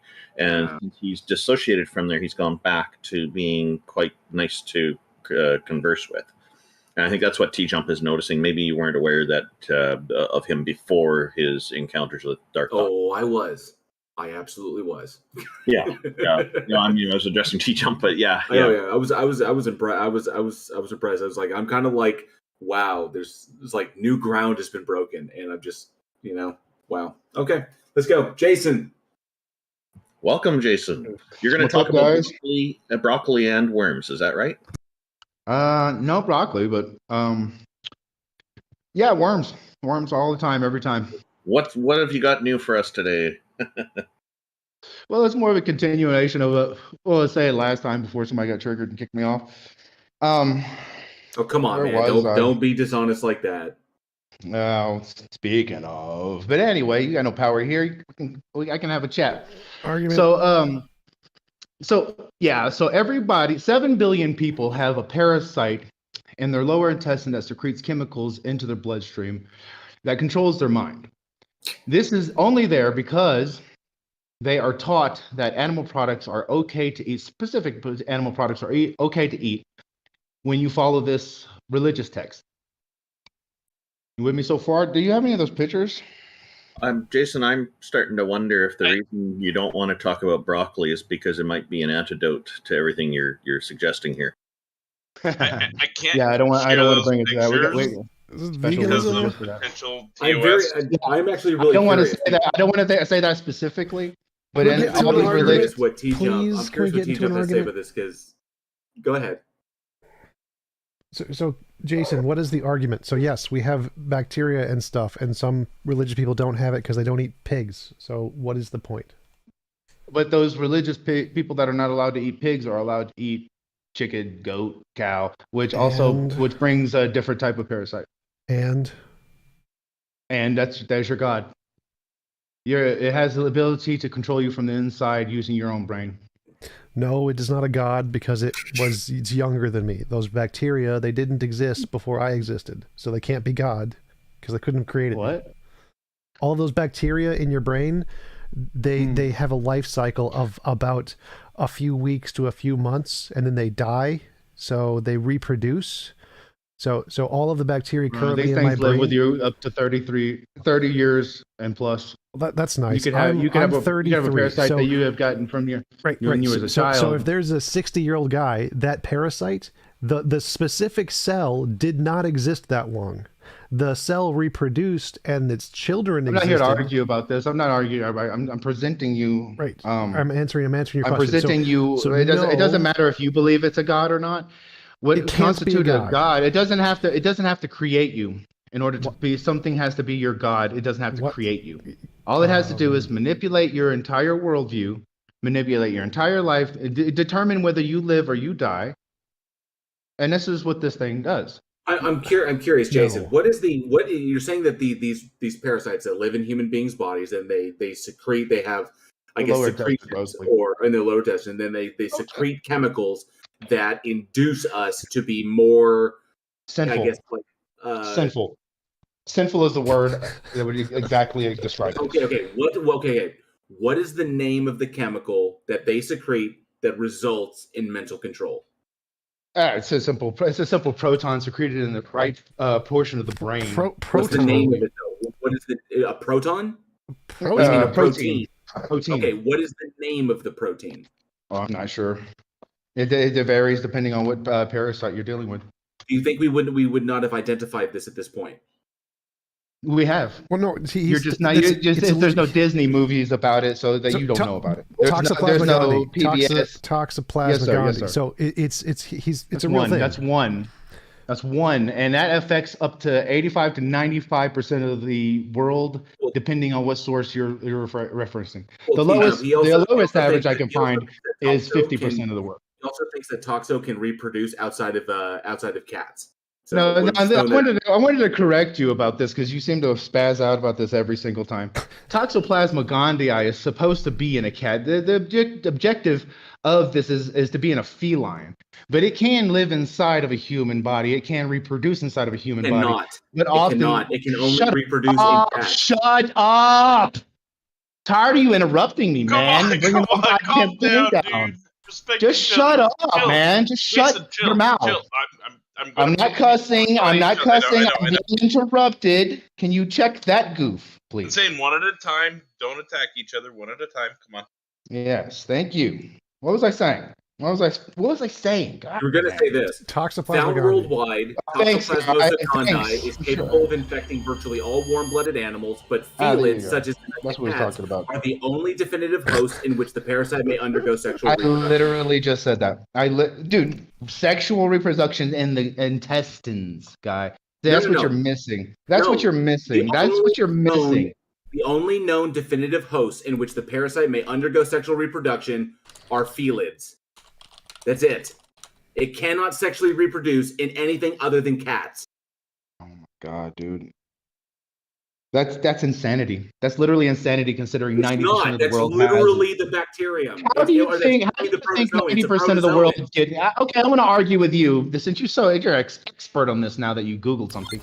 How did 95% of the world become infected with toxoplasma? They're not infected. 95% of the world is not infected with toxoplasma. I would rather not. Yeah, it's been fun, guys. Until you get this dork off this thing, I'm not coming back on here. Oh, cats, man, cats. Boom. Cats. Wrecked. Oh, Gio got pwned. Oh, He came in hot and angry already. I want to say thank you to Alex Stein for the super chat. Alex Stein recently made it big because he was on Fox News with Tucker Carlson, his daddy. Now he has like 100,000 subs. Oh, nice. So, what's so going on, Goldie? atheists? Was he What's brought going on on, you little traitors to the world? How you doing today? He brought on for that ridiculous rap over out of Plano City Hall? That guy who was in the voice chat before, ban him right now. That was the worst thing I ever heard in my life. So let me ask you guys a question. If you need any emotional support, please feel free to DM me because that was vicious. I mean, I hope you can get past that, JL. I'm never going to let it go that he keeps saying things about toxoplasmosis that are not true. Let me just say this, right? Okay, so I'm a Christian patriot of this country. I went to Catholic school. I was raised Catholic. However, I'm more so Protestant now. I'm not crazy religious. I usually only go to mass on holidays or anything like that. But the question I got to ask you guys first before you ask me a question is, what is your proof that a creator doesn't exist? All things start as imaginary until evidence is provided that they aren't imaginary. No evidence has been provided, therefore God is imaginary. I don't hold that position, Goldie. Oh, okay. Okay, so it's just who all here is a little traitor to the world, a little atheist. For me, it would depend on the claim that is made about a specific God, and then we would investigate the claim made about the specific God, and 9 out of 10 times we can determine whether or not that God is contradictory, illogical, and cannot exist. So the problem with your stance is, unless proven, or anything imaginary unless proven is fake. Well, the thing is we as the human race, we find out things that are evolutionary and changing on a daily basis. There's probably a million things we don't know about the what's under our Earth, outer space, sure, etc. Sure. And just because we don't know about it yet, just because we haven't fully discovered and proof hasn't been displayed in front of us, Are you doesn't really mean trying to that's convince false. us with a hasty generalization right now? So listen, you little beta male. Don't Oh. interrupt me. I'm very polite. I won't interrupt you. Let me finish my point. So hold on. No, I'm we're almost not done. doing I this. won't We're talk not too doing long. this beta crap. I won't talk too long. The reality of it is, just because it exists in the possibility. The reality of it is because. Okay, go ahead. The reality is, just because it exists, it potentially exists in the area of stuff that we don't know, does not increase the odds that it is true. Okay. The reality. I'd like to point out, JL, I'd like to point out that Goldie did acquiesce and let you speak like a true beta would. Okay, so you're probably a 45-year-old male finishing his WAP. Can I suggest that if we're going hold on, down to be that fair, line, though, that there are more people with their hands up, and probably more people that would be able to have a decent conversation. That's fair. And not come here to troll or I insult want to answer his people, because question. I don't think we should to be spend fair, any time though, on that. To be fair, though, I stated my belief in question, Goldie, and then you guys interrupted me. I have and a then you troll wouldn't question let me for you. respond. I wanted to answer his question because he had Go ahead. actually Hold a on. Let him legitimate ask his question. question to me. Let him ask his question to me. I'm wondering what you think of Miriam Adelson wanting to add a book of Trump to the Bible. I don't know anything about that, but if that's true, that's ridiculous. What kind of MAGA general are you then? I'm a MAGA general that's an actual patriot, not a stone cold red coat loser, not an atheist traitor to our country, not a beta male liberal such as many of you, not somebody that has Miriam Adelson pronouns in their roles. And back she to got an award from Trump for that. The topic at hand, beta. Okay, so here's the point. Just because we don't have, can we move on to a more serious interlocutor? I'm going to answer his question. I'm going to answer his question. So his question was. Can I make my statement, you little red coats? You already did make it. You already did make it. Your question was, I didn't make my statement. Stop it. Your question was that why should we think that everything is imaginary, because there's lots of things we don't know about yet. Well, it's unreasonable to believe anything is true until it has evidence that it's true. So if you believe in God without evidence, you're irrational. So it's rational to conclude it's imaginary until evidence is provided. It's irrational to believe it until you have evidence. Taken as if you don't believe that there's a creator, that's irrational, because there's also no proof that there isn't a creator.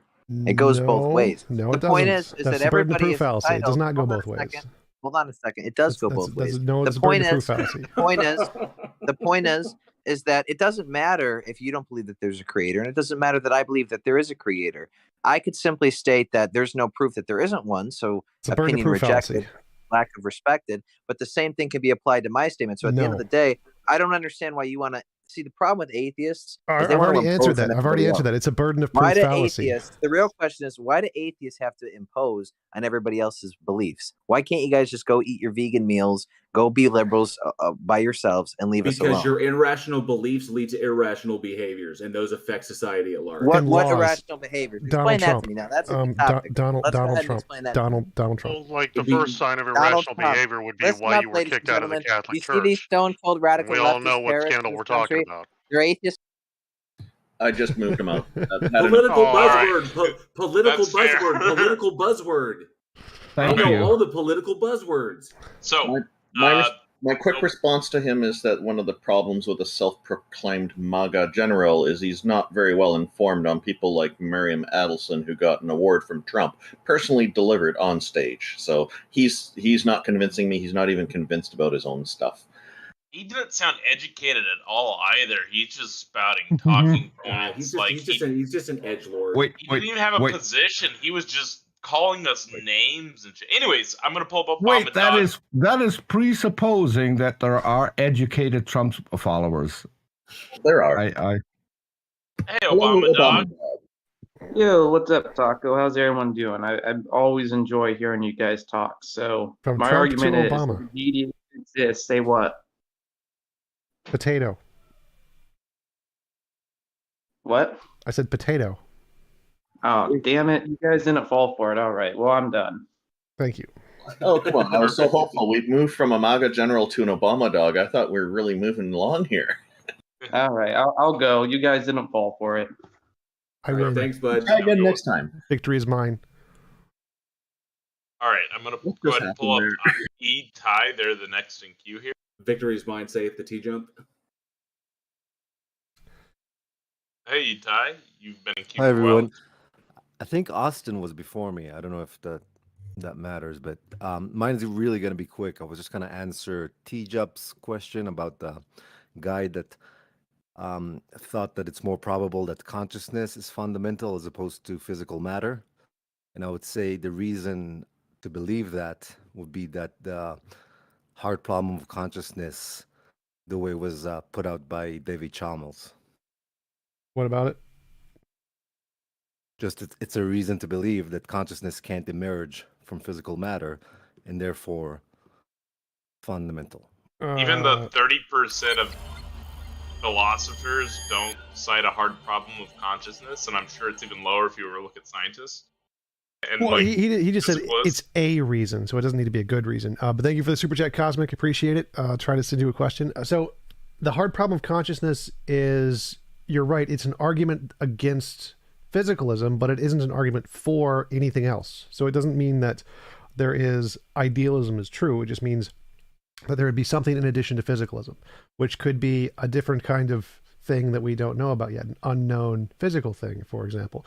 The hard problem simply states that we can't conceive of a way to describe how experiences can be arisen from physical matter. That's all it says, but it doesn't say anything about idealism. Well, if idealism supplies a better answer to why it is, then it is a reason to believe in idealism. True, but it doesn't. It doesn't say that at all. The hard problem just says we don't know how to explain conscious experience with physical stuff. That's all it says. It doesn't say anything about idealism. It doesn't support idealism. Well, by idealism, you don't have the dichotomy. If physical matter is part of consciousness, then you don't have the hard problem of consciousness. You still have the problem of what is consciousness. So the problem is still there. It doesn't actually solve anything. It's fundamental as opposed to physical matter. Right, and you can just say it's emergent. It doesn't actually explain anything. So just calling it fundamental isn't a solution. It doesn't solve anything. But exactly that's what I'm saying. The emergent theory gives you the hard problem of consciousness that I haven't heard any good explanation for it. Idealism, or some form of idealism, doesn't create the hard problem of consciousness. Right, it creates exactly the same problem. It says, instead of it being why is it emergent, it's why is it fundamental. So simply asserting that it's fundamental or asserting that it's emergent with no explanation either way just gives you no explanation. It doesn't answer anything. That's fair, but physicalism has the same problem. You have to explain why is physical fundamental. So posing the question why is consciousness fundamental is not any different problem that any other theory of fundamentalism would have to tackle. Right. So I agree. The hard problem of consciousness doesn't add either to either theory. It's just a problem. So there's problems in both. The difference is that the physical models have been able to make progress in science. The idealists haven't. That's why physicalism is preferred, not because it can answer all of the questions. Yeah, well, I think my main point is it creates another problem that idealism doesn't have to tackle. Well, that's not an issue. So like saying magical leprechaun sky daddy did it or something, like that could solve lots of problems, like every unknown. You could say, what is dark matter? Well, it's just what the magical leprechaun wanted or something. But the fact that it can solve lots of those problems doesn't mean it's a good explanation. So just asserting it's a solution doesn't mean it actually is a solution. In order to make it count as a solution, you would need to demonstrate it with novel testable predictions. So the fact that you can imagine it solves problems isn't evidence. Yeah, so let me try another possible proposition to why consciousness, you might think it's fundamental. Because even those physical measurements you're talking about and the novel predictions, everything passes through consciousness. Eventually, everything has to be evaluated through consciousness. So that's another reason to think that's fundamental. No, that's confusing epistemology and ontology. So if I said the only way I can see other galaxies is through a telescope, therefore the other galaxies must be made of a telescope. Well, clearly that's false. The fact that everything passes through your consciousness isn't evidence that it's made of consciousness. It's just confusing the epistemic means of getting the information with the ontology of what it is describing. Okay, sure. That's really all I had. Cool. Thanks for your time. Yep. Thank you for coming up. Thank you very much. And I think he was correct. Looks like Austin's been in queue for a while. I'm going to go ahead and pull up Austin now. Hello, Austin. Pulling you up. I have a quick question from the chat. Xerxes, do you have a channel? YouTube channel, I think we're there. It's being asked. Yes. King Xerxes is going to get me the information I'll be adding to the YouTube video description.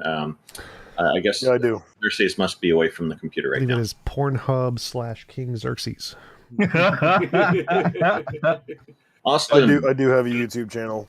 Make sure to link it in chat too, so I can get that. pin that. Please get I'll that. link it. Send it to me in a private chat, and I'll blast it around. Austin, the San Antonian, welcome. What have you got for us today? Hello, Austin. We can't hear you. If you, I have a distinct feeling I know this guy. Oh no! Wait, no. Sorry, no. Okay, so I think what we should do, Taco, is maybe put Austin back to the audience for now until they get their audio problems sorted out, and maybe move on to the next person. Pulling up Indalic. Come on, Mr. Batman. Where's Mr. Batman at again? Hello, Indalic. Welcome back. Hello. Hello. How's it going? What you got for us today? Real quick, if everybody can help us summon Mr. Batman, we need a Mr. Batman ping with a bat signal. I thought you had to like say his name 3 times into a mirror when the lights are off. Should I hide first, because I doubt he's going to come in here as long as I'm here. I think I wasn't very pleased with. I was actually pretty disgusted with Mr. Batman last time expressing bigotry against LGBT people. Yeah. I won't be sad if he doesn't come back. Sir, can I have a second chance? All right, sorry about that. Go ahead, Indalic.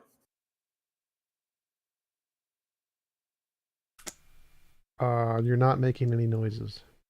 Indalic, hello. What have you got for us today? Sounds like your mic might not be working. Try refreshing the page. Maybe we'll put Indalic back into the audience too and try to bring up the next person. Cool. Pulling up Aaron. Hello, Aaron. Hello. Yeah, I just had a question. You probably hear this all the time, but I was wondering how atheists think the universe started. Quantum fluctuations in the original quantum field. So space and time are emergent from a more fundamental quantum field. And the current hypothesis is that it's the multiverse. So to add to TJump's answer, there are a lot of atheists who take an interest in science and do take that view. And that's a very common and well-accepted view in science, as I understand it. And there's a lot of evidence that seems to support it. There is nothing in atheism that says we must be scientific in our views, though. And there are some atheists who do have different views. There are some atheists with some whacked-out views that I don't agree with. And there are a number of us who just say we don't know. All right. And have you guys I don't know, what are your thoughts towards Islam? I know Christianity, I listened to that whole conversation and it was I sided with King Xerxes. He had really good points, but as I host a show for Anra that is going through the Quran, yeah, that's not a book that I would believe or even adhere to according to what it's saying, what it's claiming, the rules that are being laid down. Why is that? Cannot be a god. Why? Because he gets a lot of things fundamentally wrong. Things about the universe, for instance, which could be one of the easiest things to go to. Why are you asking about Islam? I've done tons of debate against Muslims and Christians. What do you have any evidence? Oh, I wasn't here. I wasn't here for those. I'm sorry. Okay, so do you? I honestly think you can just lump it into the grab bag of all religions, whether it's extreme or it's not extreme or it's it doesn't really matter. It's a religion based upon people trying to draw conclusions about reality and making it stuff up where they were ignorant. So. All right, thank you. That's all I had. Thank you for coming on. It's nice talking to you. Nice talking to you. Thank you. Thank you for coming up. All right, we've got quite a few more people in queue. Obama Dog. Wait, looks what like about he's going to try to Indalik? crank us. Indalik, see if his mic is working.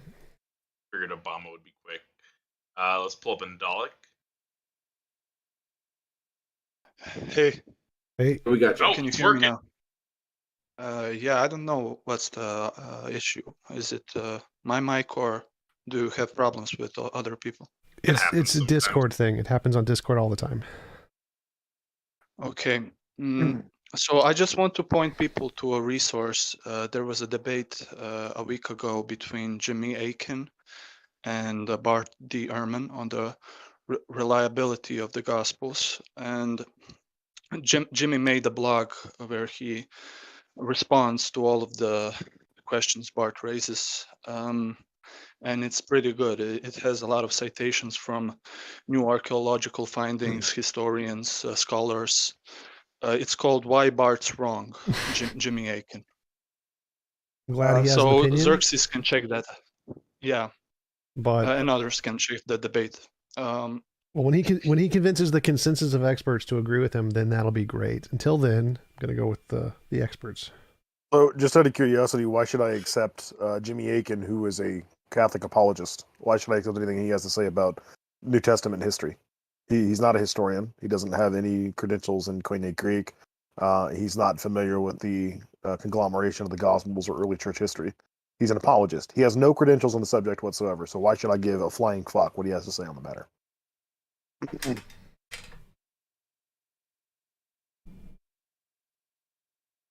No comment? Didn't think so. Well, thank you for joining us, Indalik. Oh, is it there? Misunderstood. I'm pulling you up. Just really quickly, I wanted to say in response to that other guy, Bart Ehrman, while he is the most celebrity of all the New Testament scholars, he's not alone in his particular school of thought when it comes to New Testament history. I would say that he's at least if you mitigate all the people who are already believers in that category of New Testament scholars, and you focus just on the people who are agnostics or atheists, right? He would be part of the overwhelming majority. Now, as far as it goes with like contradictions in the Bible and stuff, even believing scholars admit that, right? Like Sherwin White, Luke Beatty, Craig Evans, Sean McDowell, they admit that there are those issues in the Bible. So some Catholic apologists saying why Bart Ehrman is wrong. Well, I mean, he would have to be contending with the consensus of modern scholarship on the historicity of the Gospels. It's not just Bart. So the fact that Jimmy Akin named his blog "Why Bart is Wrong" demonstrates that he has no desire to actually investigate the historical evidence behind this religion. Did you say Sean McDowell admits that there's Bible contradictions? Do you have a clip of that Yes. that I can have? Sure. I mean, he does it on Apologia's channel quite frequently. Ah.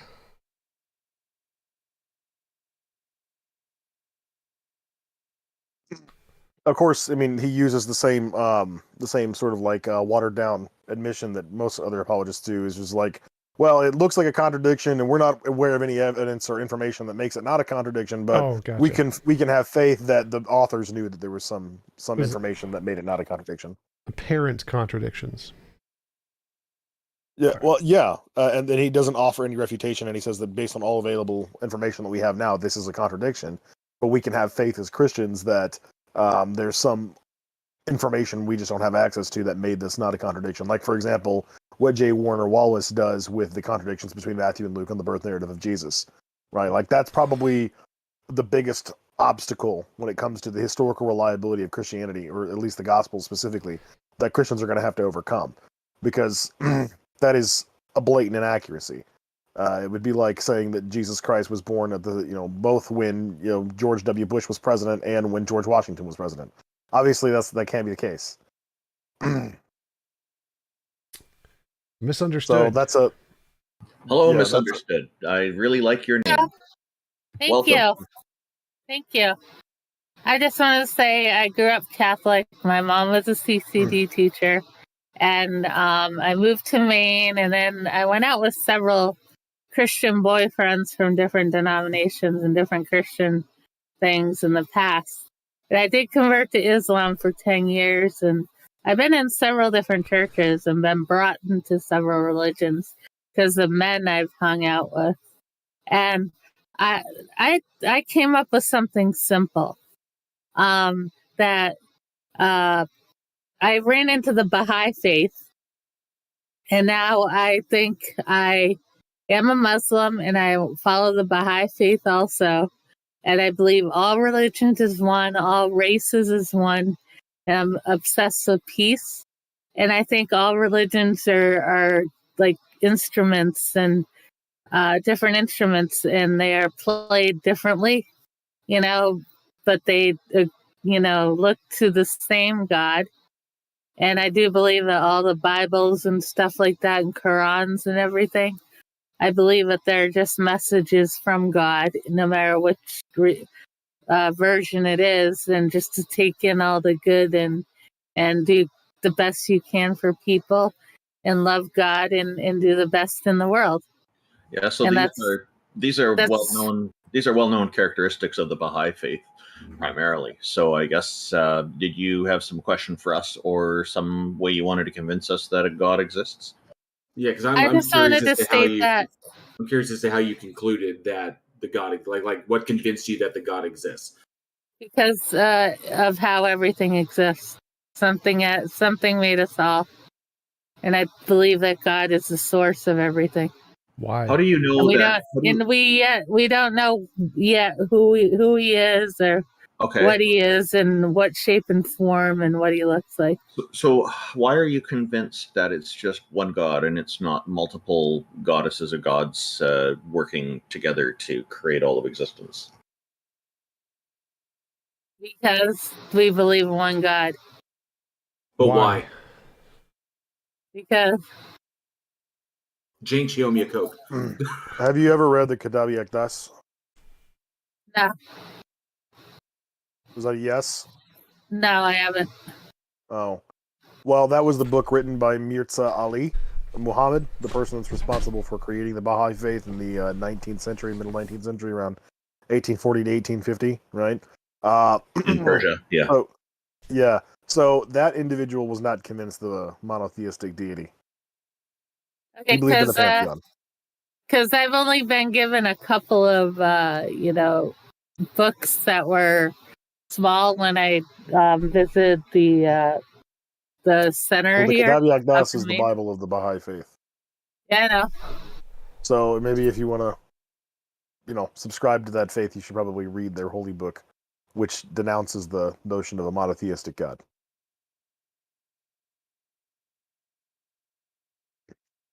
Seems you have some conflicting interests when it comes to these sorts of religious ideologies.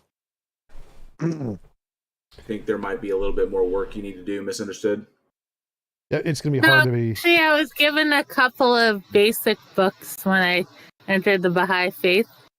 And I've been down to the center a few times and have been accepted. And they showed me a room that I can come and pray in all the time. And the Baha'i a faith place accepts where everybody. I could stay all the time.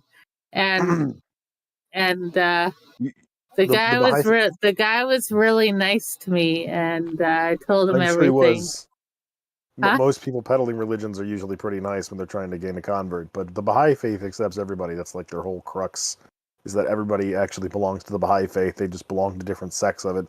So Mirza Ali believed that all of the gods exist, and they're just fighting with each other. I've even been to quite a few dinners there. Well, okay. I'm glad you've had a positive experience with that religion.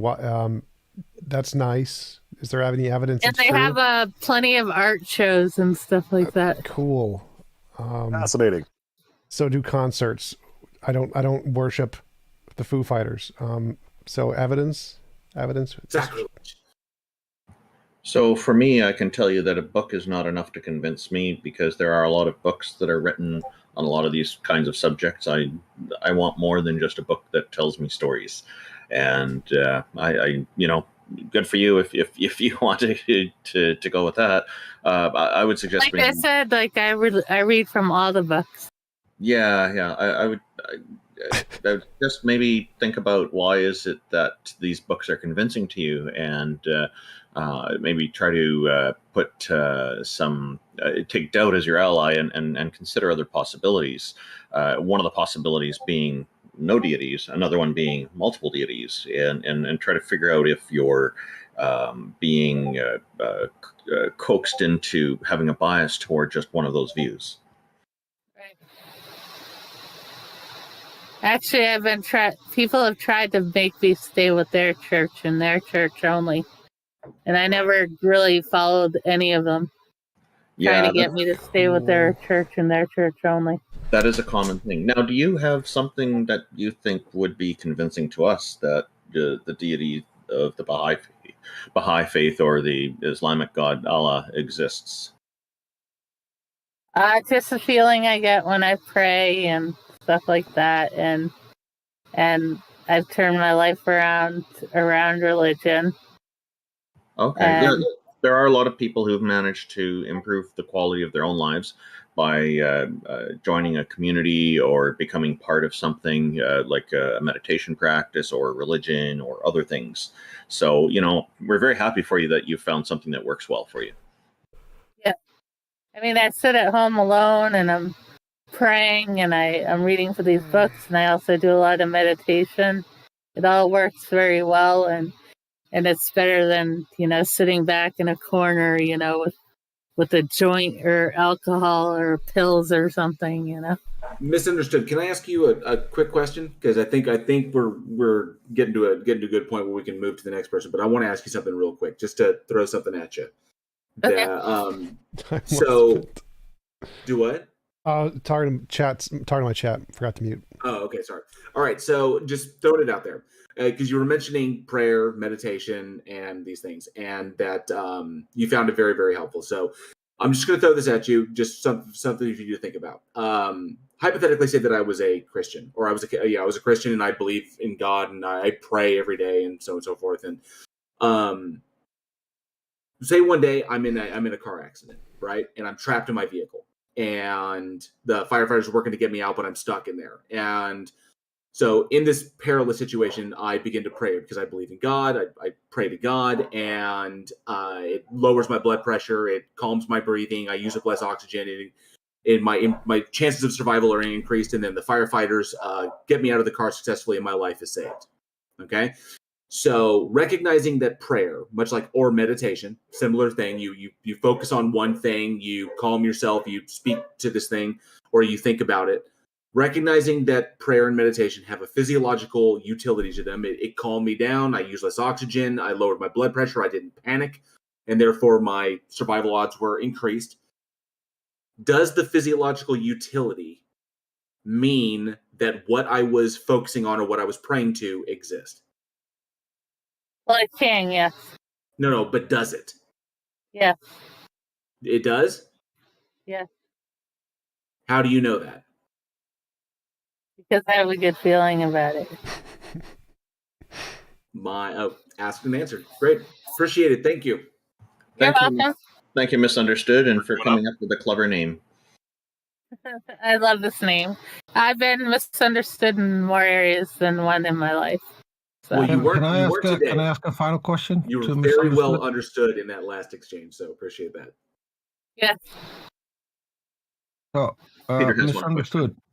Yeah, I have one question. So, from what I got, you're a believer in the Baha'i faith, and so you believe that Baha'u'llah is actually Jesus who came back to Earth, according to what he claimed.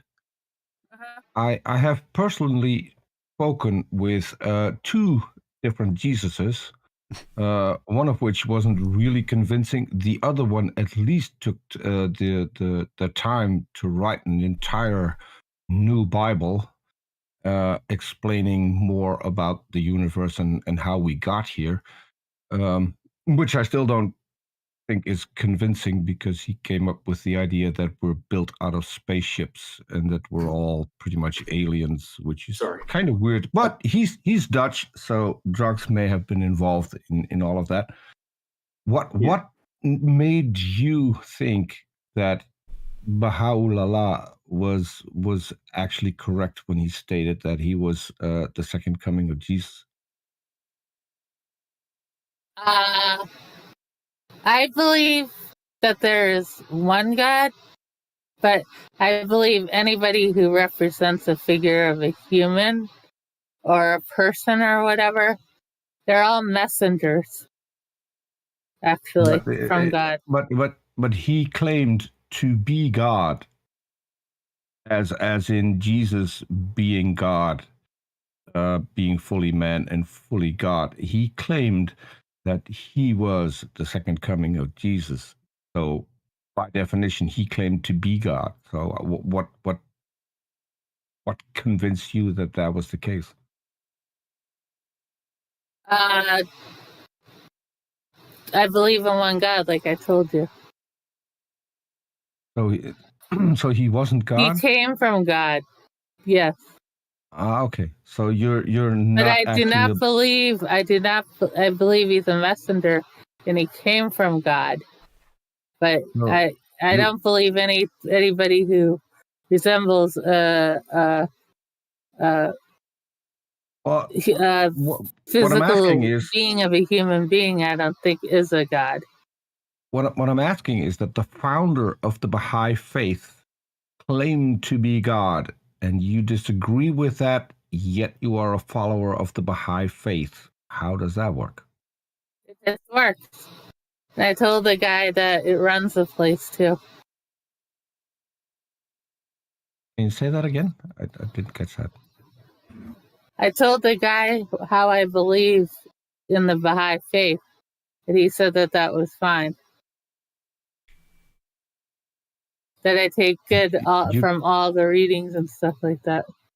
So there is a guy that can answer for God that you can go to and ask questions? She has a different interpretation. I think it's fine. It's a very unique interpretation. I have a different interpretation. I'm just curious how that works. That if the main figure of if you reject the main figure of your own religion and still then hold to the religion, that it's fascinating.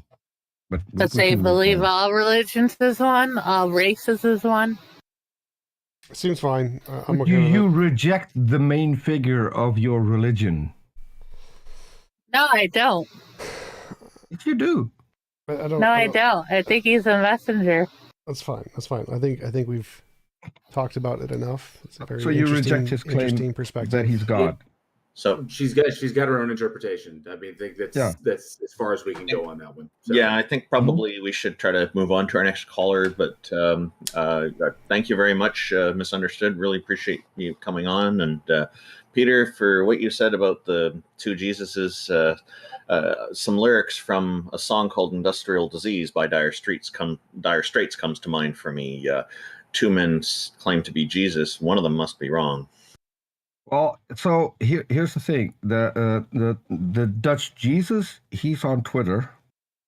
You can find him if you type in Harry Jesus. That's with IE at the end. He does fantastic drawings. I mean, every 5-year-old would be jealous about his drawings. And there is a website where you can read the entire Bible, both in Dutch and in English, and I think even in German. So I'm still trying to mirror the whole thing on my own website because I promised him to do that, just because I think he's a nice guy and I found it funny, the whole thing.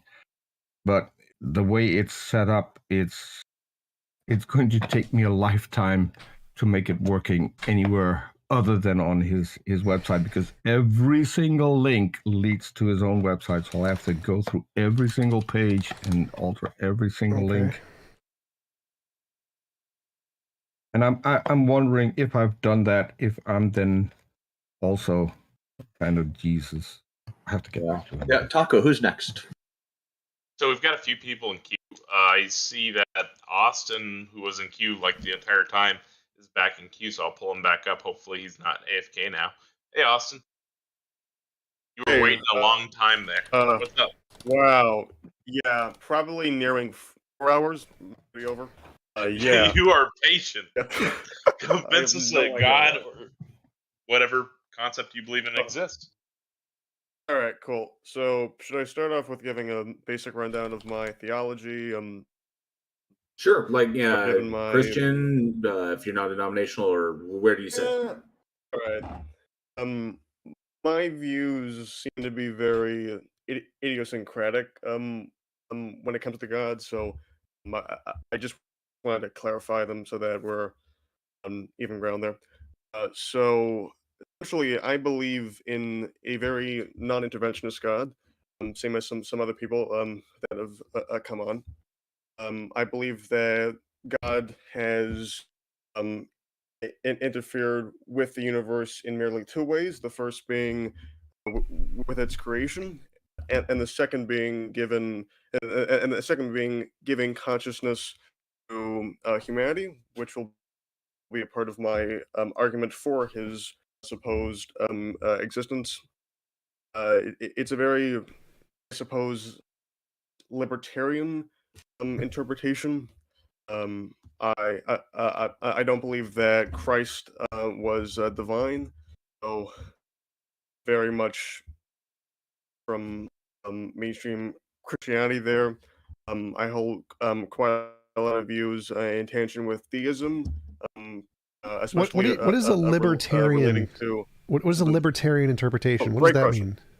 All right, so what I mean by that, and maybe using this term wrong, since I did get this interpretation of the word libertarian may have been completely incorrect, but essentially it's relating to the question of free will in contrast with some Oh, gotcha, compatibilism, gotcha. all that Libertarian free jazz. will, So, gotcha. I was thinking like libertarian, like Alright. Walter Block, like the like Politically, yes. politically. It's like a libertarian interpretation of religion. That's interesting. It's a very odd way to phrase it. I'm well aware. So essentially, there's free will and there's no and for existence.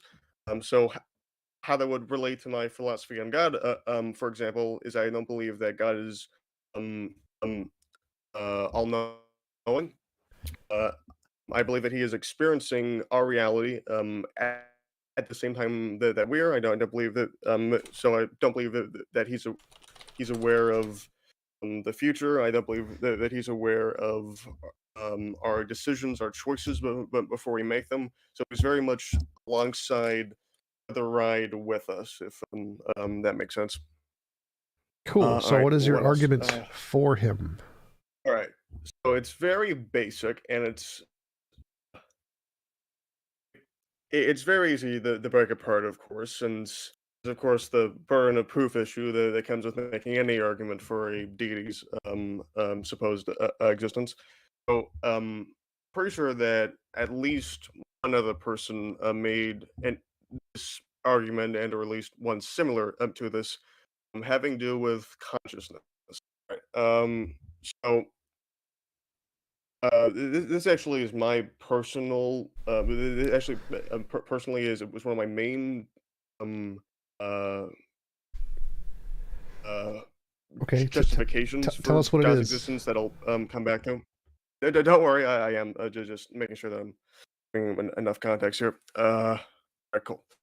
So essentially, the physical universe, anything that is created, initiated, and developed, has has the mechanism that developed it, or entity that developed a system, whatever term that you want to use. What shares the same fundamental properties with it in a sense. There's a very clear connection between those two. So when you What take that two? rule So and you apply said it to consciousness, you said everything that exists shares fundamental properties. Is that what you said? let's actually no. So let me get an example here. For example, let's use photosynthesis here. But both the sun and a plants on the ground have in common inevitably will include that one is using energy energy from the other. Both utilize solar energy, heat, light, etc. If we apply that to consciousness, we come into a bit of an issue. If we want to use science, physics, maybe we want to use physics, biology, the chemistry in order to explain it. Since, as far as we know, and yes, I'm well aware that this very much is as far as we know. It is not determined that humanity is one grouping in the universe that has consciousness. We don't even know if other animals don't have it.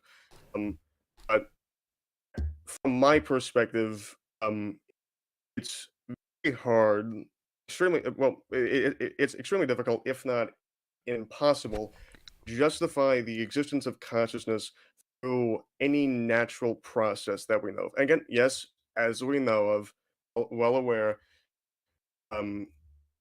we don't. Our current knowledge of science is limited. I get that argument there. Do we know of But any supernatural processes that can explain consciousness? no, we do not. And this is the issue with discussing God that's completely inherent to every conversation that we have about it. We're dealing with opposed properties that are separate from physical ones. We can't use science to prove it nor disprove it. So I'm not going to claim otherwise. To claim otherwise would be to preemptively dismantle my entire argument. Okay, so why should we where was believe I? that consciousness leads to God? Well, it's not so. Hold on. Austin, just to ask a clarifying question. When you're considering consciousness and look at the things that we have to work with, just look what's in the toolkit. Don't step outside to anything that is outside or supernatural, whatever. Just look at what do we have to work with. We have consciousness itself, the measurable attributes of it. What we interpret to be consciousness when we are one agent looking at another agent. We have human brains. We have brains, right? And then we know that the brain needs to be formed or basically kind of like developed to a specific point when the consciousness becomes detectable. And that if the brain is damaged or destroyed completely to a degree that the measurable consciousness or observable consciousness, whatever you say, disappears, right? That's pretty much what we have to work with. All right. Correct? That's one way to put it. That's without assuming anything else. We just look at the what we have in hand. So we, as far as we can tell, the scope of neurology, neurophysiology, everything that we've got, we can tell you that brains are somehow connected to consciousness.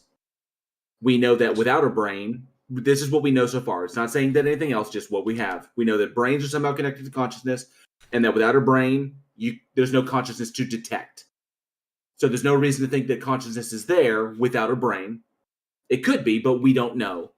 But there's no reason to think that it would be, because all of the prevailing circumstances we have would say, okay, so it seems that we need a brain for a consciousness, and that if we destroy the brain, we can affect the consciousness in predictable ways. Depending upon how I mess with the brain, I can screw with the consciousness, and I can predict the effects in the consciousness by where I stab the brain.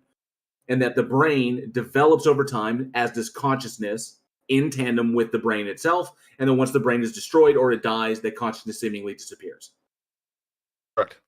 I agree with you. Can no longer be on all of that. Yeah, can no longer be observed or measured. So why? Well, why? Okay, so why are we jumping to anything beyond what we have to work with? Very good question, and very good explanation of that, of all those examples there. Great job. Well, bit of an assumption there implicitly, and don't worry, maybe wrong. Well aware of that. That brain is is our primary acting force on consciousness there. Well, yes, yes, you're completely right that by affecting the brain in a multitude of ways, inherent neurochemistry, all that jazz, it heavily affects the detectable traits that we consider as consciousness. Well, have the clear definitions here with consciousness, a bit. Well, by consciousness, although yes, I am somewhat referring to that measurable state that is very much in tension with the brain, with neurology, with psychology, referring to in a sense a more so higher entity that even though it can, even though the broader a broader higher entity that has that aspect of it that can be affected by physical processes, um, such as prodding with, say, the frontal lobe, um, or through genetic I'm mental lost. disorders. I'm lost in the flow of the Sorry, man. conversation. Austin, let me see if I can. Let me see if I autistic, can. so Well, let me see if I I can have- provide some. Let me see if I can provide a machete to your intellectual thicket. So, take what we have in the box, everything I described, and that's what we have to work with. Okay. Now we can take what we have and we can hypothesize about things outside of the box. All right. So we've got our toolkit, and then we can hypothesize about things outside of the toolkit. What would justify us in claiming that anything outside of the toolkit is true? Since what we have with the toolkit, it in itself does not share that similar property of that defines consciousness. That being, I suppose, in this case, for lack of a better term, self-awareness. Yes, all again, yep. All of these neurological processes that we are able to affect on the ground every day, yeah, you do have an effect on that. But the issue, for me at least, is that those processes on themselves, the very tissue, how do you explain how that leads to something such as, for example, metacognition? I mean, Well, even if we can't, that wouldn't be evidence of a god. So say there's something we correct, can't it's not. explain. Yes, both sides have, again, burden of proof. Again, all of the which actually why I'm questioning why you guys even started doing it. Ultimately, we can hypothesize a lot of things outside of the box. Yes. We can say, are we tapping into something? Does the consciousness exist without does consciousness exist without the brain? Does it just continue on after the brain has died? But these are hypotheticals. We're just assuming it's like, hey, well, what if this? What if this? What if this? But They're also we can ask technically these questions. hypothesizing that the brain has that much of an impact on consciousness. But we know that without the brain, well, we know we can determine with what we have to work with that without the brain, there is no measurable consciousness. And that if we affect the brain, we can affect the consciousness in very predictable ways. Whether we go after the occipital lobe, we go after the temporal lobe, we go after the hippocampus, we go after the brainstem, that we can actually cause predictable outcomes in consciousness. If I do this to your brain, you will no longer be able to do this consciously. Or if I do this to your brain, this will occur and this will suddenly happen. We can predict these things. So we can conclude from the evidence at hand that the two go hand in hand. Where my conclusion is essentially I'm in the school of thought that a mind or consciousness is literally the property of a functioning brain. That's why a brain can function in a variety of states, but you can have consciousness in a variety of states as well. So functioning neurology results in a detectable consciousness, just like it's an emergent property of the system, just like a heartbeat is an emergent property of all of the cardiac cells put together to form a heart. Then it receives neural transmission so that the heart beats, and it's a completely autonomic process. So the brain itself, by virtue of the system, because the level of consciousness that we have when we're like 40 years old is obviously not the same level of consciousness we have when we are in gestation. So there's a progression there, and then a decline as we get older, and those cells begin to die off, just by virtue of old age. So all of this is understood. We can hypothesize outside of this. And sure, that's great. We can do it. It's all thought experiment. It's all fantastic. What justification do we have to accept that any of those hypotheticals are true beyond personal desire? Objectively, none. It's all subjective. This merely is my interpretation. It's yes. Both of us agree on all of the facts. And hold on. I have another question here first. Does everybody else in the call who's contributing to this discussion share the same school of thought that JL does on this issue? For the most part. As far as the mind being dependent upon a physical brain, yeah. Much. All right, cool. Yeah, So, me too. I agree with you on all of the facts, all the fundamentals, all of these specifics.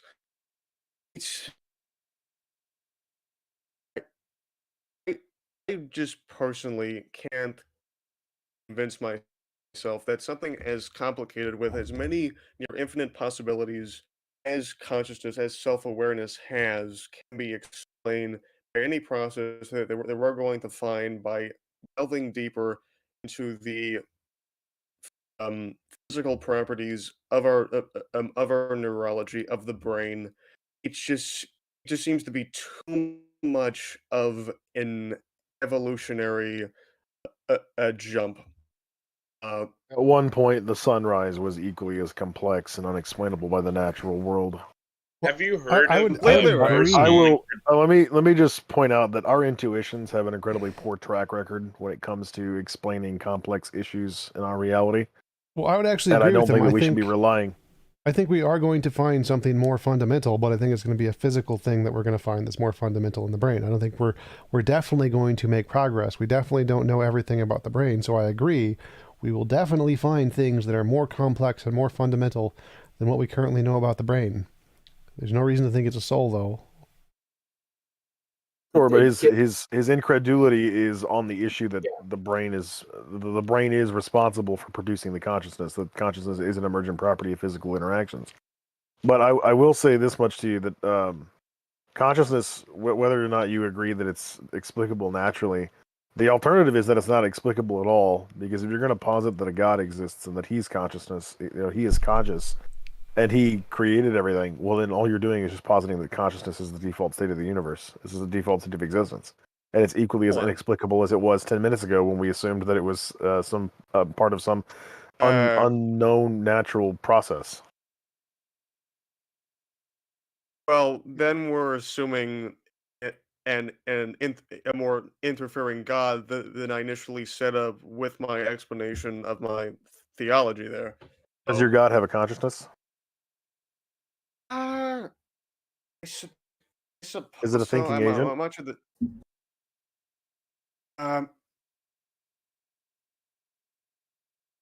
Well, because the answer is either yes or the answer.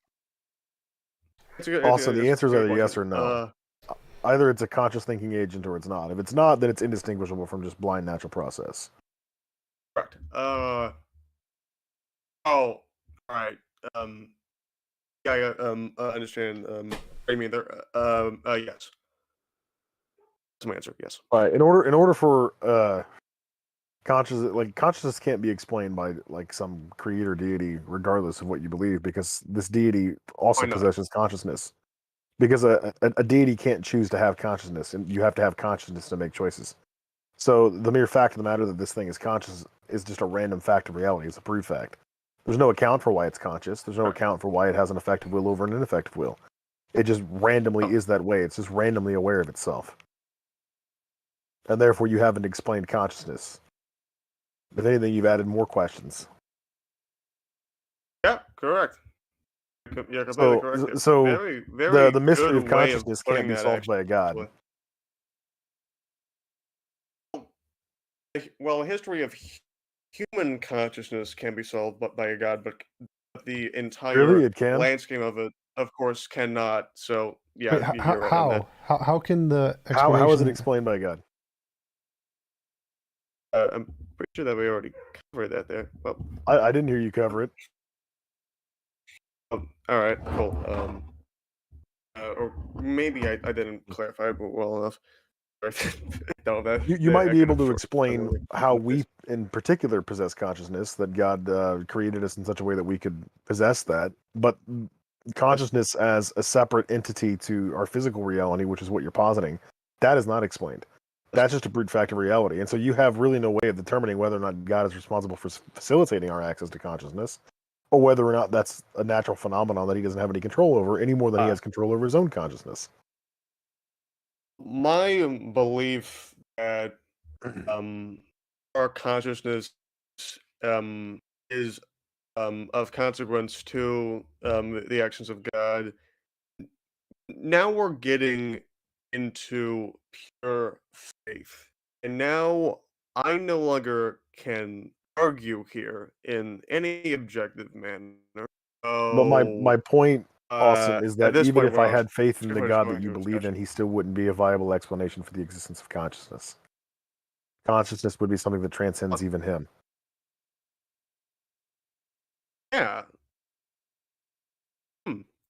So why would I bother contemplating the existence of this being if he's not even a useful explanation for this mystery that I've encountered? Well, he's a useful explanation for the mystery on your level, but he's not. But he's not a useful explanation for the mystery on your level. Which There is no mystery on my level. On his level, The yes, I mystery know, on my level well, is I have a brain and it has the capacity to like produce consciousness through the chemical and electrical interactions within that organ. No different than my stomach emerges the that's a process whole of other digestion. proposition, as we've already clarified. No, I mean we've Directly substantiated contrary pretty to thoroughly my that proposition that human Austin, we've consciousness is a substantiated result pretty of God's thoroughly that actions. human consciousness has some relationship to the physical brain. Of course. Right. So we don't we're need to like really. disagreeing on what that relationship is. So the we mystery both there is agree- going to be in the particulars of that relationship.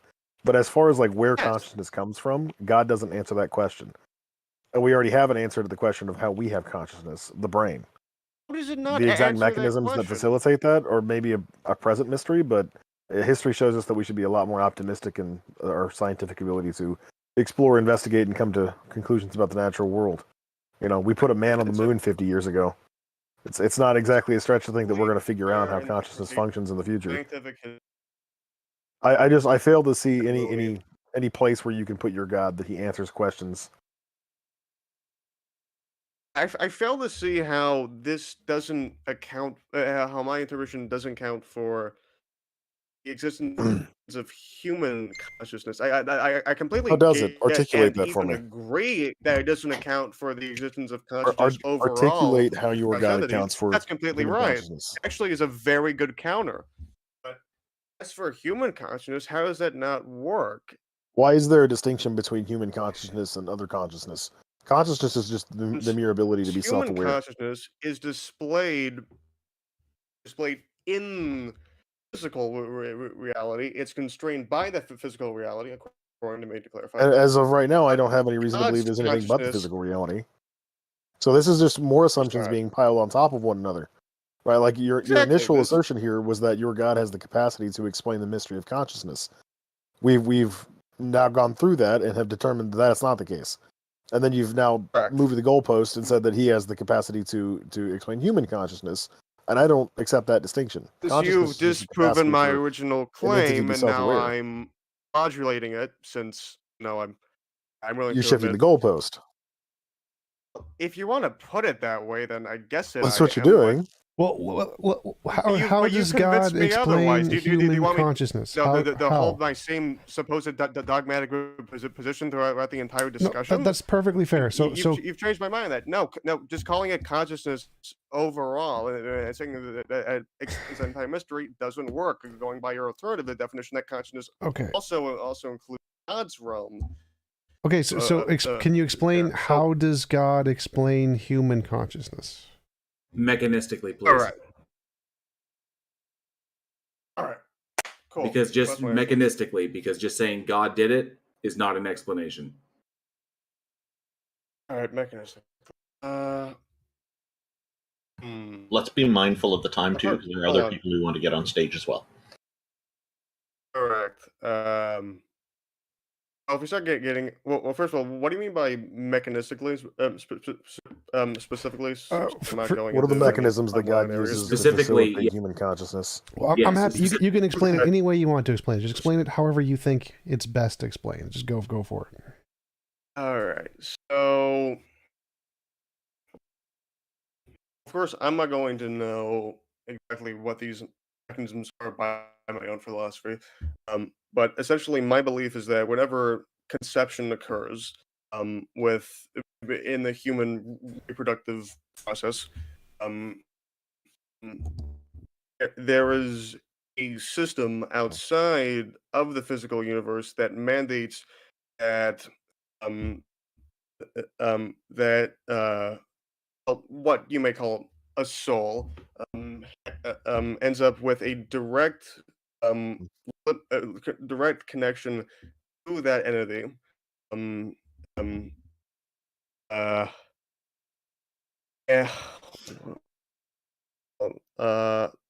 right, so and then once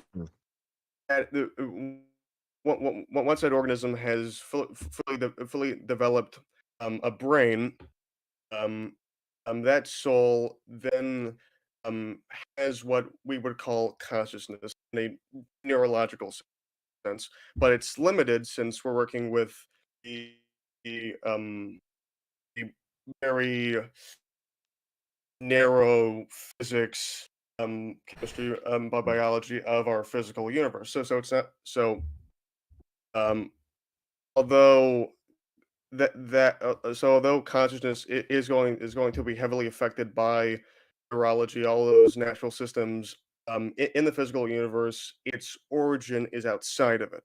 Okay, so the first thing that comes to mind for me is that for something to count Can I answer that question right there? Yeah, that's good. So for me, for something to count as an explanation, it has to not just be a thing you imagine to do the phenomenons. Like I can imagine a leprechaun knocked a cup over, but that isn't an explanation of the cup falling over. It's just something I made up. So there's a difference between an explanation, but it's not empirical. Well, no. So like, there's infinitely many things we can make up to explain everything. Leprechaun did it. The winds did it. A unicorn fart. My individual interpretation. Right, but so the fact that you can make up infinitely many different ways to explain the data means that none of those are actually supported more than the other. So we can make up an explanation that consciousness is caused just by physical processes emerging from the brain, and that would also be an explanation. But the difference here is that one of those has a lot of evidence and the other one doesn't. I can conduct several experiments off the top of my head to determine whether or not my brain plays a role in my consciousness. Like JL said earlier, you can manipulate the brain using any variation of physical trauma or pharmaceuticals. Again, I've already result in different established that I variations agree of with you consciousness. on all of that. But here's another thing that I haven't heard anybody bring up yet, is that humans are not exclusively the only conscious organisms on Earth. In fact, there are several other animals which are close to, if not rivaling, our own self-awareness. The only difference is they don't possess the anatomical features to be able to experiment with their environment in the way that we do. So if I were to assume or to predict that that consciousness was a product of biological evolution, it was an emergent property predicated upon a series of chemical and electrical interactions in the brain, I should be able to find animals at various stages of that conscious evolution, which I do. I can find different birds, elephants, dolphins, a different species of primate, who are all at different various levels of consciousness. Obviously, humans are at the highest level that we've been able to observe so far. And there's even, I would argue, various levels of self-awareness between humans. Not every human is as conscientious as every other human. Some lack that necessary self-awareness, which I'm sure we've all encountered those types of people. They're usually called presuppositional apologists. But there is a gradient here, right? This does appear to be an evolutionary process. It's something that starts out simple and becomes complex over time, over a great many changes. It's not something that's given to anybody. It's not something that's just granted or anybody just intrinsically has. It's developed. Even within humans, it's developed. Your capacity for self-awareness is fundamentally different than it was 20 years ago, probably, depending on how old you are. I know it is for me.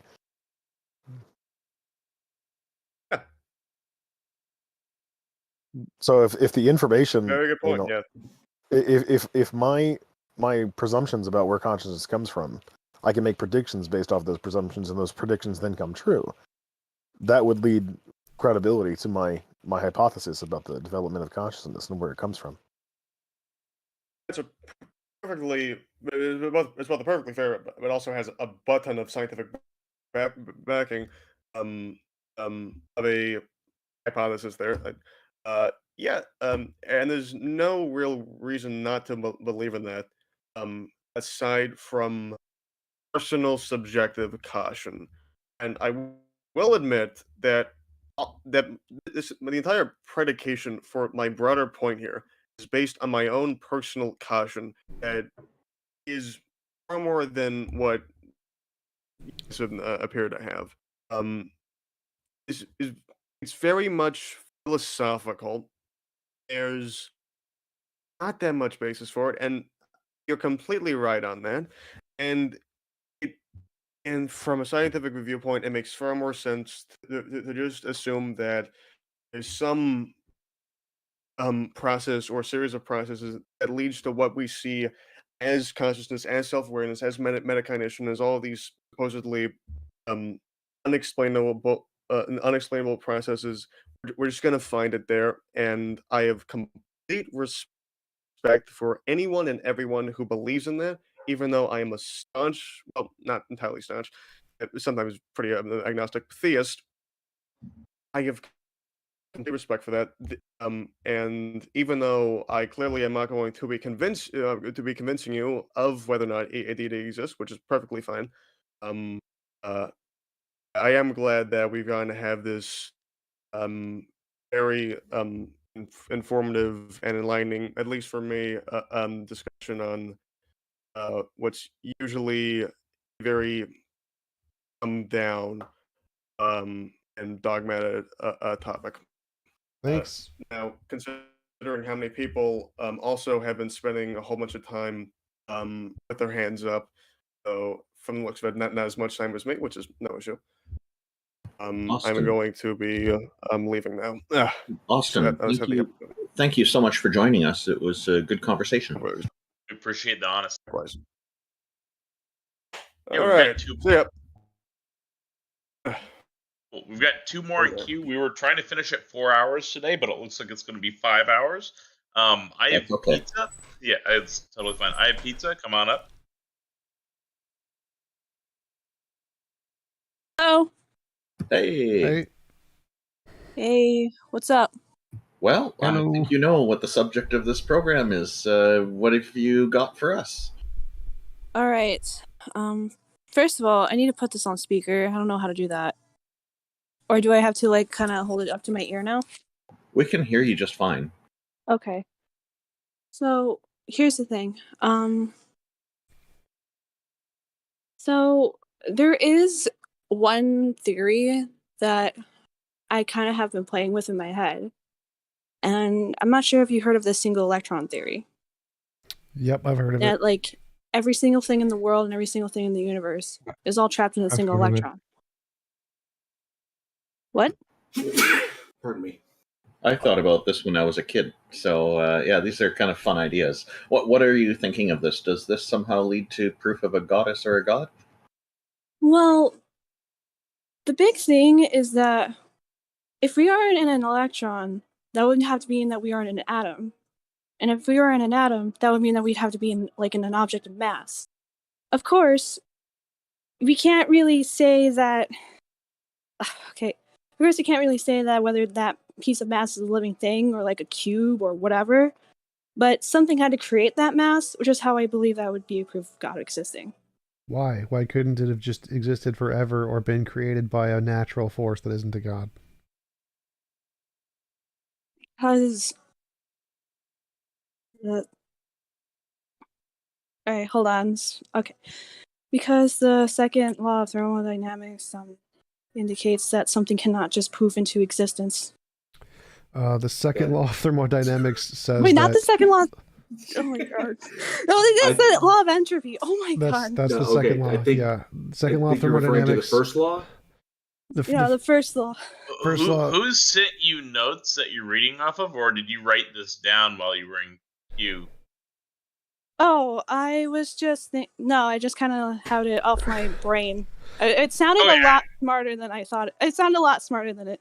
So the in my head. the first law of thermodynamics is energy cannot be created or destroyed, but nobody thinks that happens. So you can have displacements where there's a large group of energy that's a positive set and a large group that's a negative set, and when you add together, they equate to zero.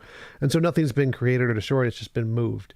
That's what the Big Bang is, essentially. So no one thinks it was ever created in physics. It just had a state change. Transformational. Okay. So it is diving into topics such as these is really important to it's really important that you have a grasp of the finer points of like the laws of thermodynamics and it's an interesting idea, and it's one that I considered when I was really young. I never thought of it as the electrons being created by God or anything, and I wondered if our universe might be different if we were in a proton instead of an electron or a neutron or something. I guess where we can accept this idea, it's fine. I mean, the problem is how you get from us being an electron, let's say we accept that, to a deity creating this electron. That's I think that's the connecting point that we're looking for. So here's the thing. I think that this might be a little bit crazy. Maybe we might be God. How do we create electrons? Okay. By heating. Okay, I'm so sorry. This is kind of a... Oh no, you don't have to apologize. This is the whole point of this is to have these conversations, and what you've brought is a unique idea that nobody else has brought in this show so far. So you're doing great. So it's not necessarily that we were creating electrons. It's just that we kind of exist within. Like it's like the thing. When I started describing the thing about mass and amongst other things, it might either have to be created by God or can be that we are a part of God. What evidence leads you to that conclusion?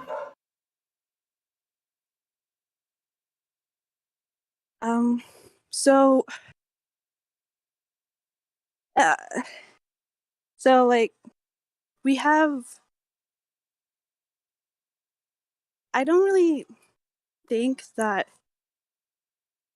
The thing is that it hasn't really been explored a lot. So let me try this. Is this from your perspective? Is this really more of a faith-based position?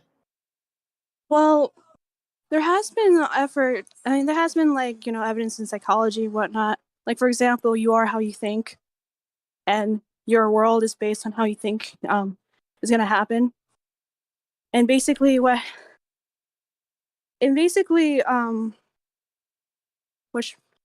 is a study where people. Okay, there was a study where people were tested for heart disease when they were in their 20s, and then one of them got told that they were like at risk for heart disease, and You're getting toward the psychosomatic effects, and yeah, the way we think about ourselves can definitely influence the quality of our lives, but the environment around us also influences how we think. There's somebody in the YouTube chat named Aaron Reese who has just suggested to me that someone should refer you to pantheism because that's where you're heading, but perhaps you're not aware of that. I'm not so sure if that's the case for you, but I just thought I would share that with you. I think you are right that this is an area that people probably don't discuss very often. Again, the connecting point that seems to be missing here, and your idea is very interesting, is that between a God creating this whole universe as an electron or whatever form it's in, and the electron itself. So the electron and God creating it. The creating part is where we're stuck. This is the part that's missing from this. The rest of the idea, I think you explained it just fine. Okay. I think another way that I can see some evidence that universe might have been created is there was like a lot of we have okay, have you ever noticed that our lungs, our brain, trees amongst okay, calm down, Alona. This is not okay, sorry. No, take a breath. Formulate your thought. Here's what I suggest. Just imagine we're all just kind of sitting around in a park enjoying a barbecue. Okay. I am actually eating some barbecue brisket right now. All right, so it's more than just an imagination here at this point. Right. Welcome to our barbecue. It's very tasty. Thank you. I would love to have some brisket. No, it's mine. You can't have it. Ooh.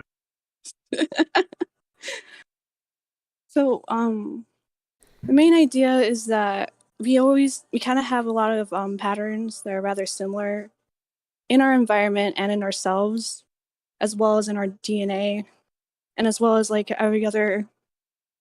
DNA of every other living thing ever. So you're talking about like the similarity, the somewhat similar structures in living organisms on Earth. Yes. Okay. So we understand that evolutionary pressures result and natural selection result in certain traits being optimal for survival and other traits being non-optimal for survival. This is what we call selective pressures: positive selective pressures and negative selective pressures. If one particular set of pressures, it was essentially, let's start at the beginning. So if all species on the planet derive, which the models say that we all derive from the same organ, from pretty much the same thing, follow the same path, and the circumstances of the planet, the evolutionary pressures pretty much apply all over the place. And one particular structure that proves the most optimal for survival amongst species, if that turns out to be the same, would that not be a result confirming that these were the things that were selected to survive, and that things to operate differently depending upon their environment did not? Which is why respiratory systems in mammals look very similar. Respiratory systems in fish are all pretty much similar. It's because those are the systems that were optimal for surviving in those particular environments.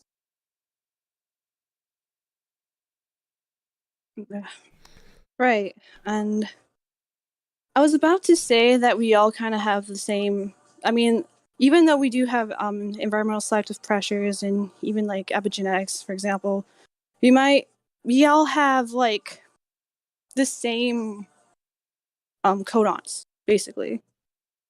But it's actually kind of, but even then, I feel like that's kind of a little bit debatable. Well, it's not debatable, it's actually... Well, we're carbon-based, and we're products of chemistry, and and everything living possesses DNA.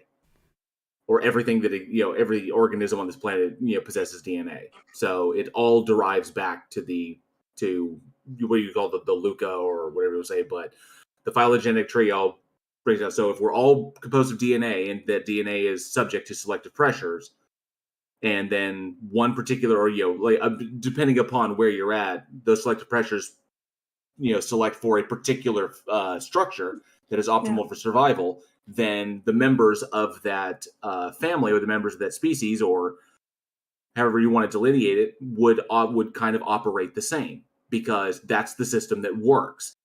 Which is why we have mammals that breathe air and have lungs, and then we have amphibians that do as well, but are semi-aquatic, and then we have fish that need gills.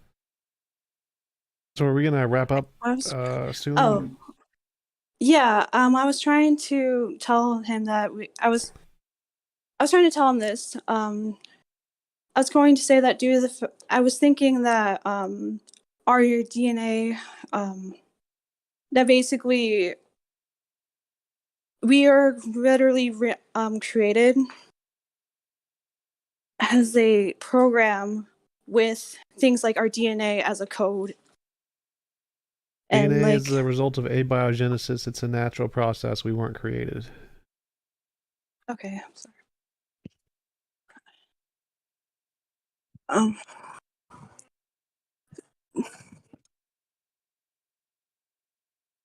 Okay.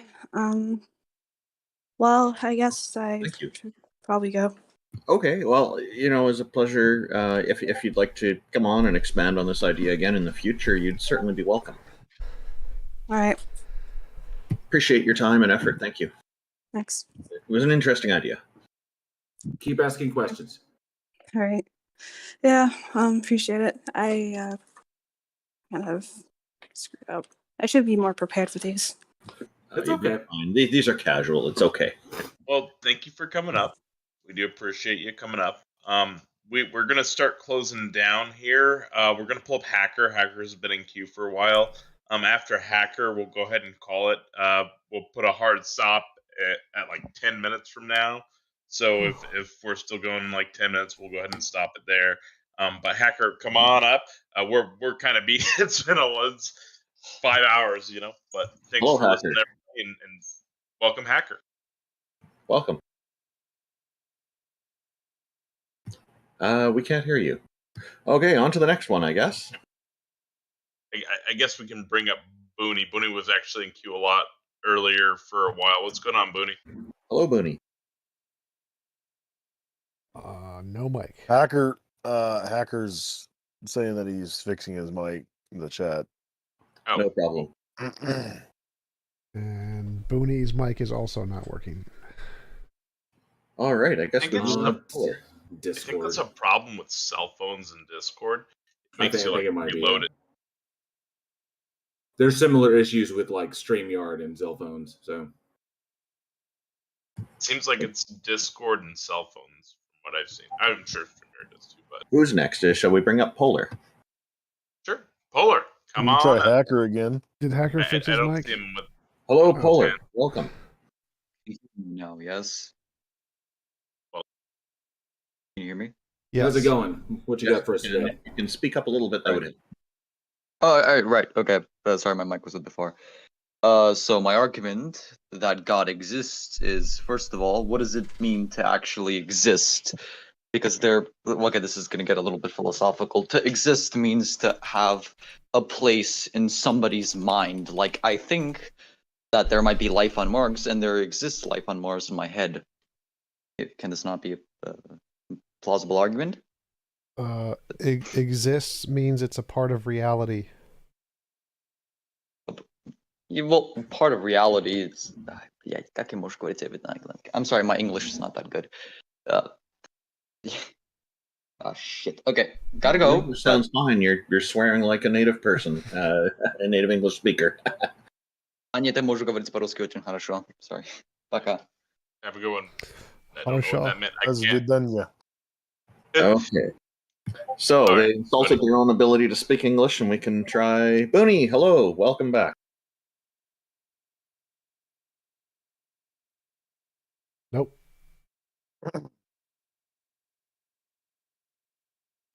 Okay, Booney. It's still not working. Hacker. All right. All right. So, can you hear me now? Yes. Yes, you got you. Welcome. Thank you for joining us. You're welcome. So this will be short, and I'd like to get TJump's take on this because I know he's one of the debate bro, philosopho kings of Debate the me, internet. bro. But no, yeah, sure. But I basically believe in a deistic God. And looking at what we've seen from the cosmic microwave background radiation that manifested, I think 400,000 years after the initial expanse of subatomic particles and their respective wave functions of the Big Bang, I just think there had to be a mover to move those first elementary things into existence. And, you know, there Why? had to be something.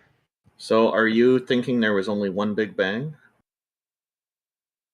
One bit to produce this universe. Okay, so Penrose and Hawking did update the theory to support multiple Big Bangs happening simultaneously so that it could be consistent with quantum physics.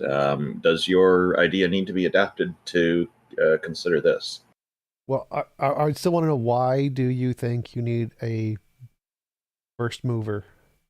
Like, what is it in the CMB that indicates first mover? Like, something had to manifest that into existence, right? Sure. Because, So I think it was a quantum field. I don't think it was a god. Why would you think it was a god? well, when I define God, especially in this context, I just mean a creator of the universe. Like, are you saying the quantum field manifested itself and its own particles into existence? Well, the quantum field created all the particles, the space, and the time. So space, time, and matter were all created things that came about from fluctuations in the quantum field. There's no mind in the quantum field. There's no consciousness.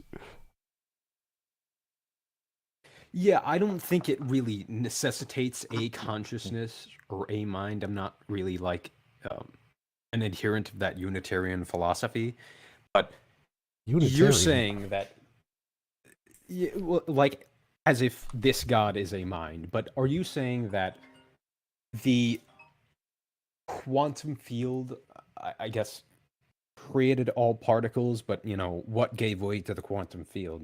It's always existing. It never Would be my didn't question. exist. The quantum field has always been there. It never didn't. Beginningless. Are you saying the quantum field is eternal? Yes. Or it could be outside of space-time is a better way to phrase it. Well, in response, I could say to that, like, if the quantum field was in and of itself eternal, did it take an eternal amount of time before we had this conversation? Like, No. Did it exist eternally before this point? No, because just like, even though there's an infinite amount of ways a particle can decay, like a uranium particle, the quantum field picks a specific time to cause the decay. So even though there's infinite amounts of times it could decay, it picks a specific time through the quantum fluctuations. Similarly, the way the Big Bang was created at one particular time, rather than any of the infinite past particular times, is simply because the quantum field fluctuated in such a way that it caused it to happen then and not at a different time, even though there's infinitely many times. So it's like, if I pick the number 47, there's infinitely many numbers before 47, but I picked 47. So it's the fact that there's infinitely many things before it doesn't mean you can't pick 47. You should have picked 42. I'm just kidding. And I think using the word "pick" might be confusing. Like if you were to say, like, 47 was the number, 47 was the number where it occurs. Sure. So it doesn't like say, I think I'm going to do 47 today, and then we've got everything. Just that's where it occurred. Yeah, so I guess TJump is saying that we're experiencing this specific point in time, even though time is eternal and forever continuous. Sort I just of. haven't heard this one before. Well, I mean, I think time had a beginning at the Big Bang. It's a time, space-time is a field, and that field was created at the beginning of the Big Bang, and the quantum field exists outside of space and time.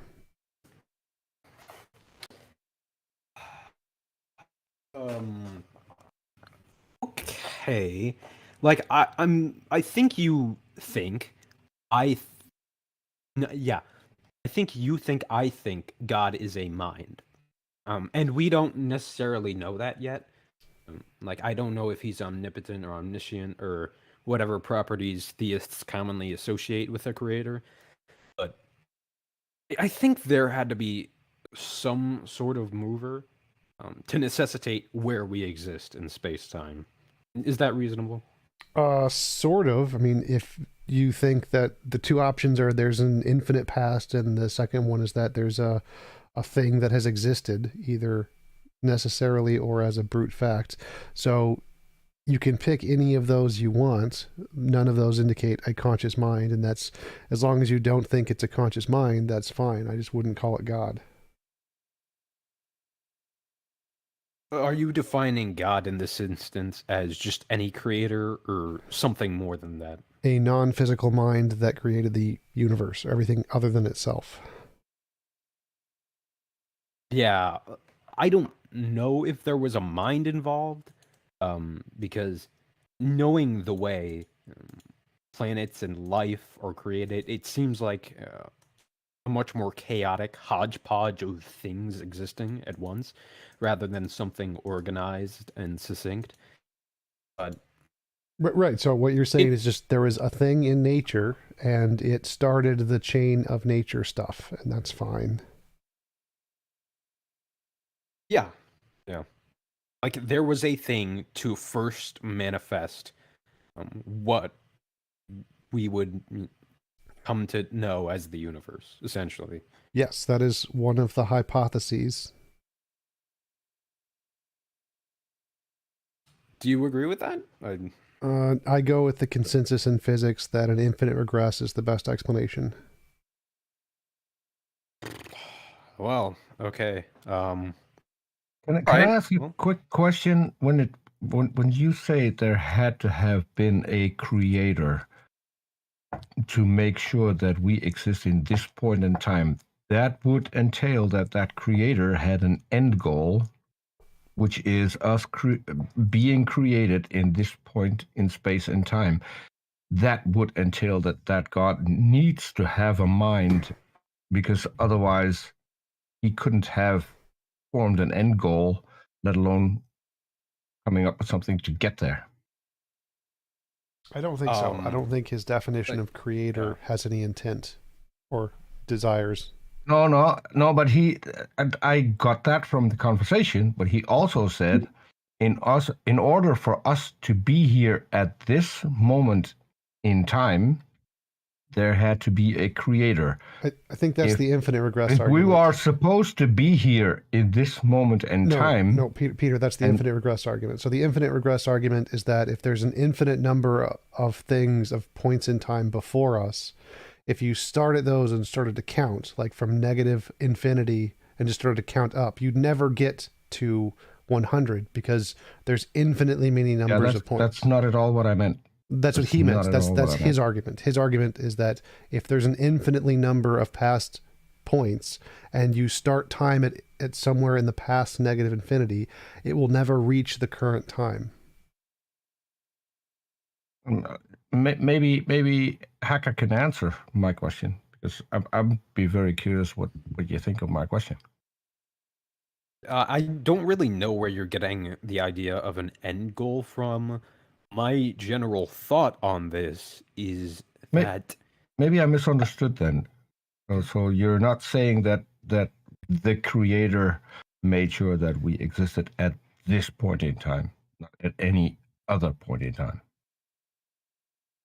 I don't think we have any way of knowing as to whether a creator intended for us to exist in this specific time frame, but there had to be something. Things exist, obviously, so there had to be something, not necessarily a mind, but something to necessitate that. And, if you think that it was the quantum field in and of itself to manifest that, then yeah, I guess that would be what I mean by God, quote unquote, in this instance. But yeah. So you just defined it. Well, are we in agreement with this? if you just want to call the fundamental thing God, sure. A creator. We don't know if it has a mind or not, but like first. Yeah, I wouldn't call it a creator. So I'd just say the quantum field is what was the original foundational thing in reality, but I don't think it is the creator, because creator, the word creator has a connotation of a mind. So when I use the word creator, I use it exclusively to refer to a mind with intentions. Yeah. Okay. I think I can't get further than just a first cause. There's nothing we know about this cause, whether or not it created something or it caused something to come out of something else. We're still at the first cause thing. Yeah. Like, I think it's just a semantical disagreement because TJump says that the creator implies a mind, but yeah, I don't think there's any way of knowing that, and that's just my opinion. So I think overall, since everything I do and have done to sustain my life was creating things, I think creator has some kind of meaning. It also means that you have an end goal when you start creating, even though the goal may end up differently while you're creating, but you have to start out with something, knowing that you're going to create something. Yeah, we have to have no an way... idea. Yeah, I agree. We have no way of knowing what the creator's intention is, if there is a creator. But Exactly. So that's why I think that the thing you came up with is more along the lines of a first cause, not necessarily a creator. Yeah, I just believe in a first cause. Okay. Something to necessitate the universe. Cool. That's it. Well, thank you for coming up. Everybody, thank you for hanging out and enjoying the stage. Everybody's links is in Heathen Hangout. The people who aren't yet will be posted in there. I think I forgot. Peter, what's up, Randolph? Oh, sorry. No, never mind. They just put their hand down. I thought that would be a quick one. That's no problem. Carry on. Oh, no problem. And I know forgot to put Peter's on there, so I'll get Peter's updated and pinned. Heathen Hanger channel will be around for a little while, so make sure you guys click all their links. Xerxes, if you put a link in there, I'll pin it as well. And then Randolph and TJump, you guys want to close out for your viewers? Go ahead, TJump, because I'm going to close my stream after everybody else has finished talking. Sure. Check out my YouTube channel, youtube.com/TJump. I do lots of things.